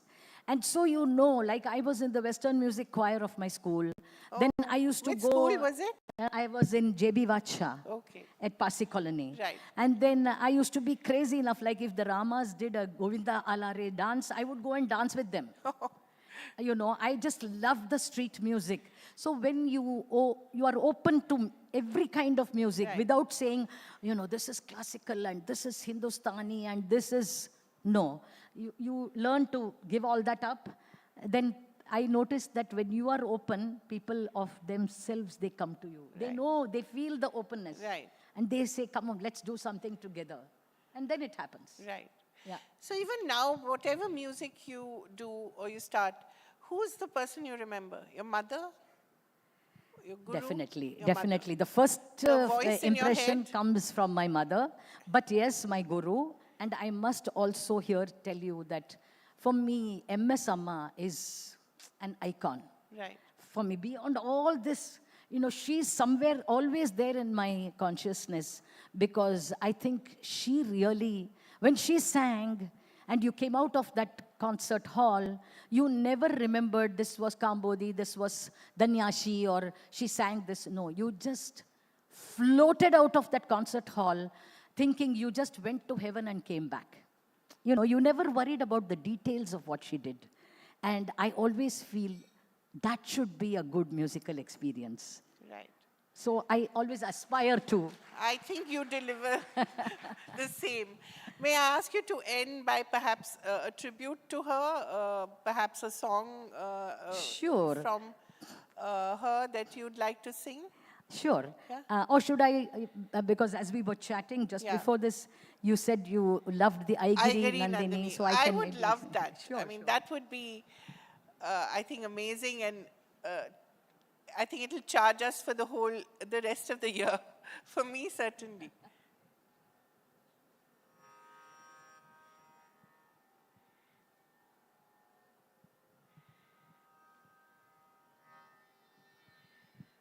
So I would like to, you all know that, you know, chanting and saying shlokas is a part of our Yeah. culture, you know, here. Every morning when we were children, our parents always taught us to chant something. So I'll do a little bit of a chanting from Lalita Sahasranama and then seamlessly move into Aigiri and close. Wonderful. Thank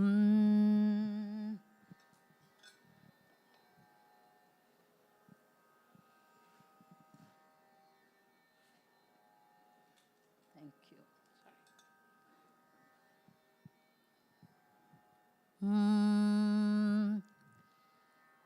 Om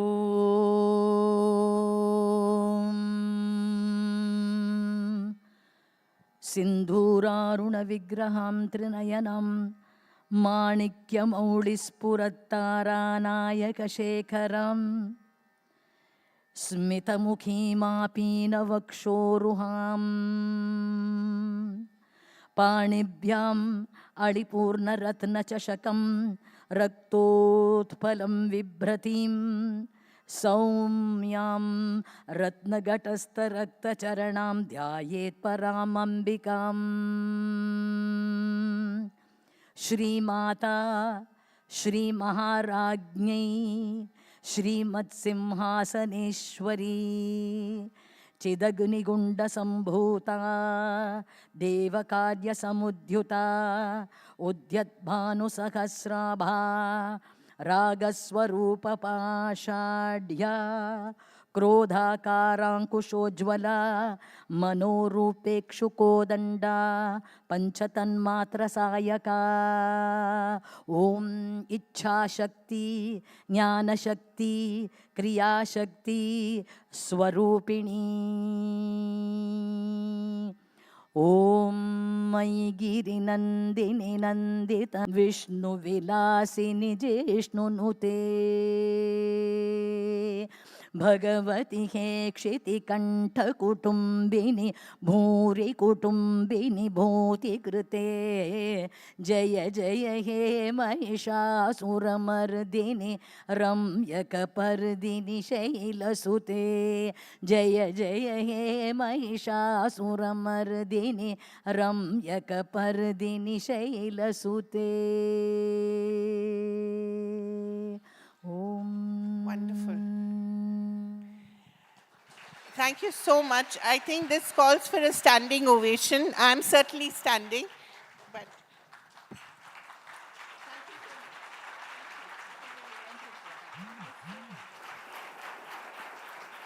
Before we draw the session to a formal close, if I may request Ms. Lakshmi Menon to please join us on stage and felicitate ma'am and extend our thanks.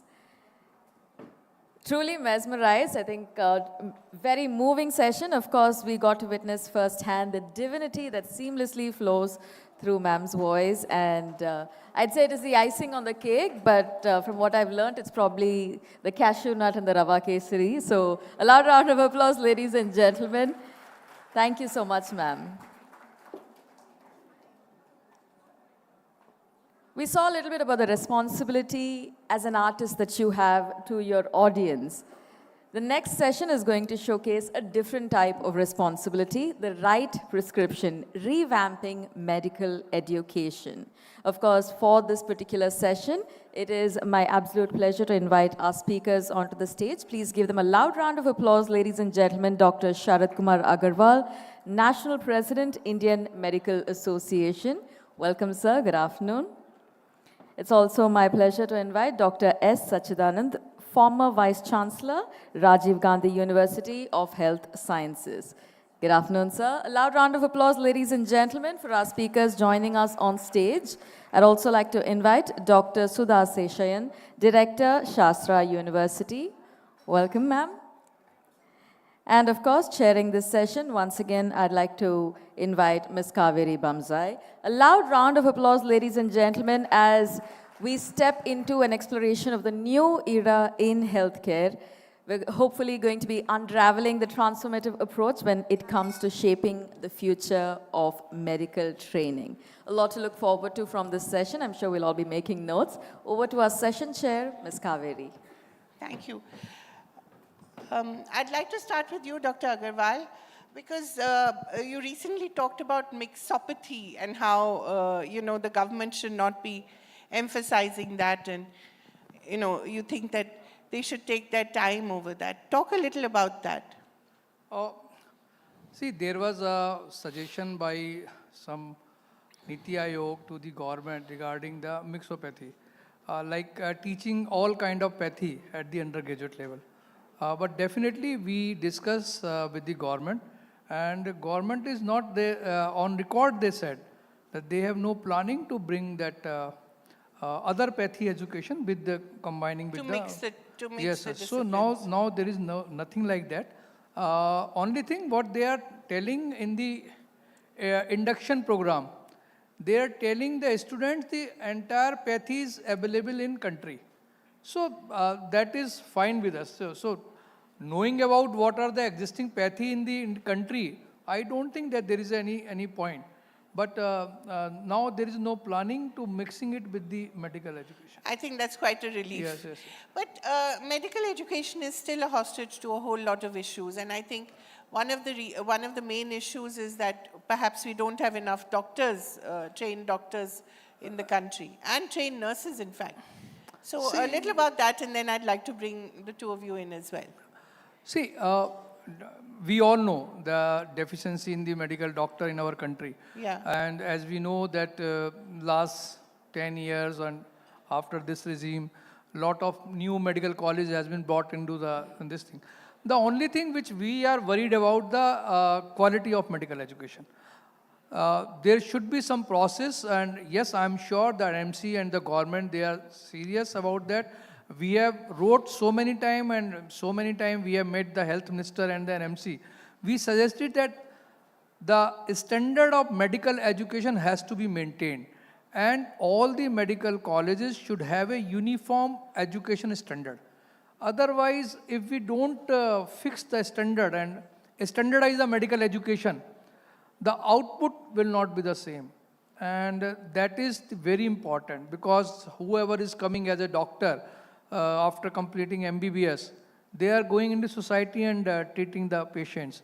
So that is very important, and I am happy that government is, yes, though a lot of things has to be improved, but their intention is good and they have start working on that direction. That is good.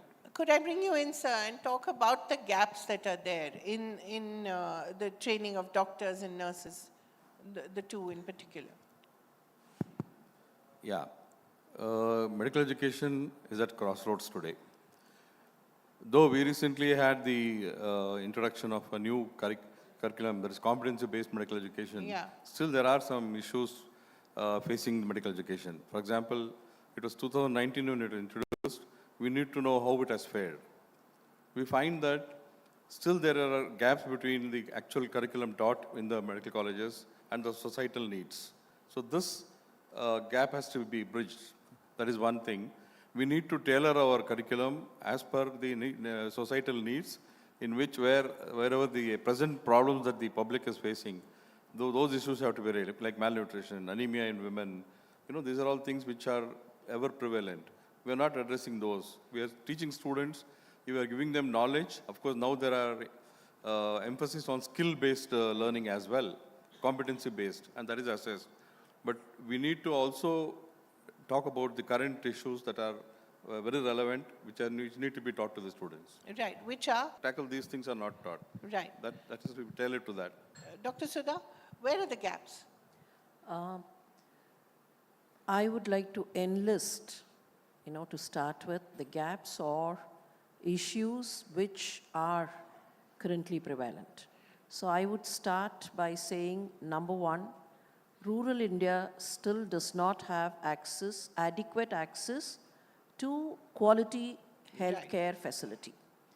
Number two, there is a necessity, considering all those factors on ground, there is a necessity to revive the concept of a family physician. Right. In other words, the family physician needs to be Absolutely. resurrected. And number three, handling patients singly in a rural setup is completely different from handling patients with somebody behind you, somebody supervising in a well-established setup. Right. I think these are the areas where medical education needs to be advanced and train the Indian medical graduation on ground, Right. all by himself or herself, without the help of gadgets, without the help of scans and radiological investigations immediately on hand. Right. So this has to be thinking about the competencies. We have something called the competency-based medical education. But then how much of competency is really achieved? Like, okay, I know to take the blood pressure. Yeah. I am given a kind of, some marks and I'm given a pass in the physiology examination. But then when I go to the ground and start taking the blood pressure for a patient all by myself, I would still not be comfortable. Right. So some kind of intensive hands-on, intensive internship, that needs to be given. The current internship pattern of 12 months is fine, but somewhere down the line, at least 3 to 4 months will have to be a real intensive hands-on on the ground. Right. And we also need to kind of strengthen our postgraduate education in terms of the family medicine system. And there is a necessity to revive the entire family physician concept. Right. Talking about the rural setup, the primary health centers are mostly still in a shambles. And I think the government had a plan to create wellness centers. I don't know what has happened to that. Some work is happening on that line. But, as was rightly discussed earlier, the proportion of medical personnel available to the general population. If you take a state like Tamil Nadu, the statistics given is, 1 doctor per 300 people or so, 243 something in Tamil Nadu, and then it kind of, keeps going up, Karnataka, Kerala. But then if you go to places like Haryana and Jharkhand, 1 doctor available for about 6,000 plus population. So that is where the gap is, and probably it will take quite some time to, even if you have that number of medical schools and then churn out that many medical graduates every year, whether these people will be motivated to really work on the rural setup. So I personally feel, I've been with the Tamil Nadu Medical University for 4 years, and Sachi and I had been colleagues, but I personally feel something has to go into the curriculum where the prospective Indian medical graduate is kind of, motivated to work in the rural setup. Yeah. Some kind of value-based education, maybe, at the ATCOM level or at the yoga level, at the orientation level, somewhere we need to put in that kind of a thinking. Can it not be made mandatory? You can make it mandatory, but then just by making it mandatory, would it have the desired effect? It would be there on paper, but then working with all your heart and soul is something different. And remember, these are people who will have to handle patients. Yeah. I cannot I cannot just be reflecting my moods, my ups and downs on the patient. Right. So that requires a kind of a balanced approach, and probably in the medical education, this needs to be incorporated and brought in. Right. Doctor, what do you think? How can this be encouraged in the students? Because as it is, you find fewer people wanting to get into the medical stream because they think it takes too long and it's too intensive, and engineering is perhaps more glamorous. Yeah, as it existed, medical education was knowledge-based. We used to teach theory to the students, Right. and very limited time was spent on practicals and this thing. Right. So that should change. It was knowledge, it was skills, and then attitudes. Now I would like to reverse that. What we need to concentrate is on attitudes, skill, and then knowledge. Right. That way, as Dr. Sudha mentioned just now, we would be training our students to interact very well, communicate very well with the patients, rather than show off his knowledge and things like that. That's one thing. Secondly, we want doctors who does rather than doctor who knows. We should prepare our young doctors to have that skills, develop that skills. So I can completely concur with her that we need to train students towards skill development. Right. May I add something here? Please. I had a professor, I wouldn't want to quote the name, my professor, a patient, with a particular drug. I was not aware that my professor never liked that particular drug because of some kind of bitter experience he had in his own internship days. Not knowing the fact, I used it. The next morning, I could see the reaction of the rest of them, the rest of the unit. They were, almost kind of telling me, I'm gone forever. And that is what was expected from the professor. If he only knew that I had used that particular drug, God knows what will happen. The heavens will come down and Himalayas would break loose and all that. But then he came and I went straight to him. I told him this is what I did. I didn't know, but then the patient is fine now. He just had one statement to make. He said, I prefer a complicated patient to someone who would not be alive the morning. That was his take. He said, I don't mind. She used it. She didn't know. She used it, but then the patient has survived. Right. If only she had not used a drug just because I did not like the drug, Right. I might not have the patient. Medical education, by the number of years spent in the medical school and trying to say an engineering graduate would be done. Right. Either it's the parent or the grandparent child. or the peer pressure, whatever you call it. I think that's not the right way to compare things. Right. There's no comparison. Yeah. May I ask you to weigh in on the NEET issue, because as you know, that's one of the biggest issues in the state. What's your take on it, sir? Next. NEET. NEET. The NEET exam. It's a NEET exam. What you want to know? Backlash or pushback from Tamil Nadu to the idea of NEET. They don't want that centralized exam. No, see, NEET is good exam. You see, initially you see what every individual after 12th, they used to go to place. Individual medical college. Yeah, to give the entrance exam. Now there is a uniform exam. I don't feel that, see, what we say what is good as per the professional. And we don't know the politics. So what the political people do, they have something else. But NEET is good. Central exam, the student is tension-free, less stress. They have to prepare for the single exam. Exam is good, NEET is good. There is no problem in that. Only thing, the counseling part should need some improvement. Like state has a different counseling, center has a different counseling. And I know that government is working on that there should be a single software.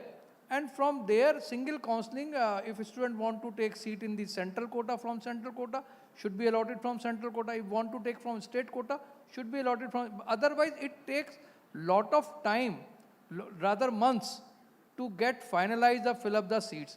But I want to mention the another important thing around the medical education. See, the biggest problem is, probably Shad, you also reported that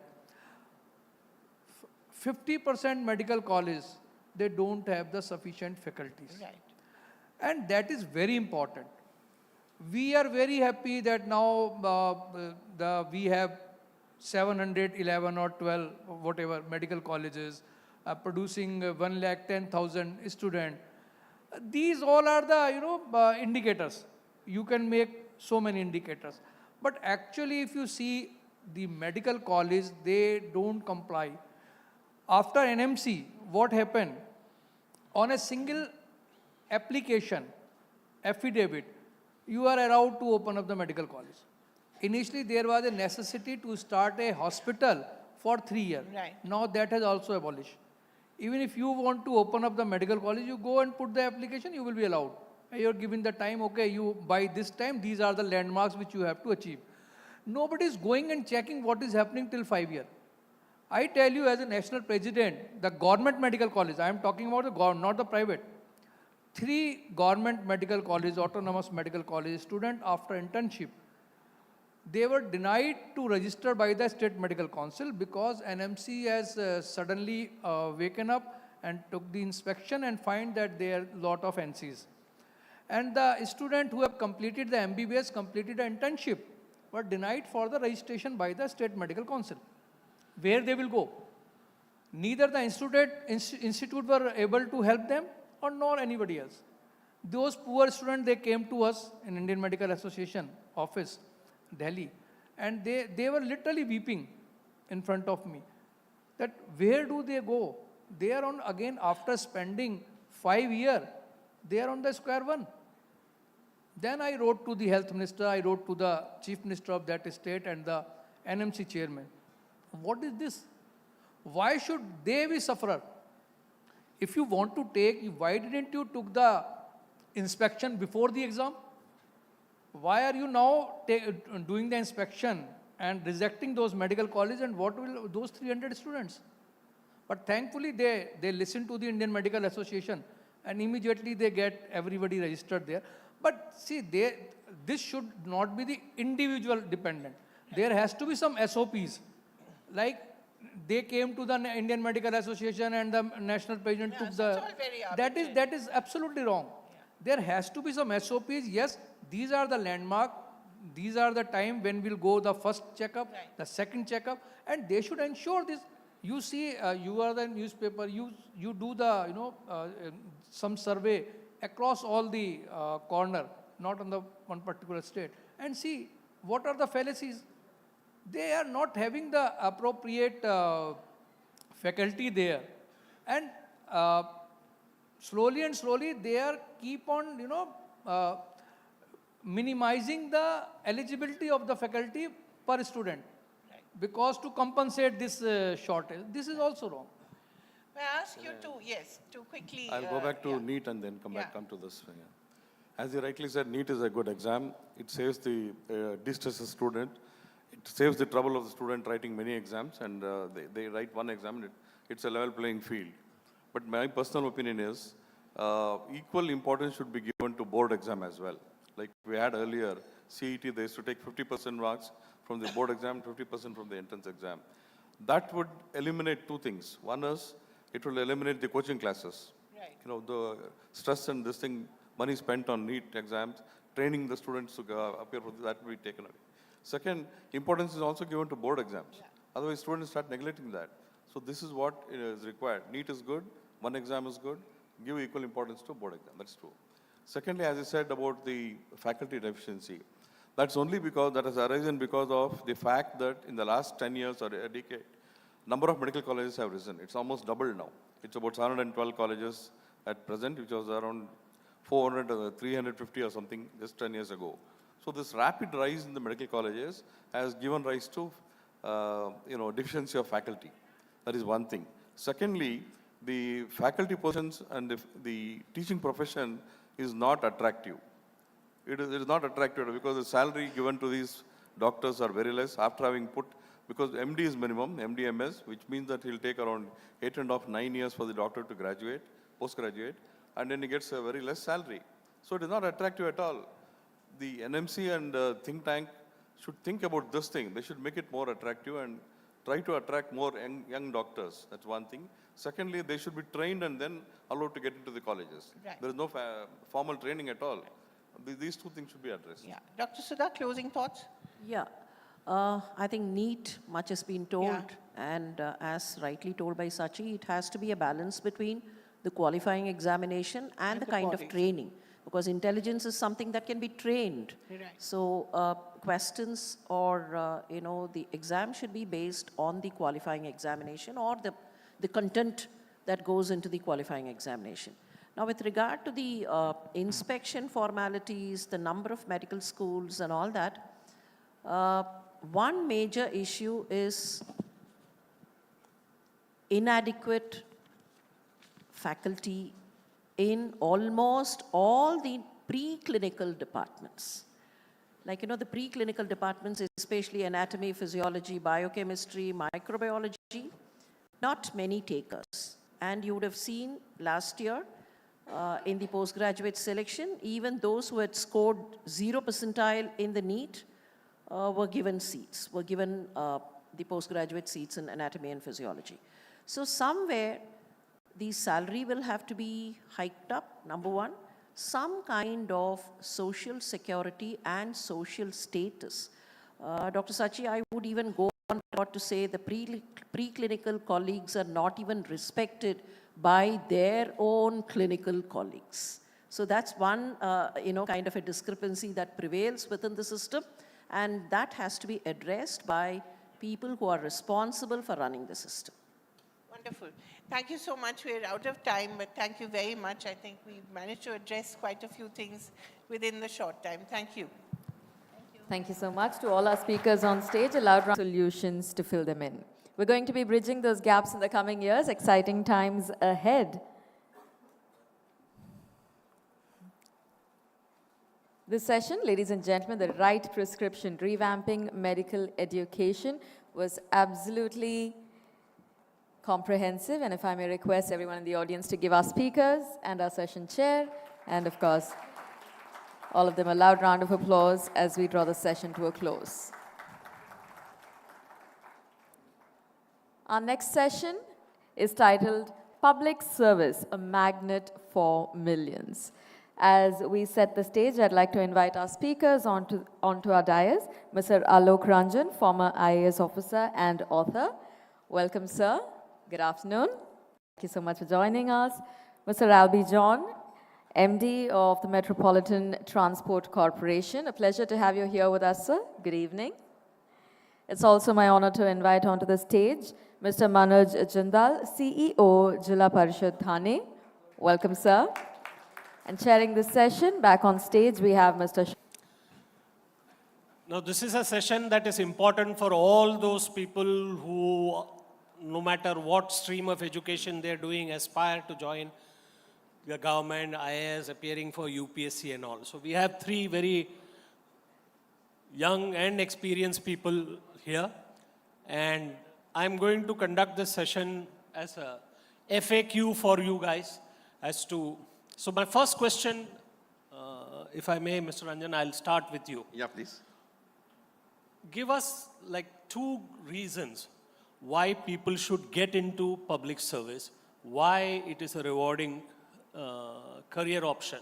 I will ask all 3 of you. Then I'm going to come and ask you, what do the students need to do to get there?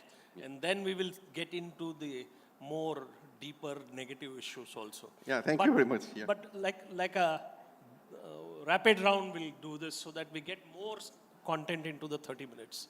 Okay, right. Thank you very much. Well, just to put the topic in the right perspective and context, I'd like to say this. Yes, public service today is a magnet for millions. Millions, look at the civil service examination. As far as you know, as many as 12 lakh people register for the prelim examination. Up to 5 lakh to 6 lakh actually write the examination. And only 600 to 700 are selected, finally. And in the IAS in particular, only about 180 are selected. So that shows the small percentage of people who actually get selected. But still, People spend so many years writing this examination, spending years at a stretch, staying in hostels, staying in Rajendra Nagar, staying in Mukherjee Nagar, Delhi, and doing this. Public service actually, why is it a rewarding career? I just like to say, just a small example I give of my own self. You know, I also did my MBA from IIM Ahmedabad.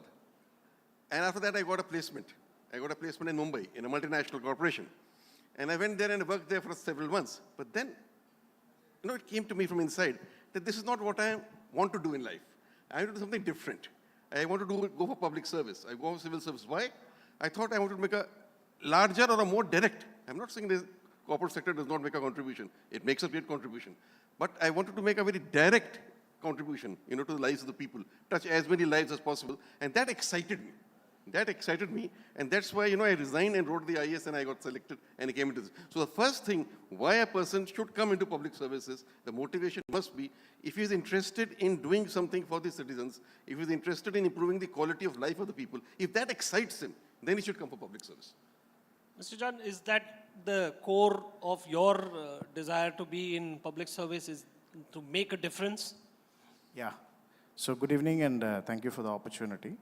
So you were asking why people should, you know, opt for the civil services. Is it a dream career and why? Yeah. So two things. One, it's a great career. It's a great career choice. So I don't think there is any other career in India which gives the diversity that the Indian Administrative Service gives, or for that matter, other civil services gives. As an IAS officer, 3 months back, I was a district magistrate in one of the districts of Tamil Nadu, and now I am the managing director of a public transport company. So I don't know where I'll be in the next year or so. So it gives that diversity in challenges, and it is very interesting on a daily basis. You know, your challenges changes. Your opportunities changes. So it's a new day on a daily basis. So that's one. Secondly, why people should choose the civil services? Because India needs its best as civil servants. The responsibility and the opportunities for a civil servant, even in any of the service for that matter, is very huge. And we need our best candidates in the service. That is two reasons, I would say, why our youth should opt for the civil service. Okay, so you said that India needs its best to be in public service. But does the government use the best as the best? Because one of the lines that IAS officers always say that as soon as they attain some expertise in a subject, they are transferred. So you become like jack of all, master of none kind of thing, and you keep shifting. But I take the point of the diversity of opportunities that you get and to crack problems in different areas. So, sorry if I can respond to that. Generalization, being a generalist in itself is a specialty. It's not easy to be a generalist. You can get specialist for anything. You can get a consultant. You can get a person with an expert opinion. But to see various expert opinions and to bring all those things to the table and put in a way which can be of use to a problem, that needs a separate skill, and I would call that skill is being a generalist. Thank you. Well said. But here's how I would frame it. I would say that the ability to execute ideas is what is the core to being in public service. I'd like to hear your views of why you chose public service.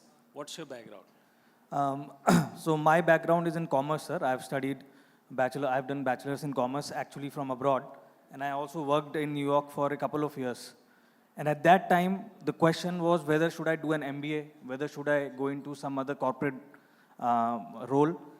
But I realized that I came back to India in 2015, and I qualified for civil services in the 16. So at that point, I realized that India was at its cusp of doing things in a very different way, even in the government. And that is what I'm realizing in the last 6-7 years of my experience now, that there is so much problem solving, there is so much contribution, there is so much like from changing the public service from just having individual driven to systems driven, so that quality of life, as sir said, people's quality of life can improve. I think there is great exposure for young college students, for young Indians, and I think that is why people should join the civil services. Mr. Ranjan, if the students want a reality check, now you're the most experienced person on this panel, and now you're a teacher and academic also should have. What is the downside to it? What is it that you need to be able to navigate to be in public service? Well, you know, first of all, let me say that I'll agree with my colleagues out here that it's indeed a very rewarding career. I spent 38 years in the IAS, and each day was thrilling. Each day was full of excitement. And every day I felt I was doing something new, something creative, and actually contributing. So I think that this service gives this opportunity, the diversity, and the kind of work you're doing. It gives you that reward by itself, inner satisfaction. Then, about navigating and how you go about, you mentioned a thing about frequent transfers. That is true. That is a reality. That frequent transfers, and they are more in some states as compared to others. I come from UP, perhaps UP has been, guilty of that kind of a thing much more than my states from which my friends are from. But then, yes, that is a kind of an occupational hazard which you have to go through. And then second thing, of course, is about you have to navigate the political aspect also. You're working in a political system, especially the IAS is working in a political system. And today, the electorate, in our democracy, the politician is the master. He is the boss. And so you have to work along with the politician. And there's sometimes, political intervention is necessary in a democracy. But then sometimes you face political interference. And that political interference is what you have to navigate. That becomes very important because you take an oath to the Constitution, to the rule of law as a civil servant. You have to go by that. A politician has to go by what his voter is saying. And that is where the conflict sometimes comes, very often, between the civil servant and the politician. In fact, I'll go as far as to say that I say they come from different universes, the politician and the civil servant. They're a different viewpoint altogether. But then, I think you have to respect the politician because he knows the people. He understands the pulse of the people. He is a genuine leader from the masses, from the ground level. So you must show respect to the politician. At the same time, you know that you have to go by the rule of law or by the Constitution, what that's right. You should not get into the unholy nexus with the politician, which is what is the topic of criticism very often. The unholy nexus leading to criminal nexus also at times, which I think that is very detrimental for the civil services such. For anyone becoming a civil servant or aspiring to become one, he has to keep this in mind that I have to follow and tread by the straight path. So you're from Ahmedabad. Yeah. So can you give us a quick case study of the downside and the reality, how you navigated it? Many things happen. I'll say, for instance, and just to give an example, on both sides I'll give you. I can appreciate the political people also. I remember sometimes the politician comes with me a problem and the officers give a different viewpoint altogether. For example, he said this alignment of the road should go in this manner and not in this manner. When the engineers are saying something different. But when I, as a district magistrate, went to the field, I found what the politician was saying was right. Because they understood what was really going to help the people. So never distrust the politician, that's what I say. But the other side is, as you said, very often that happens sometimes. I remember when I was in this education sector only, and I was trying to recruit a director for one of the top engineering institutes. I wanted to make that engineering institute to the level of IIT or something and bring it about. And I thought I'll recruit purely on merit. But here was a minister, somehow he was the chairman of the board of governors. And he was the chairman of the interview committee.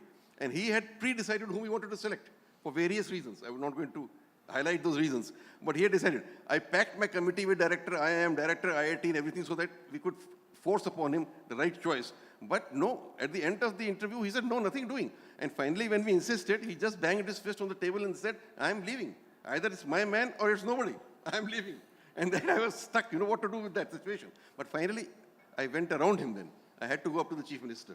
I went to the chief minister, wrote a note, sent the whole thing, and the chief minister summoned me, talked to me, and finally she kind of saw my point and agreed, and then the kind of a meeting was held with all of us together, and I was able to have half my way.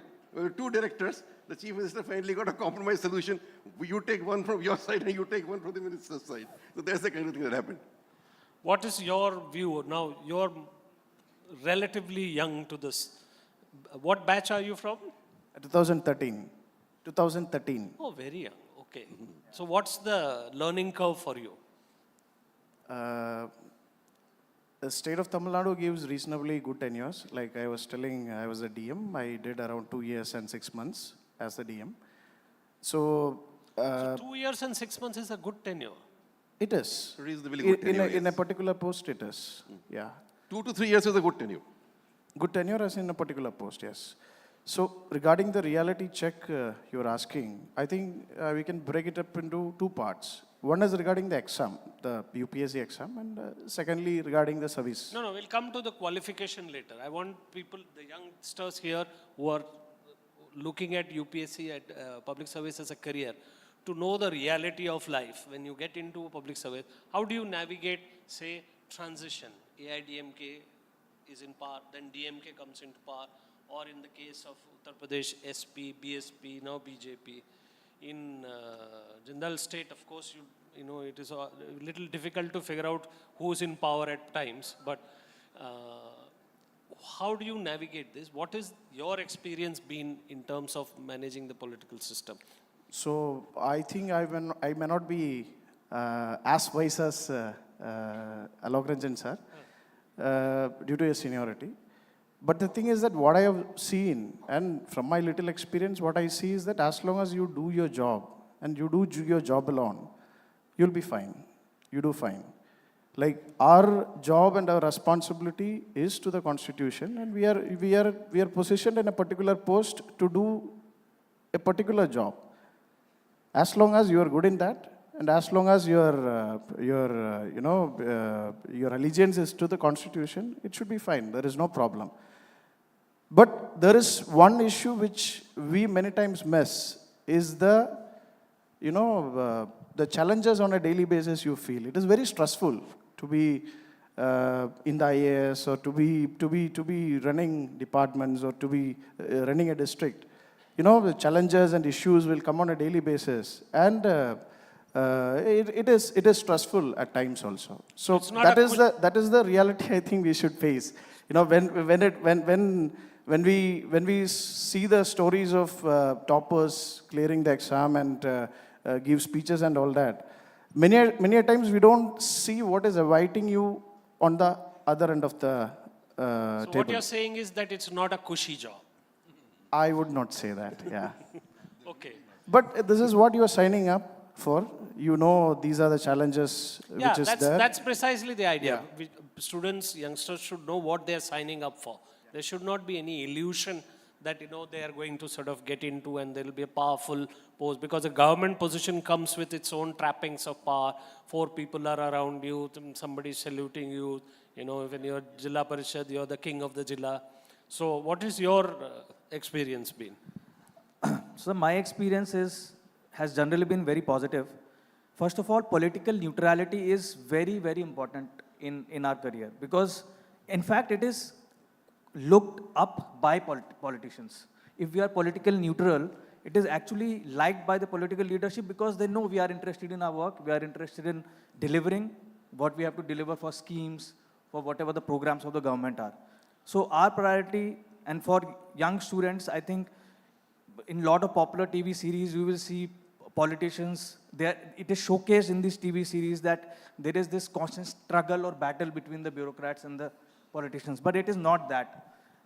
There could be rare instances of that, when publicly you see that, but whenever I have presented my logic, my reasoning to a political leader, they appreciate it.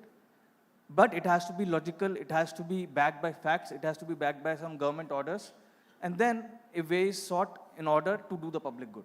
So I think, sir, overall, that is how I have approached the services, and it has been overall positive. So I'll start from that end now. There is a perception among people that the Babudam doesn't deliver. They're all apathetic, they are lethargic, they don't solve problems, they don't care because they have had it made. So why do you think that perception is? And do IAS officers have an incentive to do better? Is the incentive process aligned? Sir, I think that's very, very important question today, because definitely there is a perception among the people. In fact, the first day I went to my office, first month, I remember I went and sat in the different departments to see what was the public footfall and how was the public being treated. And definitely there is much to improve. improve. When it comes to a service delivery, there is much that desires to be improved. Now to do that, the whole idea, now governments are, like the way I like to think about it, government is a monopoly. So the government servant who's sitting there, the lower bureaucracy, a lot of times that apathy or that lack of care, lack of empathy for the person coming into the office is because of this monopolized behavior. So I think that has to change over time. And it has happened in a lot of offices. Like in Maharashtra, there is something called right to services. You can go apply for over 100 services online. And there is a very specific time-bound manner in which you should get those services. 10 years back, sir, those certificates would take months. And now it takes literally 24 hours to get them. So things have improved a lot, but there is a lot we have to do. And I think in the next 10 years, technology is going to transform that. And civil servants are definitely working in that route. John, any thoughts on it? I would beg to differ that I actually think that, the civil service delivers to an extent. As in, we have done reasonably well for a country with its inherent complexities and issues and the challenges that we are facing. And in my opinion, to an extent of this can also be contributed to the Indian civil service also. Yes, there are issues, absolutely, and many of them are getting addressed. Some issues have to be addressed also. But to phrase it in a lighter vein, many of the time my experience with customer services of any utility for that matter, private utilities, many of the time they are much worse. You're saying that we are not worse off than those guys. No, much worse than what probably I have seen as a non-bureaucrat. I mean, when I was in college or something. So as any organization which deals with millions of people on a daily basis, we have to improve our work, and we have to improve the way we interact with our customers, or probably our the behavior with the general public as such. But I think on a whole we are done reasonably well. Yeah.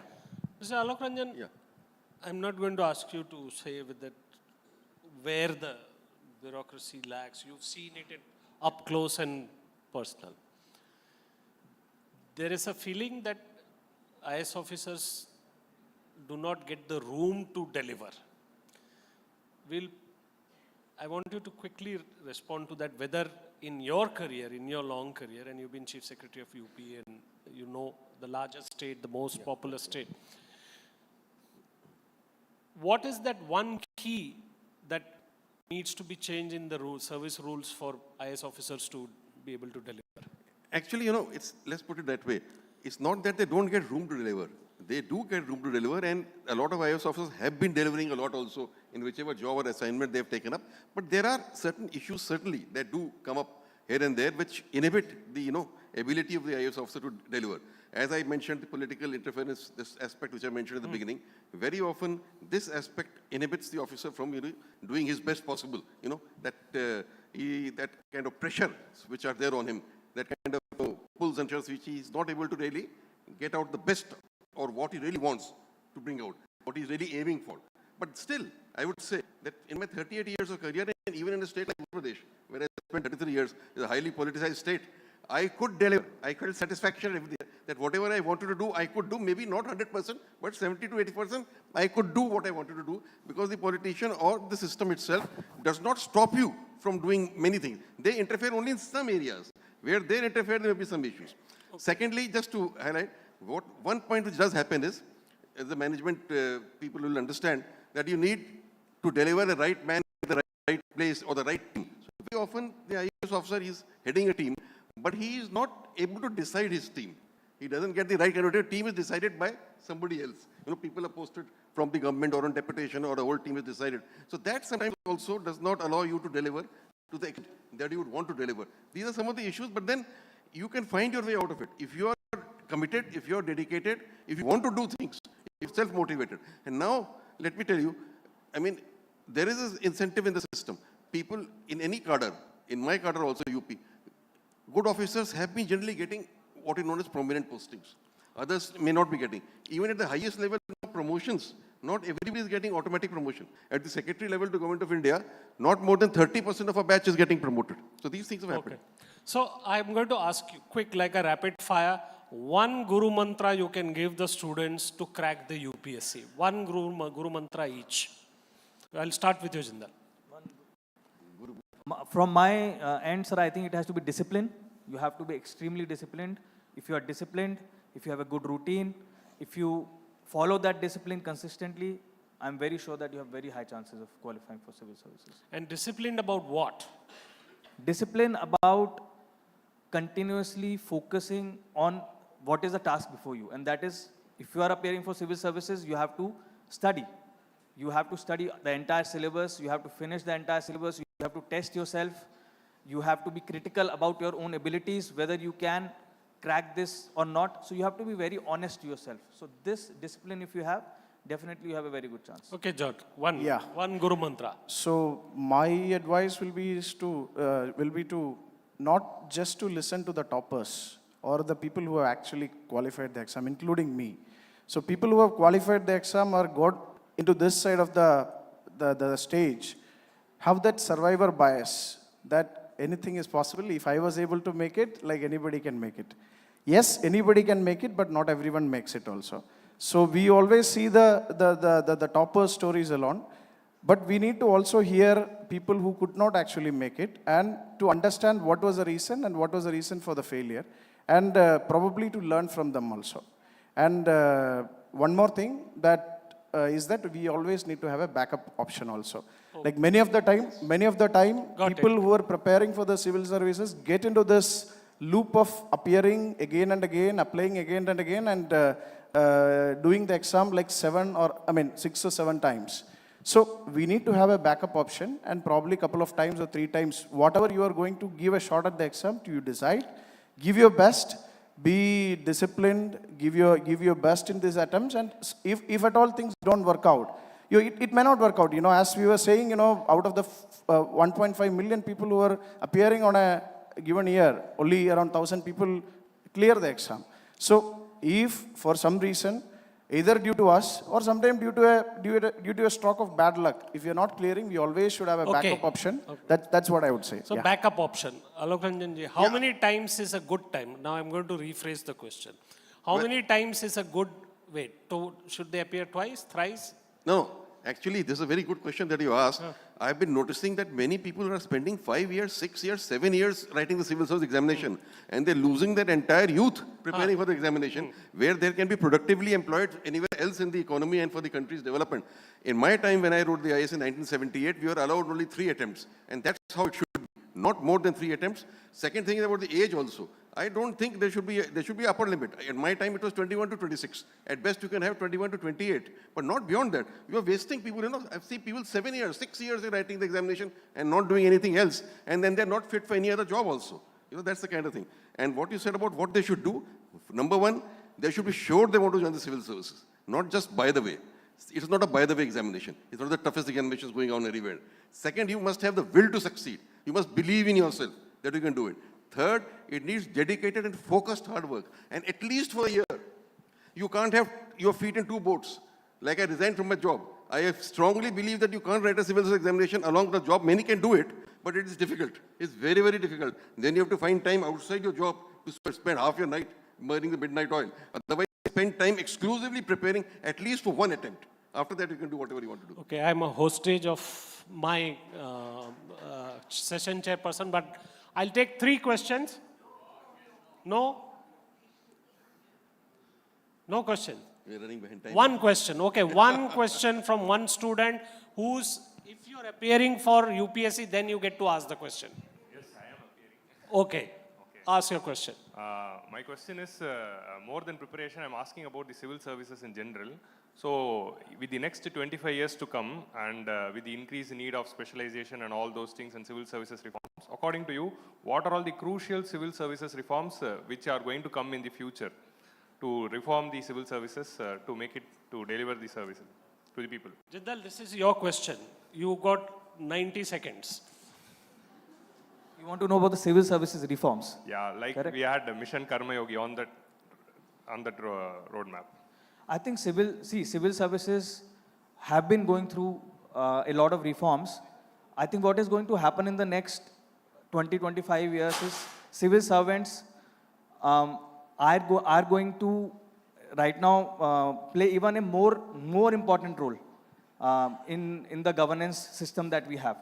So one of the reforms, when you think about that, would be that the civil servants will be acquiring more and more specialization or more degrees, like you said. More, for example, a lot of civil servants now, after a few years of service, they go and study and get skilled and come back. Even Labasana has increased the trainings that we have in Mussoorie, which are interdisciplinary in nature. So there are trainings with the military, there are trainings with other departments as well. So I think that, and even with the private sector. So that is going to make civil servants even more and more dynamic in the future. So basically, he wanted to know whether AI will replace civil service or No, not. no, That's no. not going to happen. No. Thank you very much, gentlemen. Thank you, sir. Ladies and gentlemen, drawing the session to a close, I'd like to invite onto the stage Ms. Lakshmi Menon to present our speakers with mementos. Of course, with this particular session, we had an interesting conversation on the contribution towards betterment of society, of course, creating a transformative impact.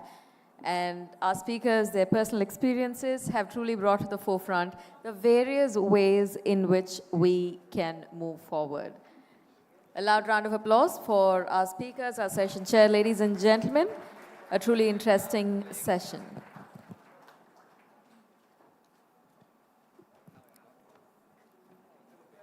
We'd love to round off the session with a quick photo op.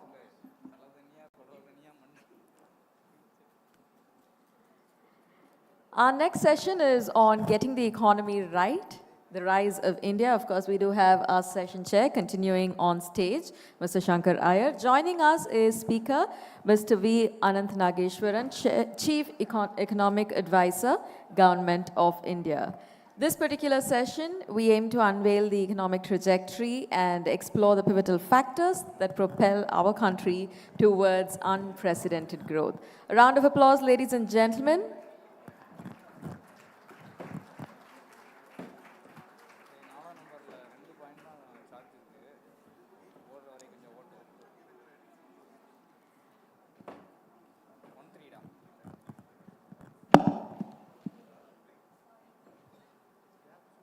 We begin our session by starting off and handing over the floor to our session chair. Over to you, sir.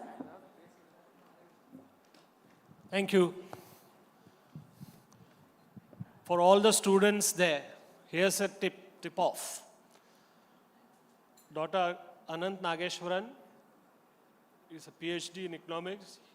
He is from IIM Ahmedabad. He's worked in hedge funds. He's worked in think tanks. He's written books. Now he's the Chief Economic Advisor of Government of India. I suggest all of you, whoever wants to meet him, no matter which stream you are pursuing, you can ask him for a few Guru Mantras. I can't sort of push that very far ahead. Myself being from Tanjore, they'll be saying that this is a whole Tanjore district conspiracy here. So, and Anant is an old friend. He has come armed with several slides, and I saw him sort of fixing it. And everything that you ask him, he will provide evidence on the screen.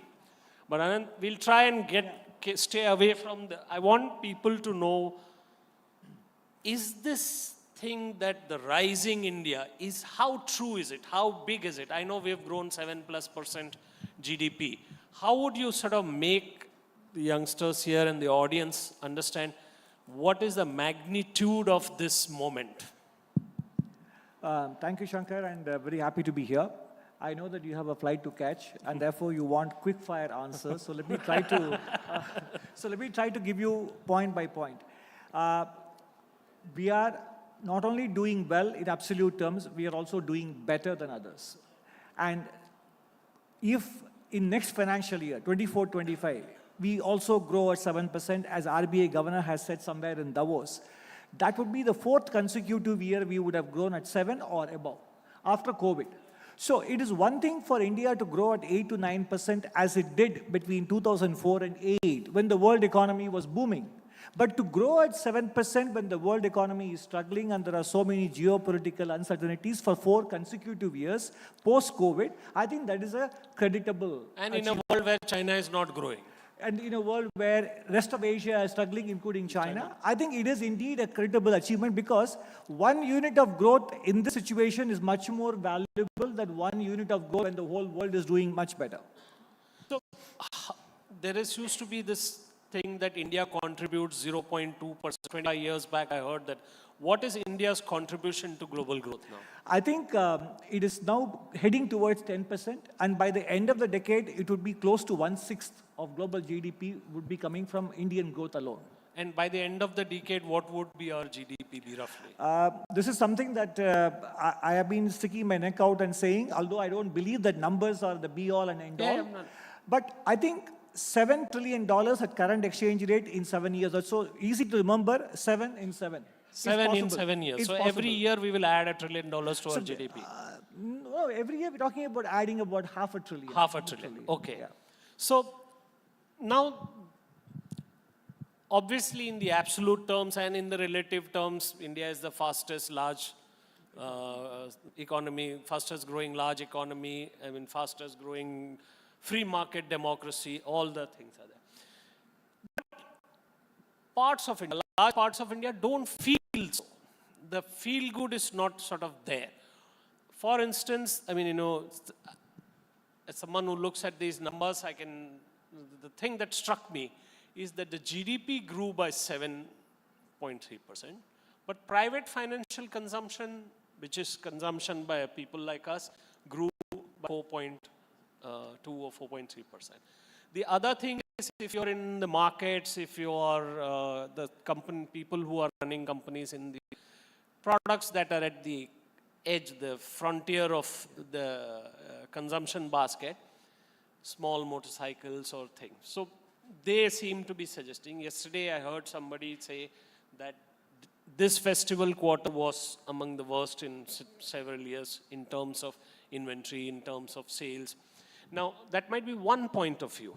But the general impression in the economy people sort of have is that the buy now, pay later categories of consumption is grown, but pay now to consume now is sort of struggling. And so I said in half in jest, the whole government runs in buy now, pay later economics. But what is the truth? I'm sure there is consumption because the GST figures are showing consumption. But the GST figure consumption doesn't sort of reflect, or this doesn't reflect there. What is the story? No, I think as with many things, for every statement you make about India, as Joan Robinson said, the opposite can be equally true. And it is true that rural consumption is not growing at the same rate as urban consumption. But I don't believe that we have a so-called K-shaped recovery. Because the way you talk about K, it's as if one portion of the economy is growing and the other is contracting. But that's not the case. You can say that some portions are growing faster and some are growing less. But it's important to remember that much of these things are anecdotal in nature simply because we don't collect statistics on the basis of urban and rural demarcations. Even if you go to, for example, the Federation of Automobile Dealers Association, FADA, gives you automobile sales. They don't collect statistics on the basis of urban versus rural.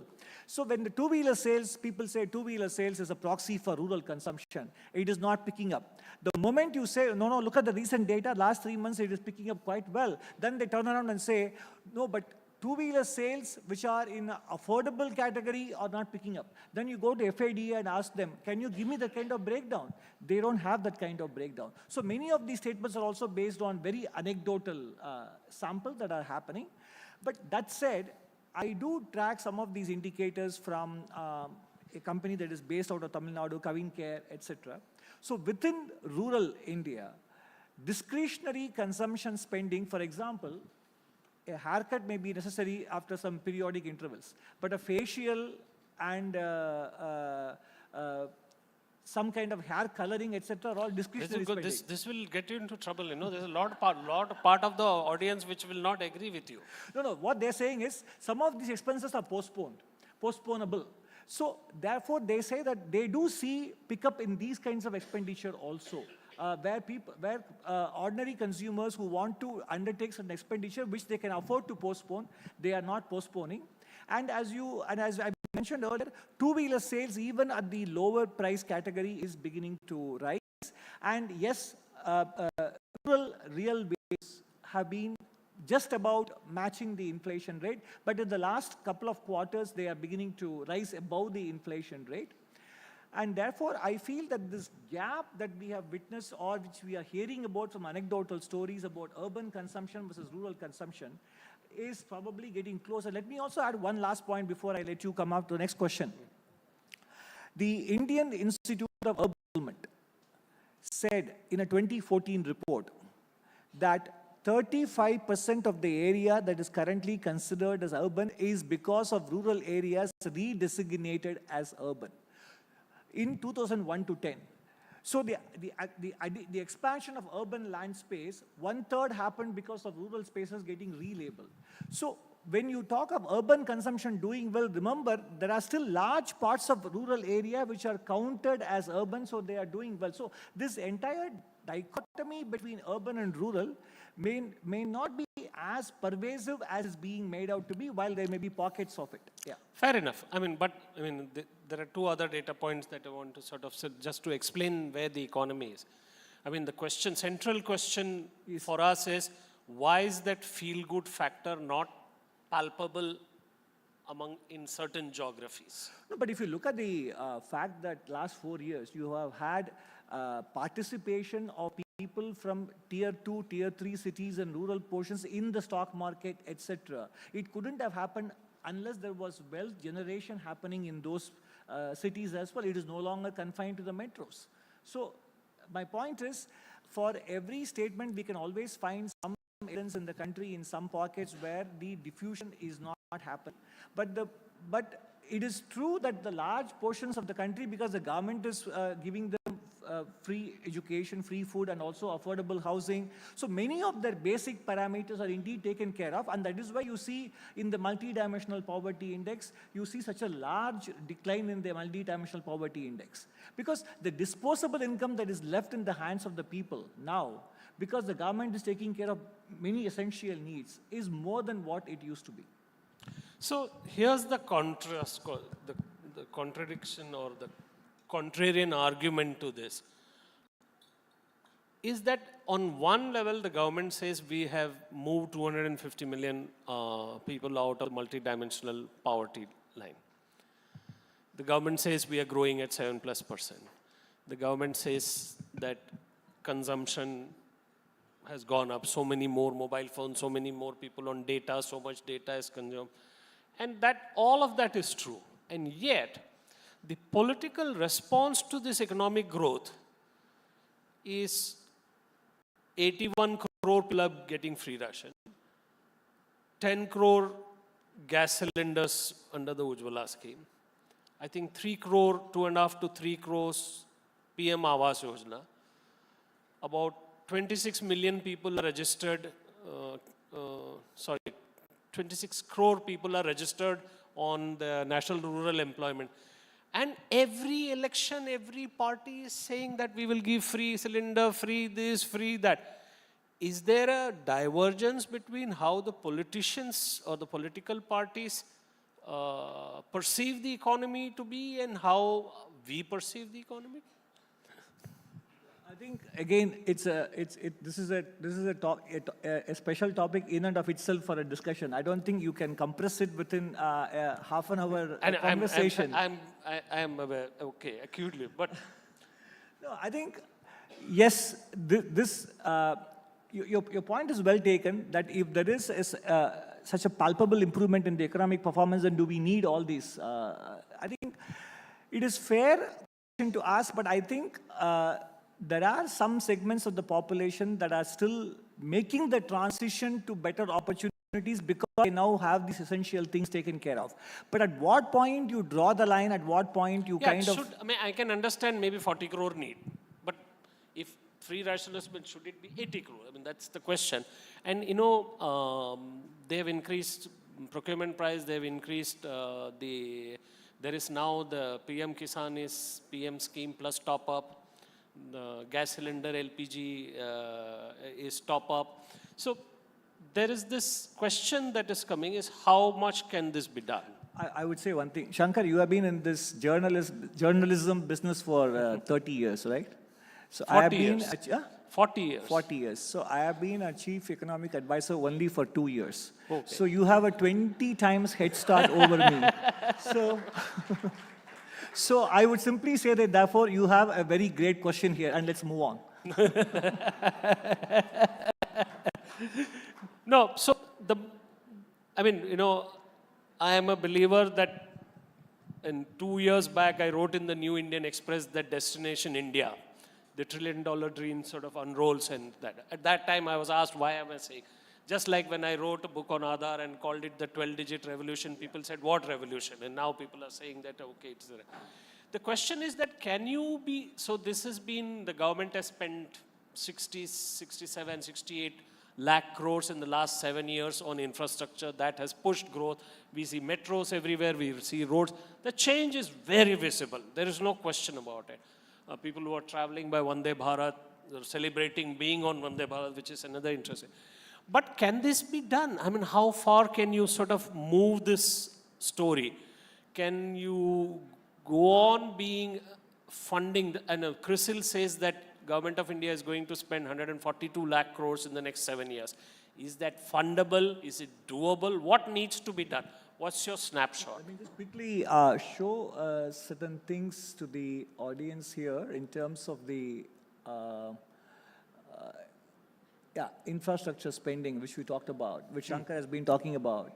So capital expenditure of the union government has gone up from just around 1.8% of GDP on the left side, the green line, is taking you to 3.5, 3.6% of GDP. And then here on the right side, the private sector is also beginning to spend. So your question is it sustainable? What the left side chart, is it sustainable? I think there is still some scope. Maybe the pace of increase that we had to do between 2018 and 2024 for the last 6 financial years may not necessarily have to be sustained at the same pace. Part of that was because of COVID, and part of that because the financial sector and the corporate sector were still repairing balance sheets. So somebody had to do the investment, and who better than the government, which is the best credit rating in the country. So now that the private corporate sector is willing to step in and is stepping in, as you see on the right side, I think there is scope for the government to not to pull back in absolute terms, but to pull back the rate of growth. So the interesting thing is that in the stock market, you would have heard that all the public sector shares have sort of rocketed in the last 2 years. Some crazy 300%, 200%. And they're all beneficiaries, I mean, of the government spending on infrastructure. From your take, that if the private sector picks up the slack, invests in new projects, which we are just about hearing, I don't know how much of that is going to come through, and we probably know after the election. If that comes through, you think there will be a more generalized, more universalized investment growth? I think so. We may not get back to the 2006, 2007, where we went to 38% of GDP, but currently we are at 30% of GDP, the capital formation in the economy, investment rate. I think that can pick up at least up to the mid-30s in the next 3 to 4 years. That is possible, and that is sustainable. And if you have a ratio of the efficiency of capital is 4 to 5 times, then you're talking about 7% GDP growth at 35% investment rate. So it's possible. So Anand, now there's a large number of young people are there, and this is an education conference. Does all this growth, is it translating into jobs, or is it translating in some sectors, some geographies? I think it is translating into jobs. You can look at this from the point of view of the, let me go back to the previous, here you go. So, I mean, the truth is, if you look at the labor force participation rate, I mean, the amount of people who are ready to get into the labor market, This is a 435-page report of the Ministry of Labor and Statistics, the annual periodic labor force survey. There are lots of things that we need improvement on in terms of the people who have formal contracts, the people who have regular wage-paying jobs. Those proportions are still relatively smaller. But it is equally true, though, that the unemployment rate was 21% during the pandemic peak. Now it is down to 6.6% in urban India. And if you look at the overall unemployment rate, including rural India, it is 3.2%. And people say that women are now taking up agricultural jobs. It is not because of distress, because most of the jobs that women are taking up in rural India in agriculture are market-related activities.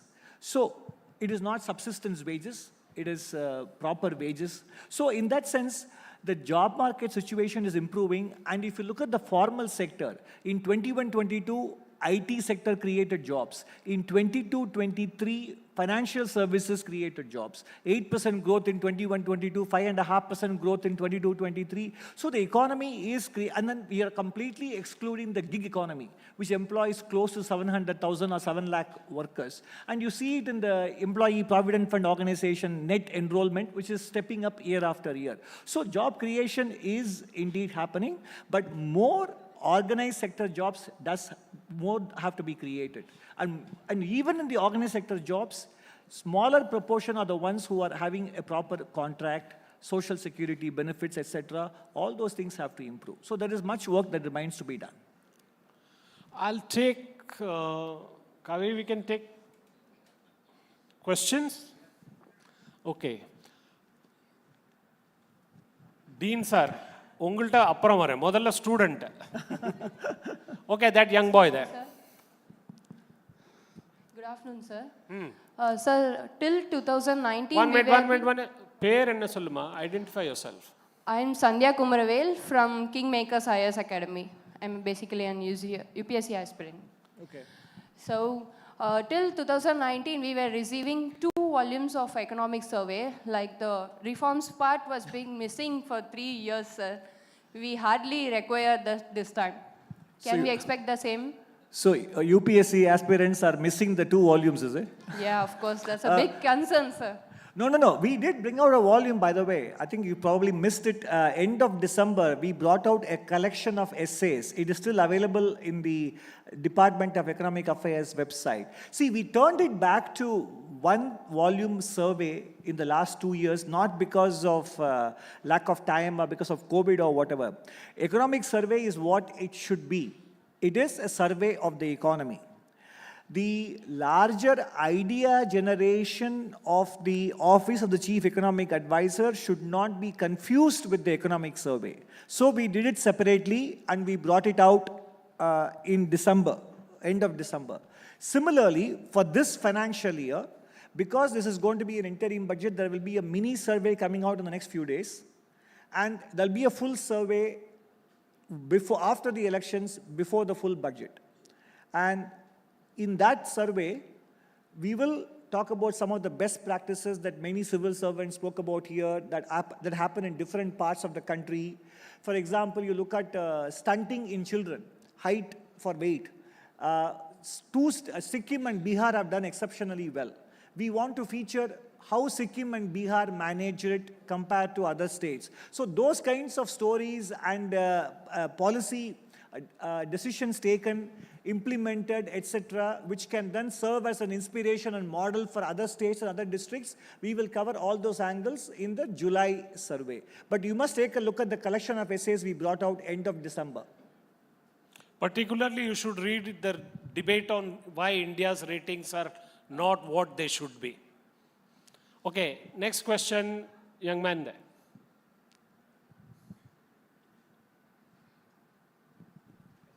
Good afternoon, sir. Yeah.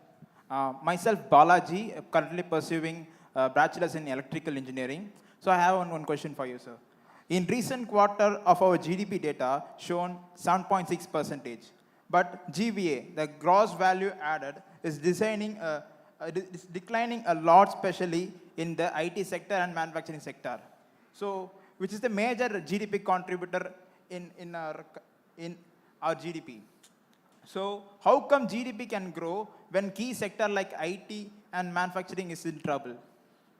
You must have seen in the data that there are sectors like mining, construction, tourism, hospitality, and other services, they are growing. You get the breakdown of the GVA.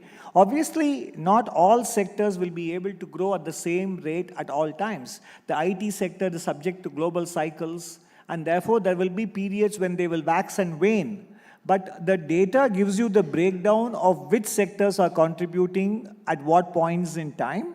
And therefore, if there is a slack in one sector or the other, there are other sectors that are making up for it. More recent periods, I think construction, mining, manufacturing, tourism and hospitality and other services, they have been rising even if the IT sector has not contributed as much in 22-23 and also in the first half year of 23-24.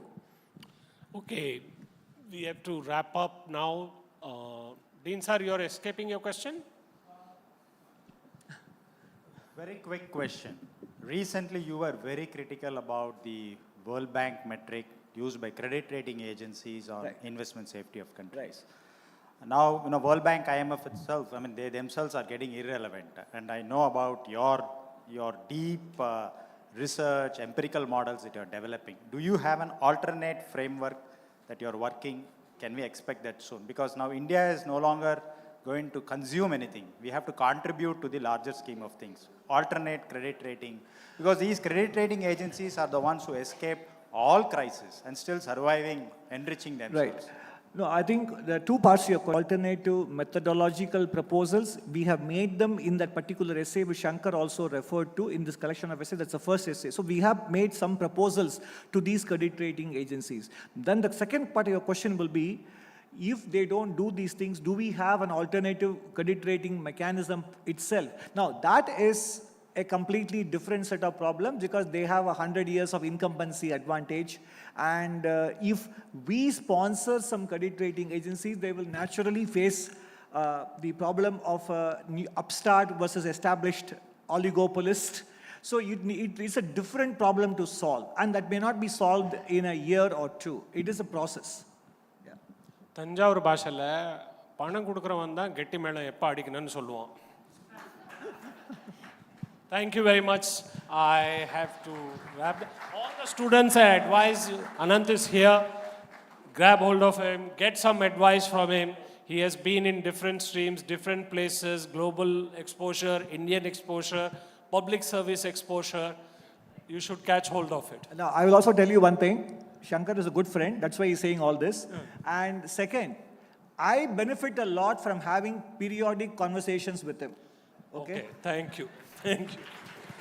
On that note, ladies and gentlemen, we draw our session to a close. If I may invite onto the stage Ms. Lakshmi Menon to present our speaker with a memento and extend our thanks. Of course, in this insightful session, we've kind of had a compass of sorts guiding us through the landscape of economic evolution itself. A lot of shared insights that will for sure illuminate our path towards understanding the evolution that is ahead of us. Ladies and gentlemen, a loud round of applause. And on that note, I'd like to invite onto the stage for our next session, which is titled The South Story, a New Narrative, our speakers, starting with Mr. Neelakantan R.S., data scientist. A loud round of applause from everybody in the audience, if I may request you to. Mr. A.R. Venkatachalapathy, Indian historian and author. We're also happy to have with us our session chair, Mr. Ravi Shankar, consulting editor, Sunday Standard. This session is on the South Story, a new narrative, of course, exploring the vibrant narrative of the South. Alongside, I know that a lot of us are tuned in virtually, and I'm truly proud to let you know that we have crossed over 7 lakh views today in our virtual attendees. A loud round of applause for everyone who's tuned in right now. We truly appreciate your virtual participation as well. And on that note, over to our session chair, Mr. Ravi Shankar. Good evening, sir. Welcome, gentlemen. It's a contentious topic these days, South. I don't know whether you call it South versus North, but the South divide, especially after your book.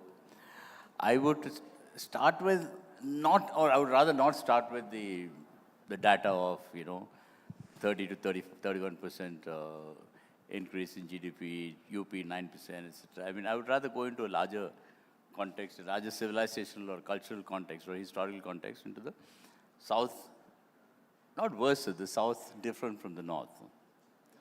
So where do you see the South standing today?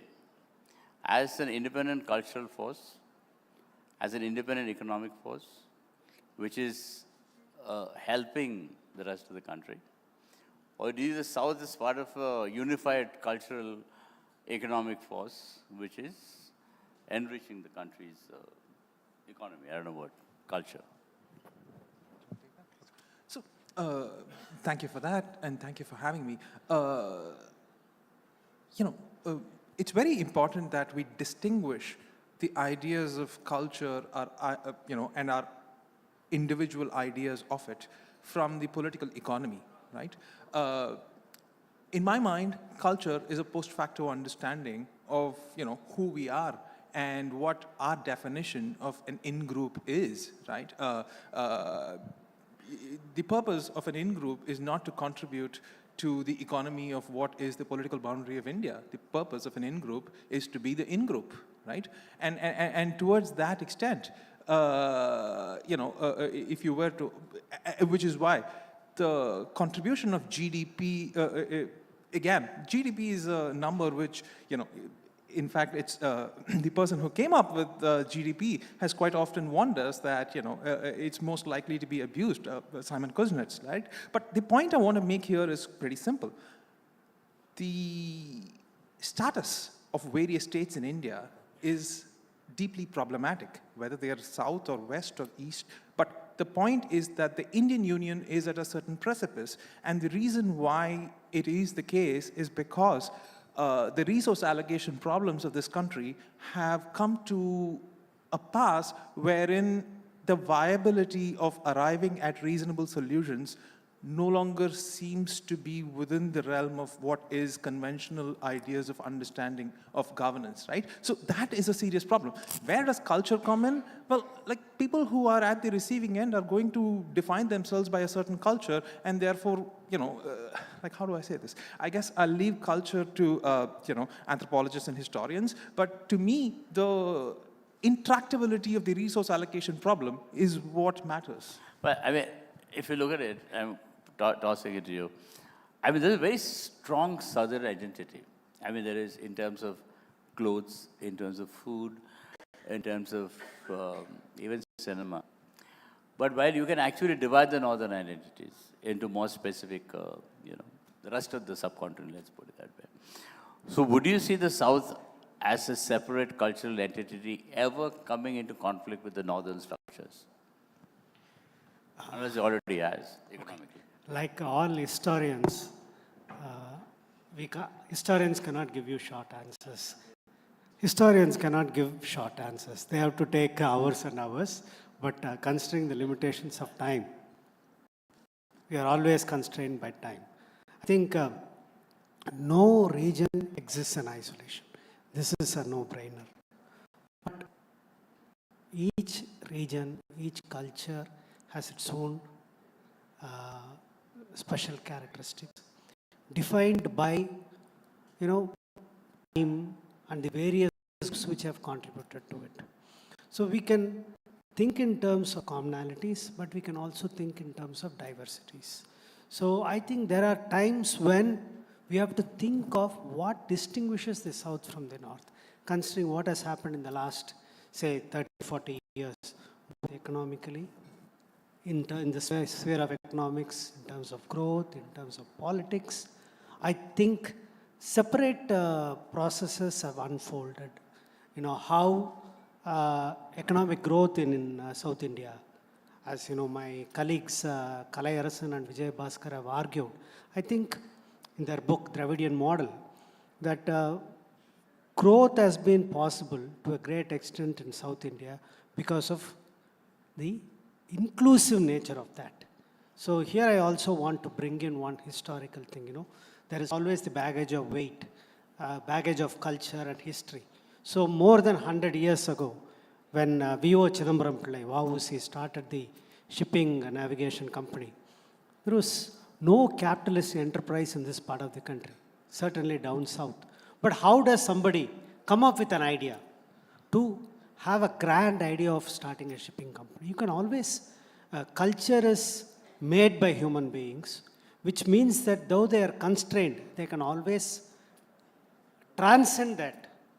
No, but then why this whole language conflict between Hindi and Southern language? I mean, if it's so inclusive, why this?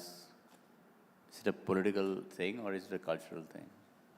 So historically, we have to go back quite far in time. So whether we go back to the legacy of the Sangam literature, where, almost all over the world, literature and culture is very strongly rooted in religion. What we find in Tamil, actually, is strongly rooted in a secular culture, one. But that is the same place which also gave birth to the Bhakti movement. South India is the birthplace of the Bhakti movement, which has had such a transformational effect on our society that it continues today. 1,500 years later, you can still see the influence of the Bhakti movement in terms of how liberating it can be.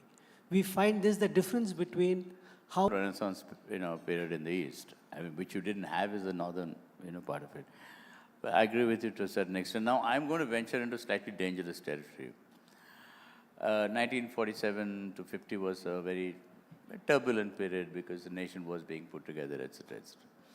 So if you remember Dr. C.P. Ramaswamy Iyer, who was the Diwan of Travancore, he was actually envisaging two separate countries in many ways, like a loose federation where he had made an arrangement with the Nizam, so the Madras Presidency, the Travancore state, etc., etc., would be part of a federation which is different from the rest of the country. And presumably with Sir C.P. as the Prime Minister, I suppose. To the extent that I remember Nehru, the story about Nehru was so enraged and hated him so much that he told Patel that if he comes anywhere near Delhi, I'm going to shoot him. And where is he now? So Patel said, he's in my house right now. So, that was a different era. But what do you think? I mean, surely going into dangerous territory, surely going into a kind of, hypothetical situation. If that had happened, economically, how different would have been the picture? So before we come to the economics, I think you're right in that the, consider, Hyderabad, for instance, right? Like the Indian Union never asked its people whether, what were the different provinces of British India to ask them whether do you want to be part of the union in any formal referenda, even in cases where it was absolutely clear that the population was for joining the Indian Union. Take, Hyderabad, for instance. Like, the Indian troops marched in, they sort of won it over, but the reasonable thing to do would be to ask them, hey, don't you want to come? Especially given that the union at that time knew quite well that the answer would be yes. So the lack of, the idea of the consent of the governed does not seem to be in the DNA of the Indian Union since its inception. And that is probably what is causing many of these concerns. To answer your question as to why is it that there is this problem of language earlier, like all you need to do is, go to Finland and their hatred for the Swedes to this day is actually very, very, there is still a law on the books in Finland, for instance, in that if you're stopped by a policeman, you can either, whatever, the charges have to be read out either in Swedish or in Finnish based on what you want, and most people who are drunk and get caught pretend that they're Swedish and ask that to be read out in, Swedish, right? But therein lies the problem. The reason why it's problematic is because the moment you have a kind of an imposition, either from the Swedes to the Finns or from Delhi here, people are not against the language. People are against the idea of imposition. And whatever that imposition is, the opposite of that becomes your in-group, right? And that definition, unless you ask in a formal way, and unless there is a written ask of it, and that consent is periodically renewed, it becomes problematic. And to answer your question of C.P. Ramaswamy, I forget his full name. Anyway, C.P. Ramaswamy Iyer, yes. Iyer, right? Yes, yeah, the road on which I go. But the point is that, the more reasonable question is not whether we want an independent Southern India or whether he wanted it, but the more reasonable question is, Tamil Nadu today is the size of Germany. right? Most Indian states are bigger than most European countries, right? You would not ask if, Germany wants to, should be a country, right? Like so, but 1.4 billion people is a lot of people. So it's reasonable to wonder, why is this such a large country? And if it is such a large country for good reasons, which maybe it is, then the reasonable thing to do that from that point forward would be to renew the consent on a periodic basis. That is a mechanism that we don't have. All right, so we're talking about If I may just add a little bit about, tidbit about C.P. Ramasamy Iyer. I think we need to C.P. Ramasamy Iyer, who... take it slightly, slightly lower. Too close to the mic. Okay. So C.P. Ramasamy Iyer, who wanted to declare Travancore as an independent state, in 20 years' time, he was made chairperson of the National Integration Council. And C.N. Annadurai ridiculed Nehru for it. So the question of consent, it is any nation is based on, a voluntary consent. We find, now, the great book that Arup Jyoti Saikya has written about Assam. What we find is that in the margins of the country and the nation, the kind of football that politicians play with people, where their consent is assumed rather than debated. I think that is the crucial point.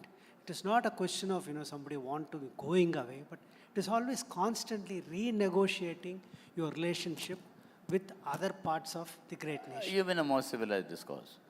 Okay, let me lob another question at you.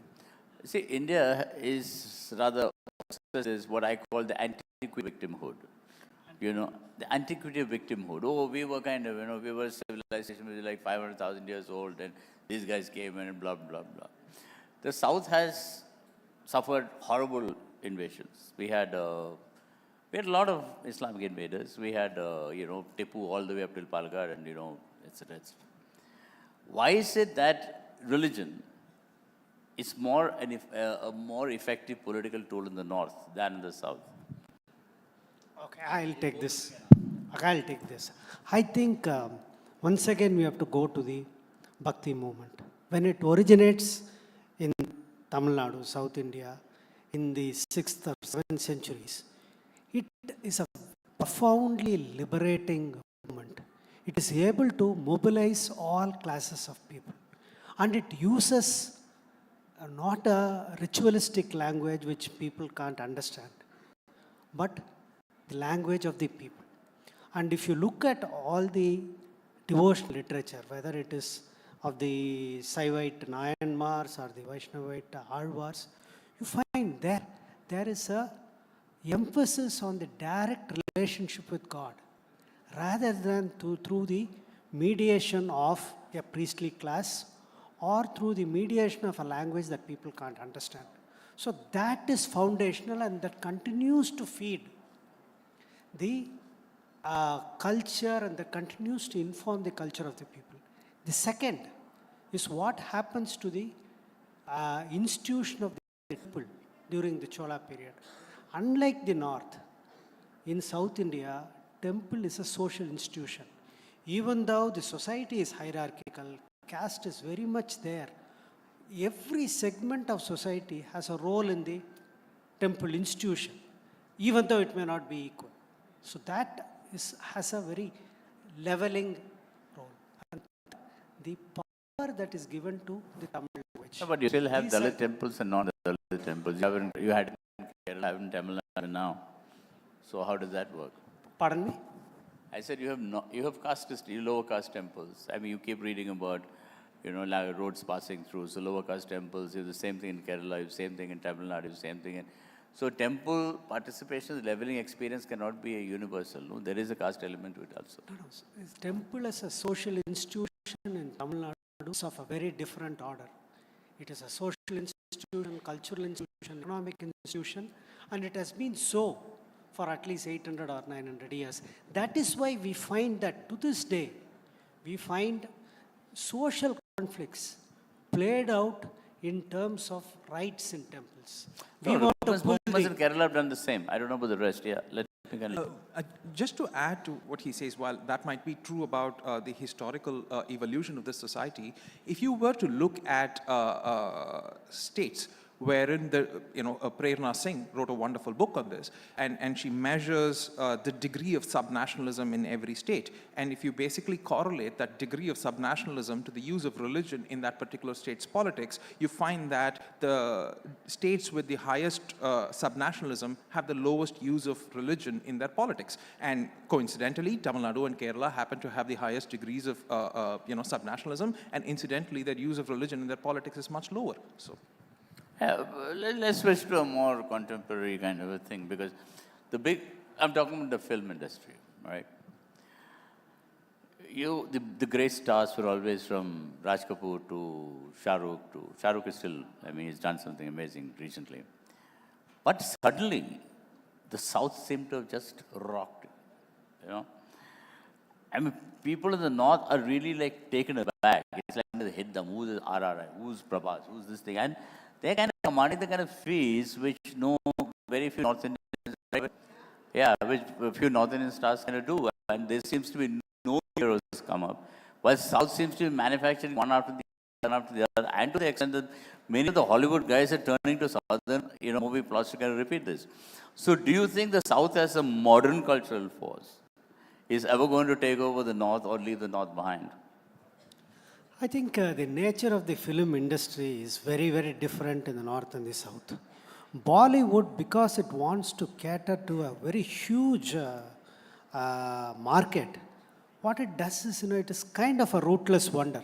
After the times of Raj Kapoor and Gurudutt or whatever, what we find, at least my little exposure to Hindi cinema, is that in the last 30, 40 years, most of the stories are, they are made in New York and London. While the films of South India, most of them are rooted films. You can make those films only in that region.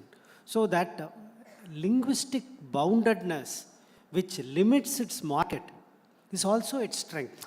Now you are trying to break it through these pan-Indian films, and the same problem comes up. See, there's an image percolation, okay? People wanted to dress like Shah Rukh Khan. Remember, they used to be Devanand, sadhana haircut kind of a thing. So in many ways, Bollywood influenced the Indian look all across. Maybe a little bit in the North, there was, South, there was separate. So in the 70s or even the early 80s, the whole concept, I live in North India, so the whole concept of the South Indian was a Madrasi who would wear a dhoti, eat sambar, chawal, I don't know, whatever, right? So suddenly, you're having these muscular 6-foot guys, like hitting elephants, and they become like, I remember Devika Padukone, who was supposed to be one of the most beautiful women in India, saying that, I'd love to have an affair with, who was it, Prabhas, was it? All right, it would have been unimaginable 20 years ago, even 10 years ago, where you would have Sridevi, Sridevi was South Indian. I mean, tell me something, hey mama, she's again a South Indian. Who is? I can't hear. Deepika Padukone is from... Oh, yeah, but she's kind of incorporated by the North. That's geographically technical, but what I'm saying is that it would be unimaginable. So the whole South Indian look has changed in the perception of the North. All right, so that is a very strong, let's say, anthropological indicator to the growth of society, how, a body looks. So isn't that a kind of power statement the South is making today? Shall I take this? Yeah, both okay. Firstly, let me just draw attention to what the great columnist Mukul Kesavan said about the ugly Indian male. In the Indian cinema, men are insufferable, you cannot look at them, while the actresses are ravishing beauties. So that is one part of it. But what I would say is the big difference is the social composition of South Indian cultural elites has changed. From in the last 40 or 50 years, even 30, 35 years ago when I first went to Delhi, a typical South Indian, Tamil Nadu person would always be mistaken for a Brahmin, especially if you could speak a smattering of English. All our newspapers used to quote only Cho Ramaswamy and Gyani and others. But now what has happened in the last 20, 25 years? There has been this widening of the South Indian intellectual elite and cultural elites. That, I think, is reflected in the cinema. You have, Gemini Ganesan, whom we used to ridicule as Sambar. Those kind of soft heroes can't click. Your Arvind Samis cannot become big heroes. It is only Dhanushas and, Vijays and others who don't have conventional good looks. They are the ones who are... and also the sophistication of South Indian businessmen. I mean, Aziz Premji, there will be many of those people. Sorry. Yeah, I just, I'm very wary of making cultural statements because A, I'm not qualified, and B, I also think that Please it go comes ahead. with a lot of The prejudice. less qualified And- you are, the more qualified to make Yeah, a statement. but I just want to make this point, right? And this abuts Dr. Venkatapathi's point, which is that Tamil Nadu's gross enrollment ratio in higher education has been above 50% for a decade now, and it sort of has been in that category now for almost a generation, right? Now, if you have a large number of people who are college educated and go on to hold some version of a relatively high-end service job, that is the making of a middle class, and middle class makes culture, and culture in the end ends up in movies. So it is no surprise that this is a phenomenon. But to the point of the person in Gurgaon, which is sometimes where I live, sort of looking at a little bit of a surprise with movies in southern India, I don't know, that is a comment on them. I don't think it's a comment on us. Okay. So, do you think the North is this? See, the thing is that, like, look at the way the South is welcome to salwar kameez. Maybe it's convenient, maybe it's more trendy. Look at the way the South has welcomed even things like paneer. I mean, you go to a restaurant, order matar paneer, and even in the smallest places. Seriously, believe me. The way the South has incorporated even Punjabi music with the dance too, which is I mean, I love Punjabi music. I think it's fantastic. So, but once again, just... I'm very curious. Where are you hanging out? Where am I hanging out? I mean, not with you, obviously. I mean, not with you, obviously. But if you go to Kerala, you can easily, you get matar paneer quite easily. In fact, my sister-in-law said, when I went home, she said, can I make you some paneer? I said, forget it, no way. So we have welcomed or absorbed these things, all right? I mean, I remember Daler Mehndi being blaring from some tea shop once, But the fact of the matter is that there is not that kind of inclusivity which comes when you start going up. So do you think the South is more open maybe because of education, maybe because of more self-confidence in their own culture, which has grown? Can I just, yes, much as I would like to sort of, put this chauvinist hat and say yes to this question, the answer is we don't know because there isn't research. And I'm very sort of cautious to say that, any one part of society is more or less welcoming unless we have data to prove it. But if you drive through Kerala, at any garment shop, you'll see salwar kameezes. I have nothing against them, but which was not the case when I was growing up. No, I'm not saying it's the wrong thing. I'm not. All I'm saying is that Kerala is more, or maybe the South is more inclusive. They're more open to kind of, absorbing other experiences. That's all I'm saying. It requires a survey and a book is all I'm saying. Okay, since I don't use numbers and I use qualitative data, I would broadly agree with it, but there is a geographical reason for it. South India is a peninsular region. We have the coast, and historically coasts are very porous. So we have been open to various influences. We have been open to Arab traders, Roman traders, German, Greek traders. Moors have been here, Portuguese have been here, Dutch have been here. So we had there African has been kings. more openness. While in the north, because it is a large hinterland, and the major empires of North India, even the great Mughal Empire, was not a naval empire. While South India, because of its long coastline, has been a naval empire, maritime, seafaring has been very, very prominent. And I think that explains Okay, one last topic. One last topic is, You know, the South India had the greatest Hindu empires, much before those, you know, the Gupta Empire. I mean, you had the Chola Empire, you had kind of empires which went all the way up to Indonesia and Bali and all that, which actually spread Hinduism, and they're not kind of, you know.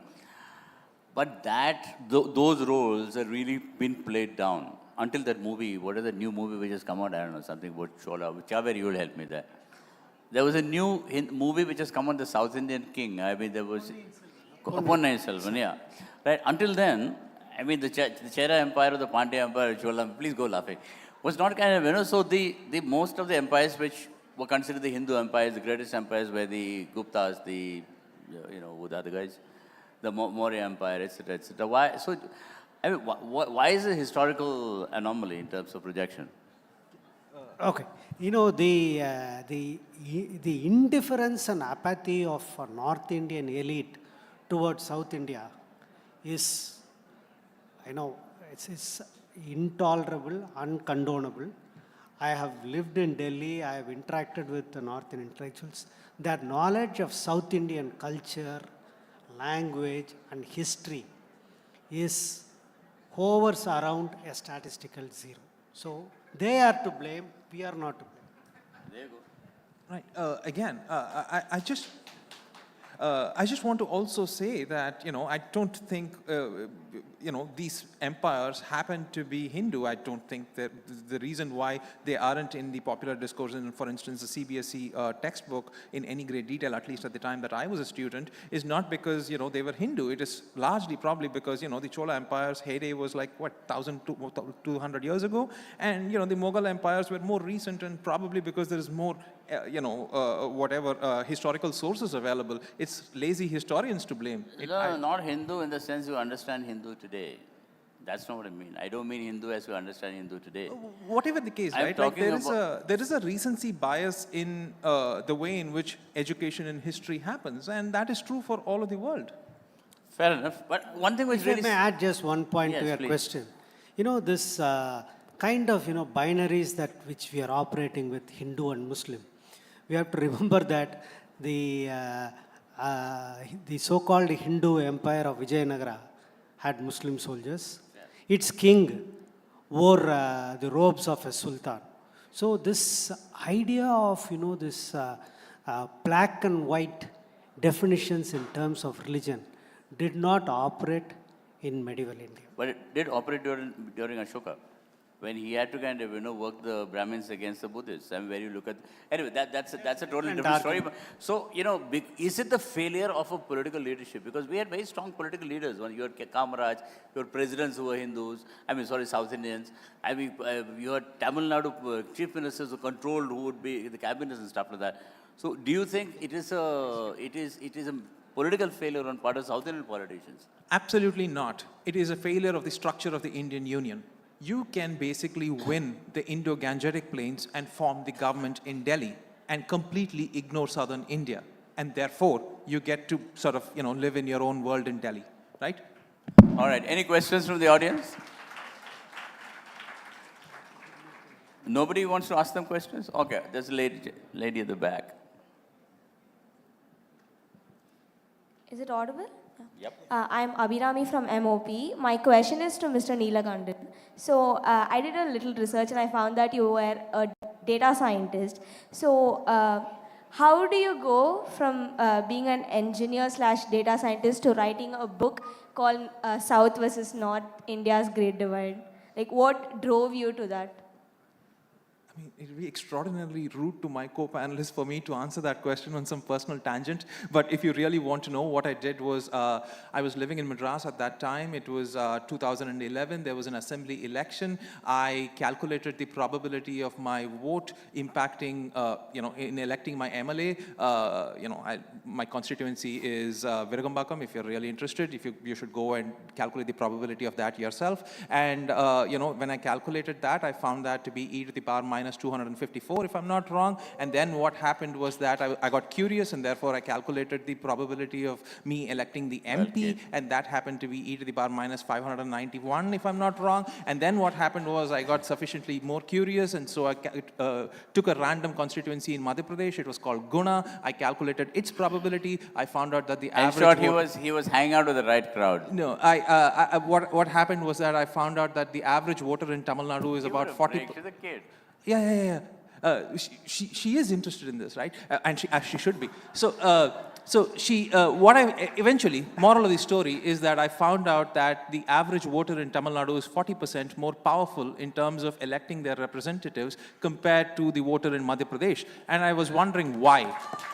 The answer to that is this book. Good, well. And if I may add, if you have a open and inquisitive mind, you can move from being an engineer to being a data scientist, to being a novelist, an anthropologist, historian. So what I want to tell students is keep your minds open, be inquisitive. Don't get bracketed and imprisoned in straitjackets.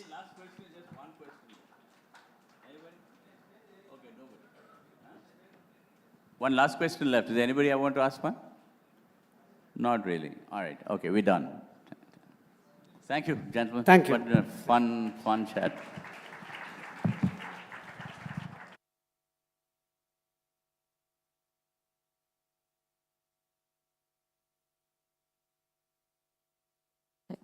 Check. Thank you very much. Ladies and gentlemen, if I may invite our CEO, Ms. Lakshmi Menon, to present our speakers with mementos, extending thanks, and of course, what a fitting end to a lovely session. A loud round of applause for our speakers, our session chair, ladies and gentlemen. Not only helping us kind of deepen our understanding, but also contemporary dynamics that is actually shaping the southern part of our nation.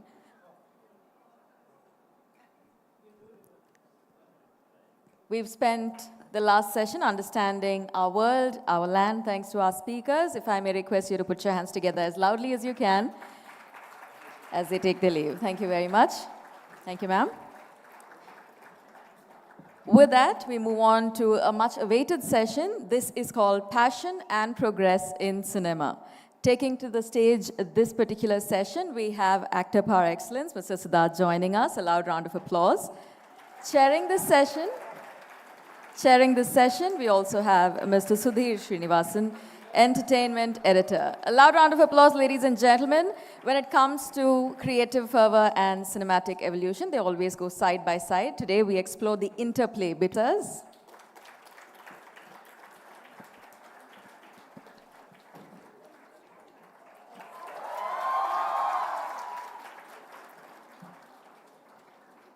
All right, the audience is all set. I'm sure our virtual attendees, really large in number at this point, are all set. Over to our session chair, Mr. Sudhir. Good evening, sir.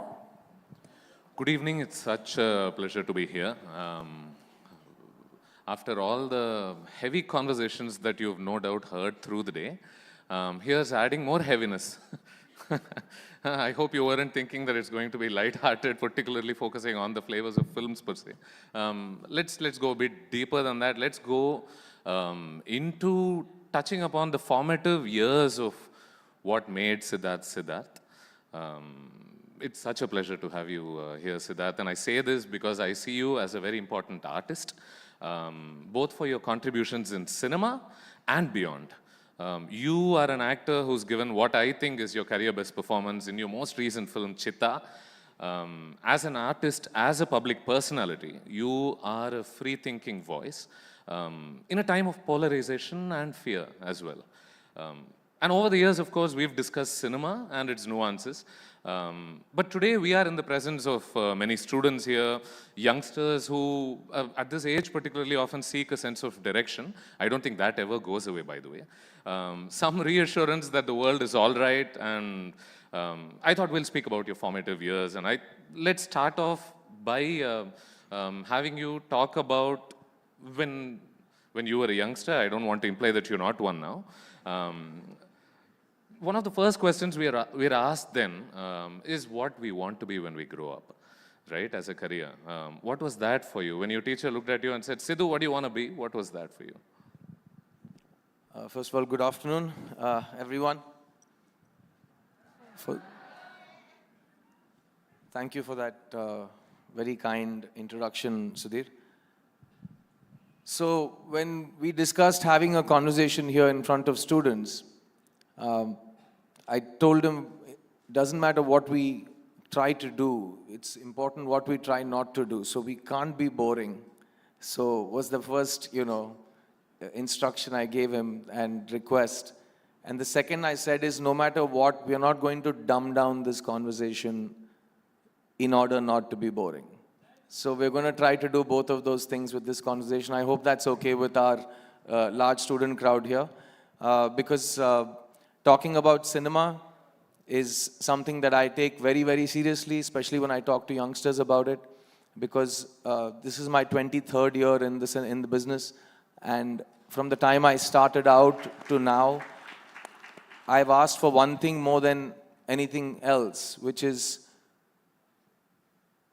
validation for our intelligence, for being part of an industry that's given very little credit for being responsible or cerebral, or things you expect from other industries when you expect a good conversation about how they go to work and how they do what they do. And in my business, it's always brought down to frivolity and, trying to make somebody get a smile or a laugh. So I don't work at the circus, so that's not what I'm going to do today. And now I'll start with the question that Sudhir asked me, which is what I wanted to be when I was growing up. And the most important thing about being an adult today for me is keeping the child I used to be alive inside myself. And that's what I work on, really hard. So when I was young, I was, shock, surprise, I was very outspoken and I thought a lot about myself, and I was a confident kid. And I told my dad I wanted to be a musician, I wanted to be in cinema, and I wanted to be a cricketer. So just to give you context, I work in films as an actor and a producer. I perform on stage as a singer today.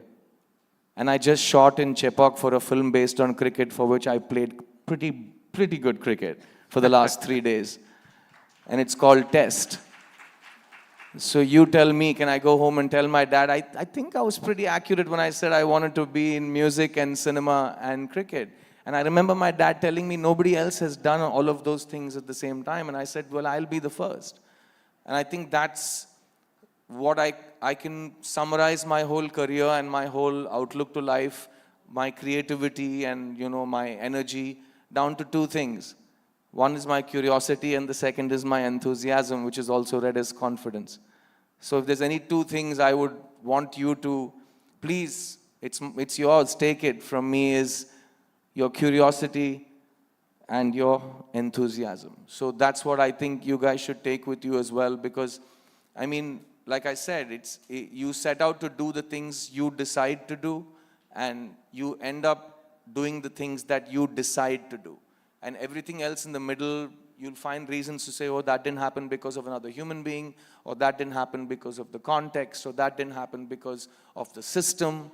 All of that is secondary. What you want to be and what you want to do is already very firmly established inside yourself. So you just have to look inwards, and everything is within. Whatever is without is either illusion or hearsay. So you have to look within yourself, and you have to listen to the voice that's telling you what you want to do with your life. Because no amount of motivational talking and no amount of, history watching and seeing how other people did it is going to get you the results that you want. There's only one person you need to impress with what your choices are and what you're going to do with your life, and that is yourself. And if you do that from a very young age, I think we've been conditioned a little wrong. They told us you can't be selfish, and it's a very rubbish word.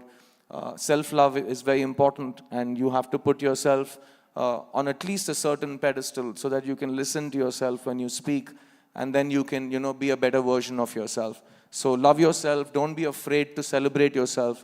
Be proud. Being proud is not bad.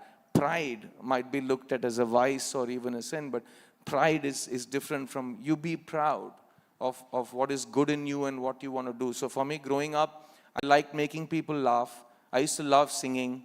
I used to love thinking I'll write stories and tell stories and be able to live a full life so that I can write the stories that I see and experience in real life. Not that I, voyeuristically stole from somebody else. So that's what brought me to where I am today. And I still get a bit confused when I realize it's been 2 decades, right?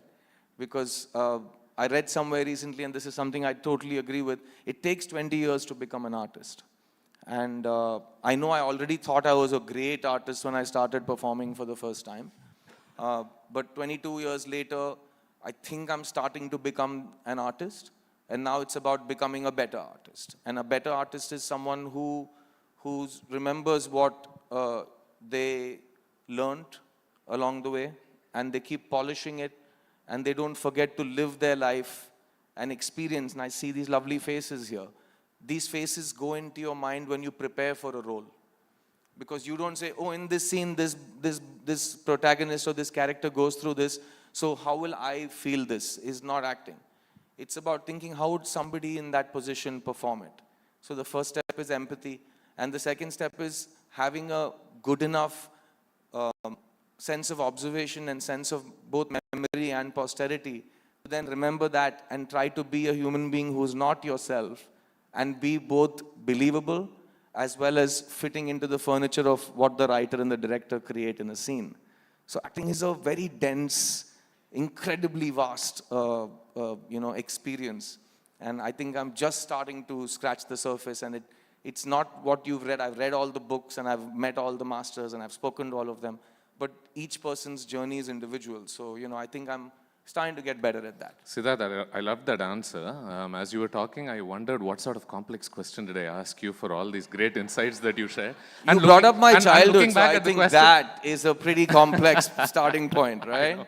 Fair enough. If only everybody were as eloquent as you, then I think all the YouTube interviews that I do would become far more simpler, I think. So your interviews will never be simple. I think our conversations are never simple, and I wouldn't trust anybody more than Sudhir with this job of handling me on stage, because I find him very well read, very well spoken, and he's very difficult to throw off, because I think Sudhir is the kind of guy who in 6th grade used to intimidate his English teacher, with just his, is that how much you're giving me for my test? No, here, take 10 marks more. So I feel like that's how I react when I look at you. Yeah. And he just added more depth in his voice than I ever can. I think that's what makes him a good actor. As an actor, people seldom see you for who you are, right? You have a bunch of people already judging you for that label. You have a bunch of people already, sort of elevating you to the skies because you belong to that label. So today, before you came here, before you sat here, how much of yourself did you want to really show the people here, show everyone here? What sort of decisions govern how you present yourself in any space? Here's the thing. If you've known me even for 10 minutes, you know that I don't filter and I don't prepare for how I'm going to present myself to people I'm meeting for the first time. Because for me, whether I'm meeting you for the first time or you've known me, fortunately or unfortunately, for 10 years, I'm exactly the same. So this is how I walk into a room, this is how I would talk, and this is, if you ask me a question, I'll reply to it. So how much of myself am I going to expose? How much trouble am I going to get myself into with a microphone in my hand? These are not questions I think about too much. But I have promised my parents over the last few years that I will be spoken about more for my art than for my politics or for my courage or all of those very confusing adjectives. But, so yeah. Fair enough. Let's return to the topic of careers. When we speak about careers, we often talk about passion. And I think when everybody is pretty much in school, towards the end of it, or starting off at a college, you often decide to follow your passion. That word becomes very prominent suddenly, from out of absolutely nowhere. But few people are able to follow suit and move on with doing what it is that their heart wants, tells them at that space. Looking back at your life, what's the place of this word, this passion word for you? You told us that you wanted to do about 2-3 things during your formative stages. And I almost suggested that it was impossible for you to do all of them together, because cricket and cinema, they're diametrically opposite, but you already told us how you've managed to do several of them. What place does this word hold for you, the word passion, and what place should it hold for people about to make something of themselves? I'll tell you the most unfortunate thing about growing up today. I mean, I speak to younger people, and from their experiences, you understand that the binary of winning and losing has become such a violent binary where you're told you have to win. And when we were growing up also, they said, no, it's not about winning, it's about, enjoying yourself. I get all of that. That was in one section of a very small part of society. There would be that thing that it's okay for you to just have fun. But as you grow up with that, when you then look around and society is showing you that winners are the ones that are being called good. So they never won anything of consequence, but that word winner. So you associate that success, and that success is something which is very scary to look at from a distance as a kid. And for me, the cure for that kind of violence of that word success or winning is this word passion. Because do you decide you've won based on somebody else's rule book, or do you decide you won based on why you left home to persevere or to work hard? So you need to first set up the rules of the game so that you can give yourself a chance of winning. If somebody else holds the power of telling you whether you won or not, is damn confusing. So again, when you look inwards, what you're finding is your passion. So for me, passion, if you ask me what do I want to do, what is my passion? My passion is to make films. I love making films. Now, in that passion, is it a one-word answer? It's very, again, it's very detailed for me because I love process. So you learn something and you realize that that's the right or a better way of doing something which you weren't doing before. So you learn that process. Then you want to pass that on, and you want to tell somebody else who's in the position you were in 5 days ago that this is the process. We call that best practices. So for me, making films is the subjective way of saying that that's what my heart tells me to do. The objective thing is doing what I do well. And well is best practices. So it's easy to say it's objective. So you try to do it a little better, and for that you need a lot of passion. I know a lot of people who look up to people who've made something of themselves, who become very successful in, the careers that they created for themselves out of passion. I hear a lot of youngsters often talk about, Ajit's film Mugavari comes to mind. He's currently pursuing something, but it takes a step back because he prioritized something else at one point. So is it a privilege to be able to follow your passion? Do you need a basic sort of support system in order for you to be able to do that? Did you have that? Were you fortunate to have that, or how do you see this? No, see, the word privilege will color whatever answer I give you right now, because no matter what story I tell you, I'm very privileged. I mean, all my life, I've never lived in fear. I've never lived in a sense of being ghettoized, traumatized, physically or mentally or spiritually assaulted. I've never experienced any of these things. So that privilege is going to be in everything. But that can't, become the reason that the following of the dream becomes any less, special. That way, though, because I'm born and I will die privileged, none of my actions or thoughts have any consequence. I should just live in guilt. I can't live my life then like that. But for me, a lot of, like Ram Gopal Varma's film Company, there's a famous line that says, "Faisle galat nahi hote, unke natije galat hote." Decisions are not the problem. The consequences of those decisions is where the fault lies.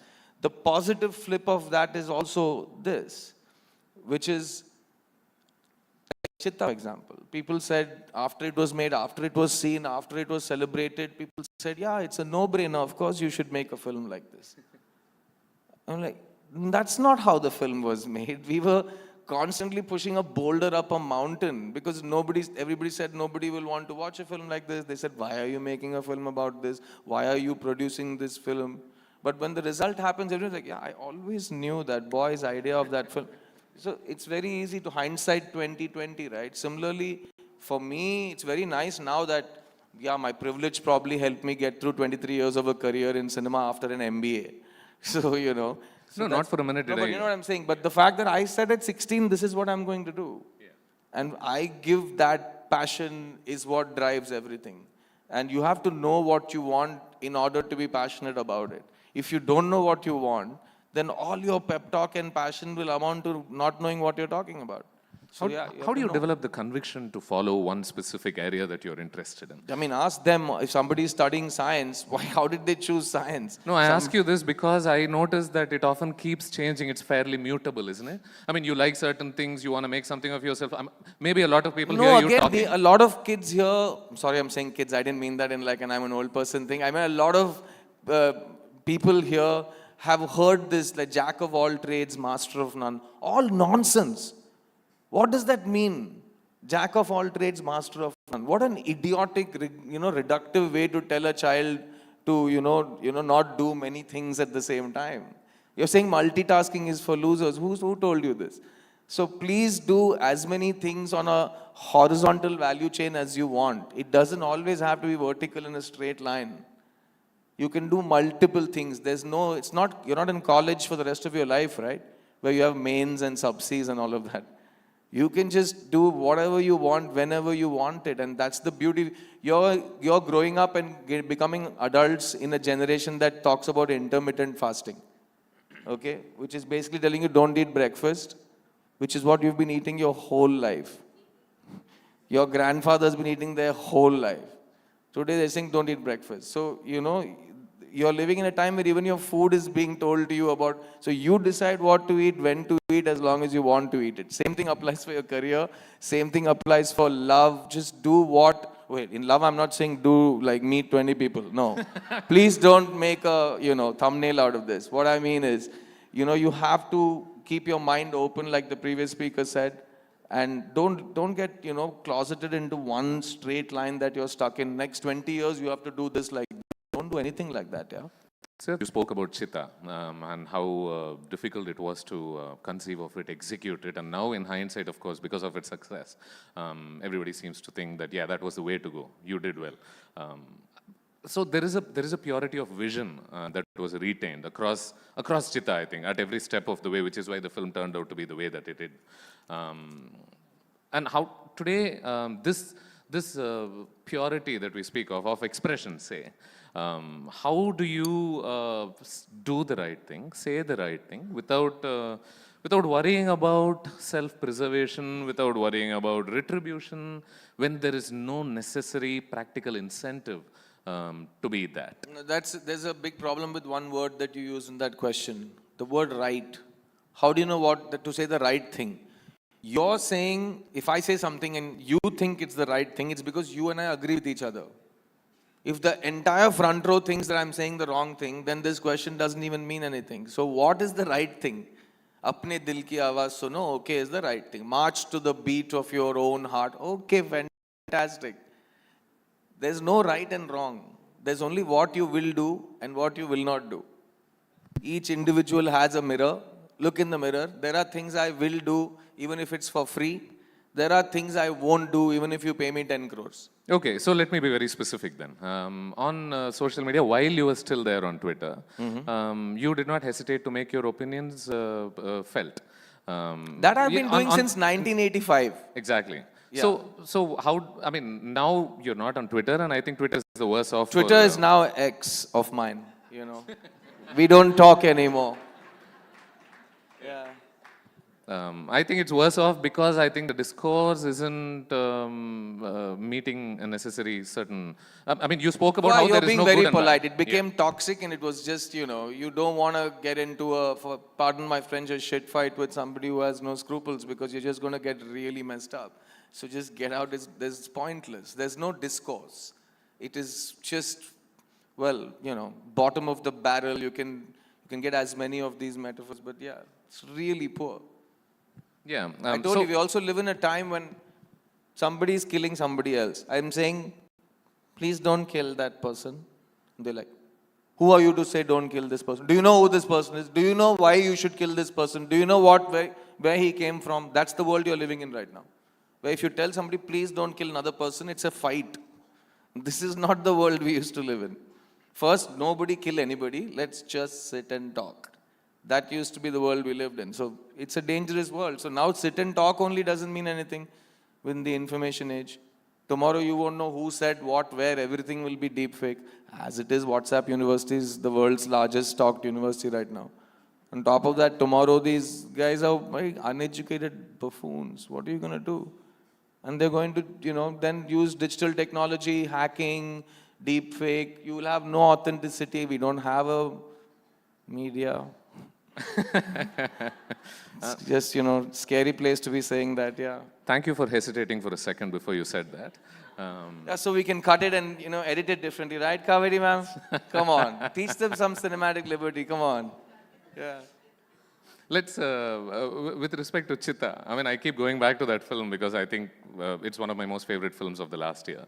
It pushed boundaries in many spaces. Commentary on men, portrayal of child safety, characterization of the protagonist that wouldn't necessarily be, unicolored. If someone says they want to make progressive cinema today, what are some things that you would expect to see it do?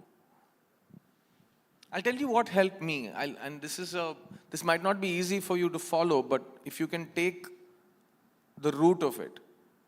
I called Chitta my first film in many ways, because it took me my whole career to make a film where I can say everything that's on celluloid is exactly what we wanted to say in that story. It is made to the best of our abilities technically. It was released and distributed to the best way possible, and we stand by the entire film. So to be able to say that, I self-funded Chitta. So for me to even attempt to make a film like Chitta, I have to make a whole lot of money, I have to pay my taxes, and I have to keep some aside for my family, and then whatever's left I put back into my cinema.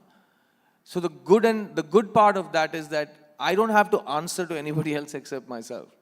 Because with cinema, I'll tell you, I don't know how much this applies to every other profession, but with cinema, you leave your house, let's say on a Monday morning, to make a film.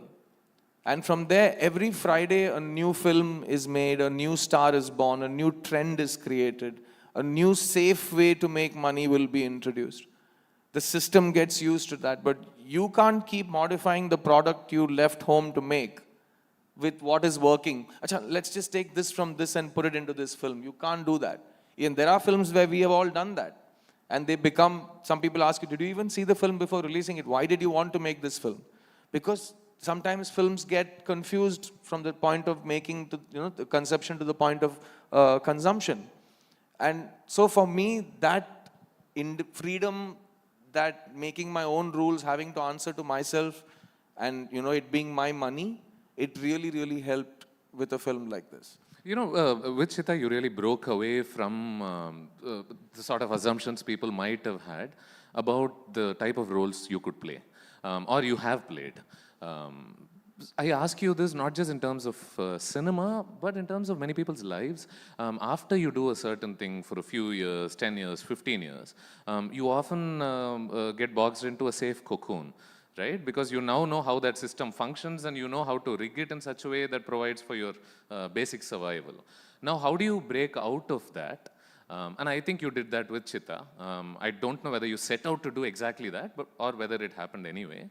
Now, what would your advice be to anyone who sort of box themselves into a safe space where they do the same things over and over again?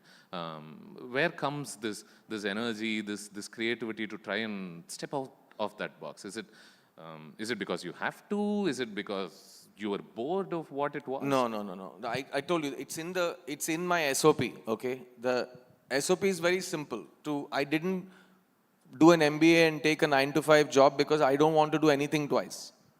Because I'll tend to find fatigue or, boredom or something I don't want to do the same thing twice. I don't want the routine. I want to keep surprising myself. So the film industry is the best place in the world to do that. You don't even know if you'll have a job the next Friday. So it's great.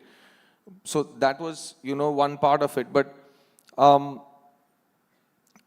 when I was starting out, like I told you, I had very clear ideas of what I will not do more than what I will do, because I also wanted to write and direct and all of that. But as an actor, I said I won't do certain kind of films. I won't do, let's say, an item song. Something that's called that I find deeply disturbing, and I'll never do that. And I've never done it for 20 years, even though there's a lot of money in it.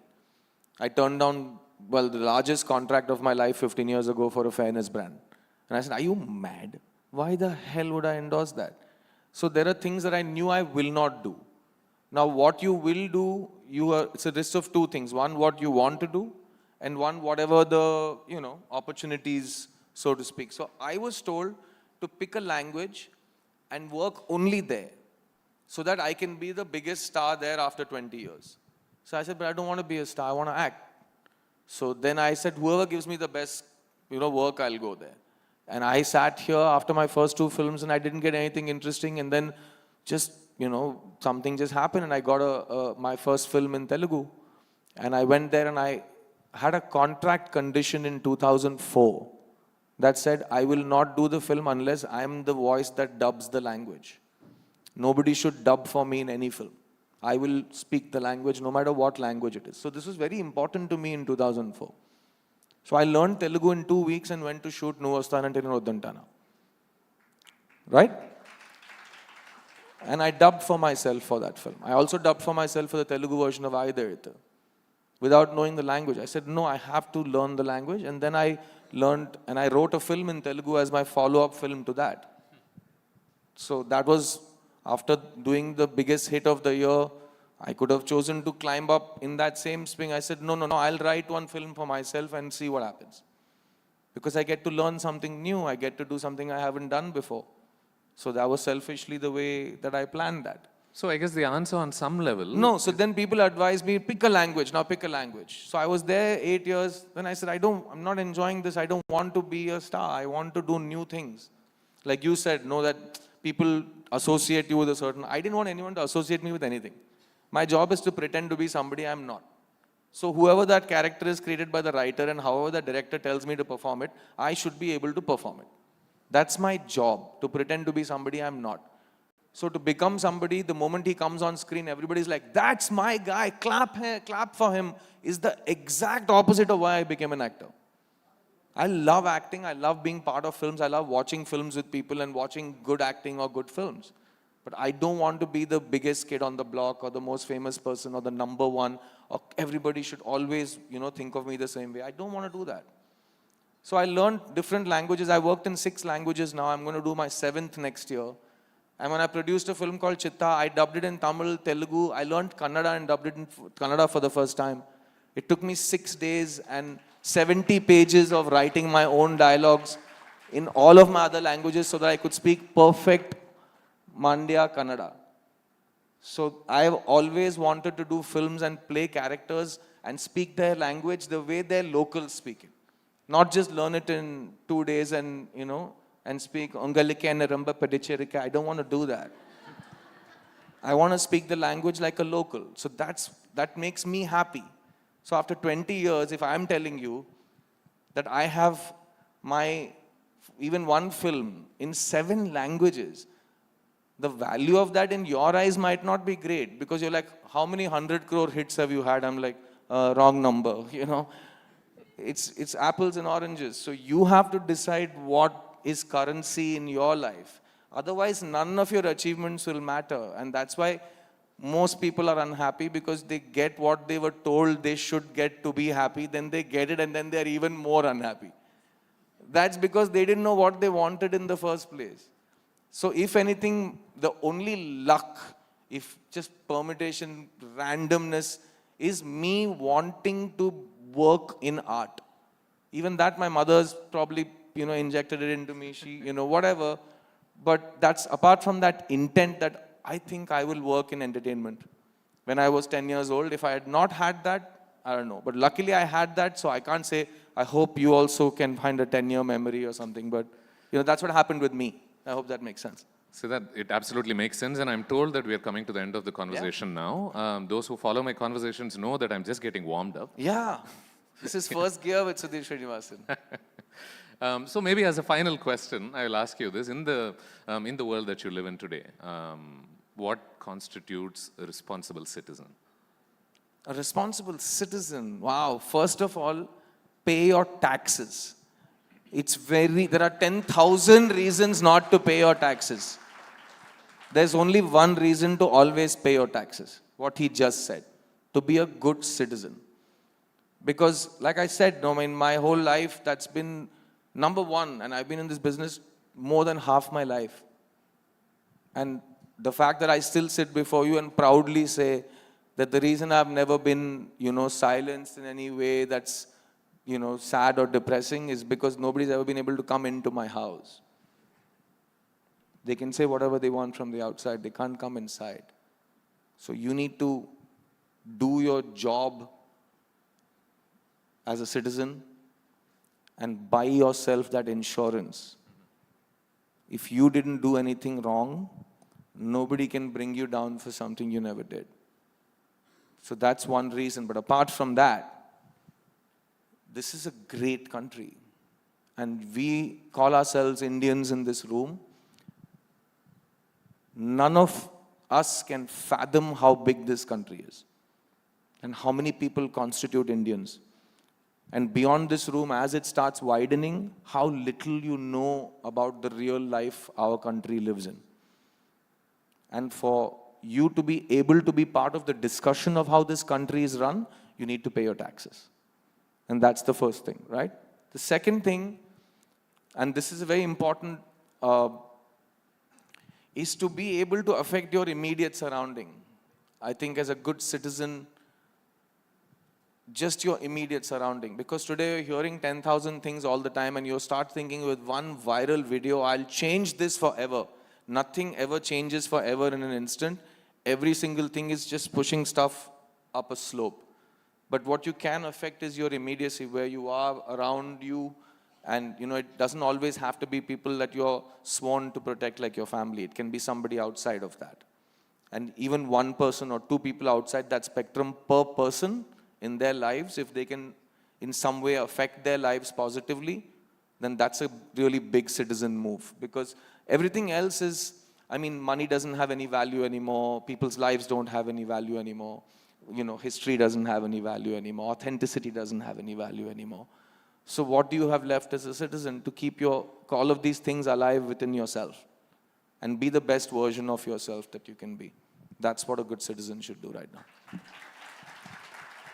On that note, I think we'll open this session for a question or two, because I'm sure that a lot of people there do want to ask you certain questions. Yes? Good evening, sir. I'm from Sasta Institute of Technology. My name is Jacinta. First of all, I'm a very big fan of you. Thank you. And everyone knows that cinema is highly persuasive. And according to you, what is cinema? And if you want to persuade something through in means of cinema, what it would be? First of all, cinema is not persuasive enough. Otherwise, with 100 years of the messaging that has come from cinema, we should be a much better behaved society. So please stop giving cinema credit it does not deserve. Cinema is a mixture of two things. It is mainly entertainment and engagement. Okay? Now, what happens during this entertainment and what happens in the process of this engagement are just the two, waves that carry this medium through. But persuasiveness, even if it works in cinema, is fleeting, which is why it's called manipulation more than persuasion. So it's a magical medium. It can make you believe unbelievable things. And, as far as good and bad is concerned, throughout history, even our country's history, it's like Charles Dickens, it's the best of times, it's the worst of times. There's good people and there's bad people. There's good messaging and there's bad messaging. So, that in the cinema also exists. And it's an artistic expression. And for me, it's always about supporting. Let them say whatever they say. You can choose not to see it, but I don't believe in saying that any work of art should not be released. Whichever side of the political, it can be left, right, center, none of the above, whatever. The artist should be allowed to make their films, and so that is my persuasion. That's what I would believe in. But otherwise, it's not that persuasive, yeah. Do we? Yeah.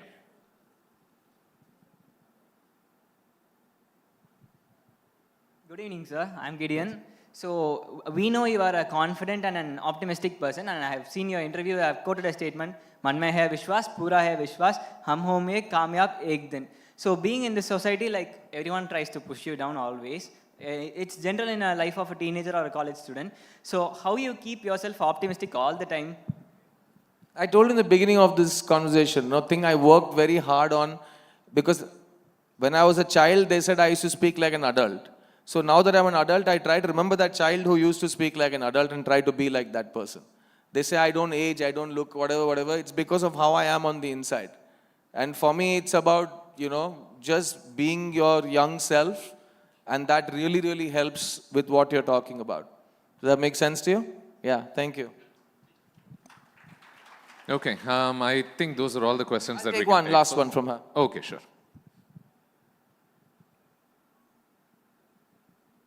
I fought for your question, make it worth it, okay? I'm Manaswini from Sastra University. You said that you didn't want to be associated with one thing, but today when we talk about Siddharth as an actor, everyone seems to think about Chitta. So what is your thought on that? So that just means I have more work to come in the next year. When everybody's talking about your last film, things are very good. So, and to answer your question, my next 6 films, hopefully that's what I know my slate. My next 6 films, no film will have anything in any way to do with Chitta. I don't believe on milking things beyond what they're supposed to do. Chitta was an expression. It was a very important wake-up call for all of us in society, especially my female compatriots and parents. And that's what the film set out to do, and that's what it did it. So I don't like to do the same thing again and again. So it's not like I'm going to announce Chitta 2 next week. Yeah. So we won't do that. Don't worry. That's sort of a trend, so I can see where the question came from. Yeah. So there's no cinematic universe in my films. It's only one film at a time. Thanks.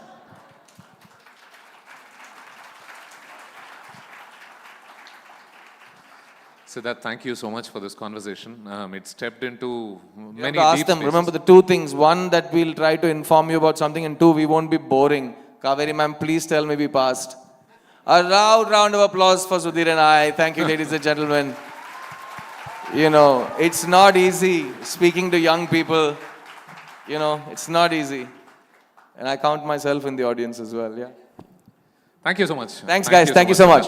Thank you for being such a lovely audience as well. Thank you so much, sirs. Before we let you go, if I may call upon Mr. Prabhu Chawla, Editorial Director of the New Indian Express, to present our speaker with a memento. Truly, like Mr. Siddharth said, entertainment and engagement is exactly what cinema is meant to be, and what this session transpired as well. A loud round of applause, ladies and gentlemen, for our fantastic speaker and session chair, both of whom kind of navigated the cinematic odyssey that we've been listening to for the last session. A quick photo op as we draw the session to a close.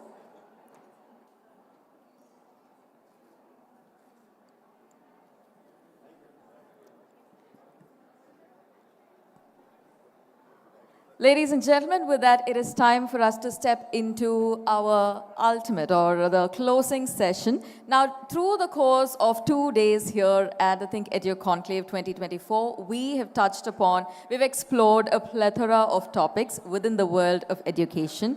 And as a closing session, we kind of focus on something that's truly the need of the hour.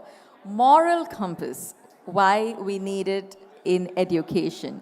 To take us through this conversation, I'd like to invite our speaker onto the stage, Swami Mitrananda ji, spiritual teacher from Chinmaya, Chennai. Welcome, sir. Good evening. Thank you so much for taking the time and for sharing your valuable insights. Ladies and gentlemen, our session chair, making her way to the stage, Ms. Kaveri Bamzai.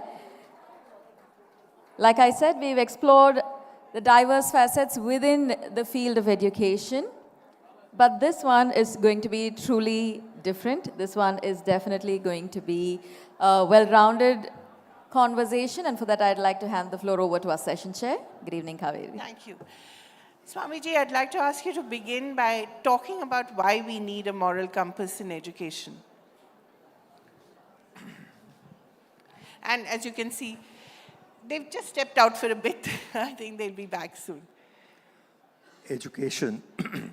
Education should make us live life to our full potential. Yeah. First point. Second point, education should make us live life well and more happily. The education what we grew up with from kindergarten to graduation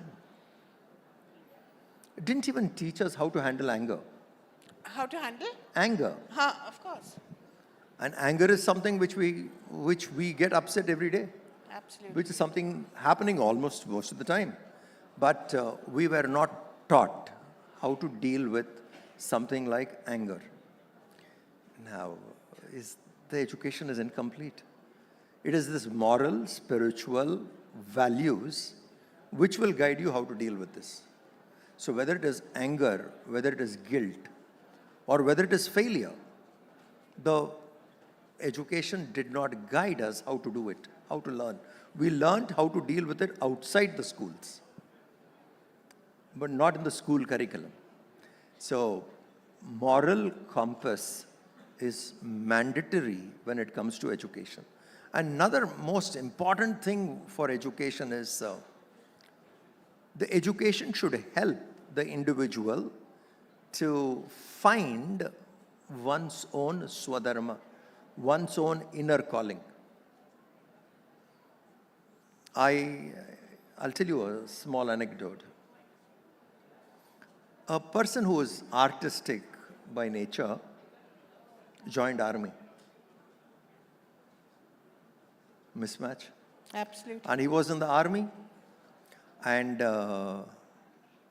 one day they were to move from one place to another. So just one second. Could there be less disturbance there? It's it gets to the podium here, and you really cannot, have a conversation like this. Please do settle down. If you wish to come in, sit down, pay attention. Otherwise, please stay out. Thank you. They'll settle down. Even then, that's okay. Yeah. So this man joined the army, and the battalion was to move from one place to another. So the regular engineers, civil engineers were not there. So they want someone to do things quickly. So this guy, the chief comes and says, "Is there anyone who can draw? We want a bridge." So this guy gets up saying, "I'll draw." And he goes there and he draws a bridge. Nice, small, and two children sitting on it with a fishing rod, butterflies flying all over the place, and a distant rainbow. Very romantic. How beautiful. And he gave this to his chief. He looked. Do you think the chief was asking for that bridge? He said he was taking his army, the troops. So he said, "Remove all this." So next time he went and he said, "Take the children off the bridge and show me the bridge." So he made the bridge again, keeping children below the bridge. Everything was the same, and the children were below the bridge. The man was more furious. He said, "I do not want any children, butterfly, nothing. Just a plain bridge to tell my troops how to cross." Right. So he makes a bridge, plain bridge there. Nothing. No butterflies, no rainbows, nothing. It's just a plain bridge. But below the bridge, in one corner, he put a tomb, two tombs. So the guy looked at the whole thing and he said, "What is the tomb?" He said, "Those two children you killed. The two kids which I drew, you killed, they are there in the tomb. That which you are born with, if that doesn't find an expression in your living, then education has failed." So in education, what we really need is swadharma. We should teach our children to identify their inner calling. That should be, an opportunity should be created to find that. If that comes, then children they grow up living more happily, living life with their full potential, and more those who have found their swadharma, they live from happiness. Others live for happiness. So education should help you to do this. But of course, it's easier said than done, isn't it? Because the entire society is sort of engineered in a way that success and material success is paramount currently. Yeah. And that is confused with happiness. So what happens here is we are not guiding. See, when you find your Swadharma, Yeah. you can be materially brilliant. Yeah, there's no reason why you aren't. Like, if I have to give you an example, Steve Jobs. Yeah. He found his creativity. Creativity was in him. And I mean, Swadharma is not opposing material prosperity. Swadharma probably can help you. And even if you have material prosperity or you don't have material prosperity like Subramanya Bharati, Right. you would still be happy. That should be provided. It's not against... Perhaps I phrased my question inaccurately. What I meant to say is that what re-engineering in society do you need so that children can find that Swadharma? Because as you said, you don't necessarily find it in schools. Perfect. The kindergarten teachers. Yeah. Is school teachers here? Kindergarten? Anybody? Kindergarten teachers should be paid the highest. Yes. They should be paid the highest. And you should select people of that kind who has that ability to observe child and start noting it down.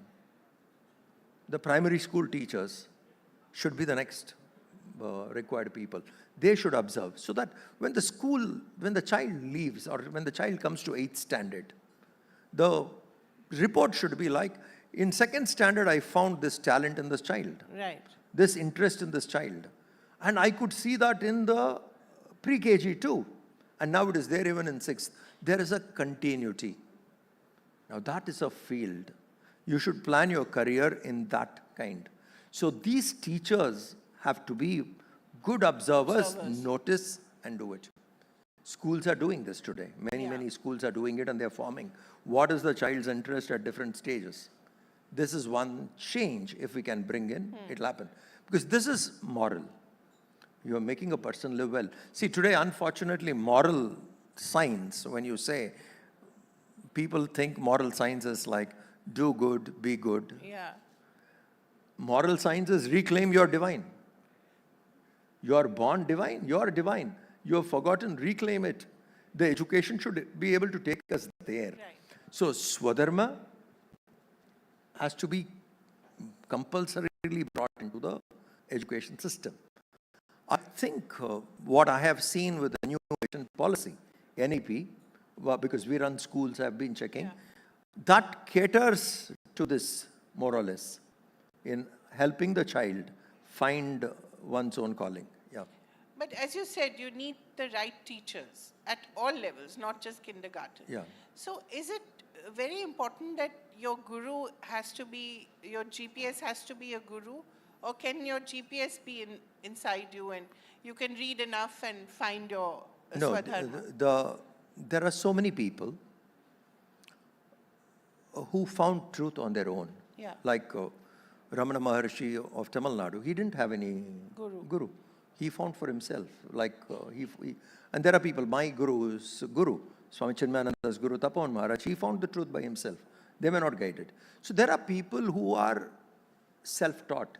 That is called Swabodh, self-taught. And there are some who needs guidance. So these two types of people will be there. Those who need guidance will seek guidance. Those who have that quest born with it, they'll find it by themselves. I want to take you back to your youth. When you talked about anger, I was reading about your life, and as an 18 or 19-year-old, apparently you were full of anger and rage as well, until your sister apparently took you to your guru, and that changed your life. Is that so? No. I have not conquered anger even now fully. No? Okay, because when you have to work in the world with people, anger is a thing. Given. But the only difference is I keep the anger issue-based. Okay. I don't take it personally. Right. If it's issue-based, the next moment I meet that person, I don't carry that forward. Right. If it is personal-based, then every time you see that person, you'll get angry. Right. So anger should be handled as issue-based. And when you are transacting in the world, not all of us in Vedant parlance, it is called gunas. Sattva guna, Rajo guna, Tamo guna. Not all of us are in the same guna. Our combinations are different. Right. Some gunas, anger is the best way to communicate. Really? Yeah. Yeah? They won't understand otherwise. So then the anger plays a role. Right. And I love what my guru taught me about this, Swami Chinmayananji. He said, keep anger in your pocket. Okay. When you want, and put it back. Right. You don't get angry. Right. Just use So, it. use it. Sparingly. So when it is required to, you're dealing with that kind of a guna. See, adult, child, and parent conversations we have. When a child, somebody approaches you, you take a parent stand. Yeah. Same way, if a particular kind of a guna comes and they can understand only the language of anger, then you use the tone. Right. You use the word. But actually you're not angry. You flashed it out, Right. but you're not angry. So anger, if at all we get angry, it should be issue-based and we should not take it to person. You've talked about the 3 books that all of us must read, the Gita, the Puranas, and the Upanishads and the Brahma Sutra. You've said that those are a must. For any young person, why do you say that they would be a must? See, if a person is seeking the divine, who's on a quest, there are sources for the information. So these 3 books in our culture are called Prasthanatraya. Important books. One is Gita, the Upanishads, and the Brahma Sutra. Gita helps you to live well here. Arjuna was confused, he didn't have confidence, and Krishna taught him, and Arjuna, confusion gone, he regained his confidence. So Gita is a beautiful book, a manual to live here in this world. Upanishad is for the higher. The Upanishad doesn't teach you about living here. Upanishad talks about how you withdraw and you seek the higher. And Brahma Sutras are the final books, the highest books which one reads, to get more clarity in recognizing you are divine, in understanding Tattvamasi, that thou art, or Aham Brahmasmi. These are beautiful sutras. Sutra means aphorism. Right. One word, Mahavakyas. Explanation of that is the Brahma Sutras. So in aphorisms, in one-liners, this is being taught. So these 3 books are the primary books for a seeker who wants to find divinity. Right. And Gita is more practical because it talks to the people how to live here. Right. You know, society has changed, families have changed, their needs have changed. You come across so many people. What are the prime concerns people seem to have now, and how do you address them?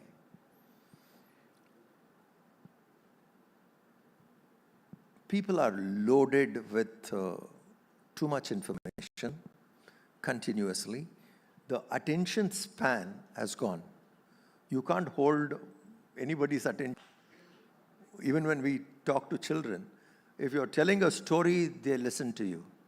The moment story ends and you want to say what is the idea behind the story, they'll turn all over. So, and for anybody, to sit and listen to somebody is also difficult because you keep checking your phone. So every now and then there is too much distractions, too much information. As a result, people are too occupied. The occupation in the head is too much now for what it was earlier. Before stepping in, we were discussing with Ananta Nageswaran and a few others. The word school is a Latin word. Escole. It means leisure. The root is leisure. Is there leisure in schools today? There's not even a free period. So you understand. So this loading is too much. That has to slow down. So when people are loaded so much, they're confused. Over information.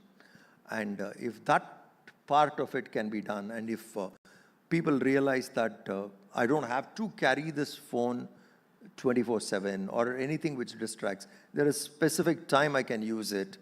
If that kind of a self-discipline people do, then probably you'll enjoy a sunrise. You'll see a bird flying and you'll say, oh, that's lovely. Today, people are occupied. You're not able to celebrate what life has provided. In Tamil, you have this poet, Bharadiyar. He says, Ethanai kodi inbam vaitai iraiva. What a beautiful line. What does it mean? Ethanai Sorry. kodi inbam vaitai iraiva. How many crores of happiness you have manifested. Right. Are we seeing it? The waves in the ocean, or the bird, or even a caterpillar moving. There are many ways to celebrate Appreciate life. Yeah. All those are joys. Right. He says, how many crores you have kept, but we don't have. Right. We are so occupied with something that anything happening in front of us, we miss. Yeah. So we have lost the art of celebrating life with small things. And celebrating the now. No, it's occupied. When you're occupied, you're either with the future or with the past. Right. You're hardly there. So we need to tell people, chill, breathe, celebrate what is in front of you. And there are enough things to celebrate. But do you see that happening? Do people listen? Some people do, because they are, I mean, that way I have found in the youth a lot of hope. At least with the people with whom I've been working with. Yeah. There are quite a people saying, I need a break, I need to take time off. Where do you go? They're looking at either the mountains or by the riverside. Right. So that I have seen, that I want to go and spend some time in a retreat, things like that. So that is a very good sign. What they do with it, they will slowly figure out. Right. But that break they need is important. You need to step back. Right. Because otherwise it's a mad rush which is going on. But, that celebrating slowness, leisure, these are all wonderful things. But then people start looking at your bank statement, then their EMIs to pay, their households to run. How do you tell a householder, take a break? No. A householder has to understand my priority, my living has to be happy. Yeah. Okay. I'm a householder to be happy. So the person need to realize I need to be happy. Right. So what are the ways by which I can be happy? Money is one of the many. So if I'm happy by 9 methods and money is just one more, then I'm okay with it. If I think money is the only way, bank balance is the only way to be happy, then I'm lost. Right. So basically, it's like we started this conversation with the education didn't even teach us how to handle anger. Exactly. The education never taught us how to live. Where is the knowledge how to live? In the past, right, we had an education which is called Paravidya and Aparavidya. These are the two terms. Paravidya, Vidya knowledge. Paravidya, supreme knowledge about the absolute. Aparavidya, that which is not absolute. Finite, infinite. Matter, spirit. Education should have a combination of these two. Then we are prepared for life. Just the absolute last question, because I have my friend telling me to wrap up. Love. The absence or the underplaying and the lack of importance we are placing on love and compassion in modern life. Very few people love. In today's world, when you see, very, very few people love. To love, you have to be selfless. Yeah. Nobody wants to sacrifice. You have to be selfless. Yeah.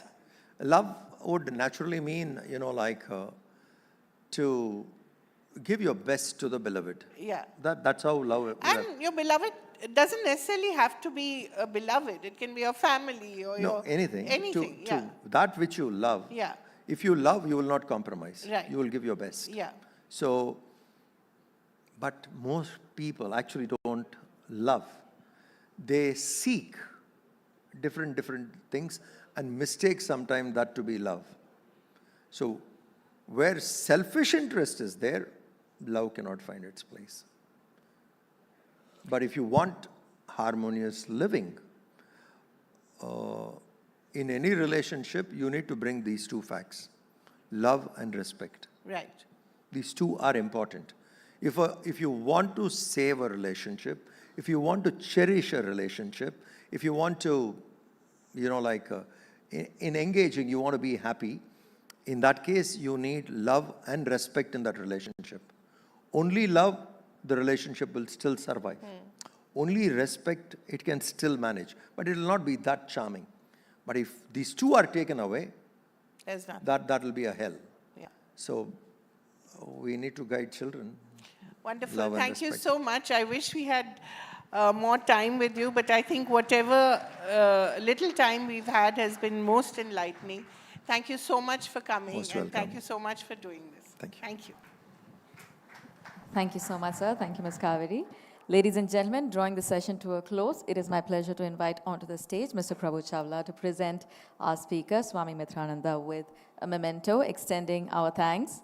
And of course, a lovely reminder, this closing session, to take it slow down our journey, and of course, take in every single step that we come by. A lot of insights for our modern life as well as educational spaces. A loud round of applause for our speaker, ladies and gentlemen.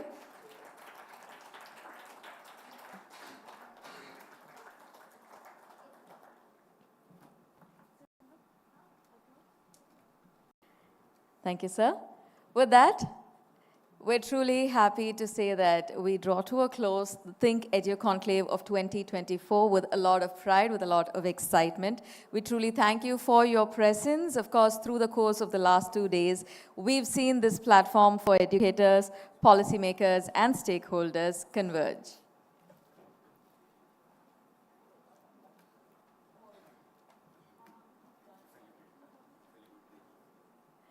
So we're celebrating the conclusion of the ThinkEdu Conclave 2024 on an exciting note. And through the course, we kind of take in our dynamic conversations, the responsive needs that we have kind of identified. So the next year is going to be exciting. We look forward to your continued support here at the New Indian Express ThinkEdu Conclave.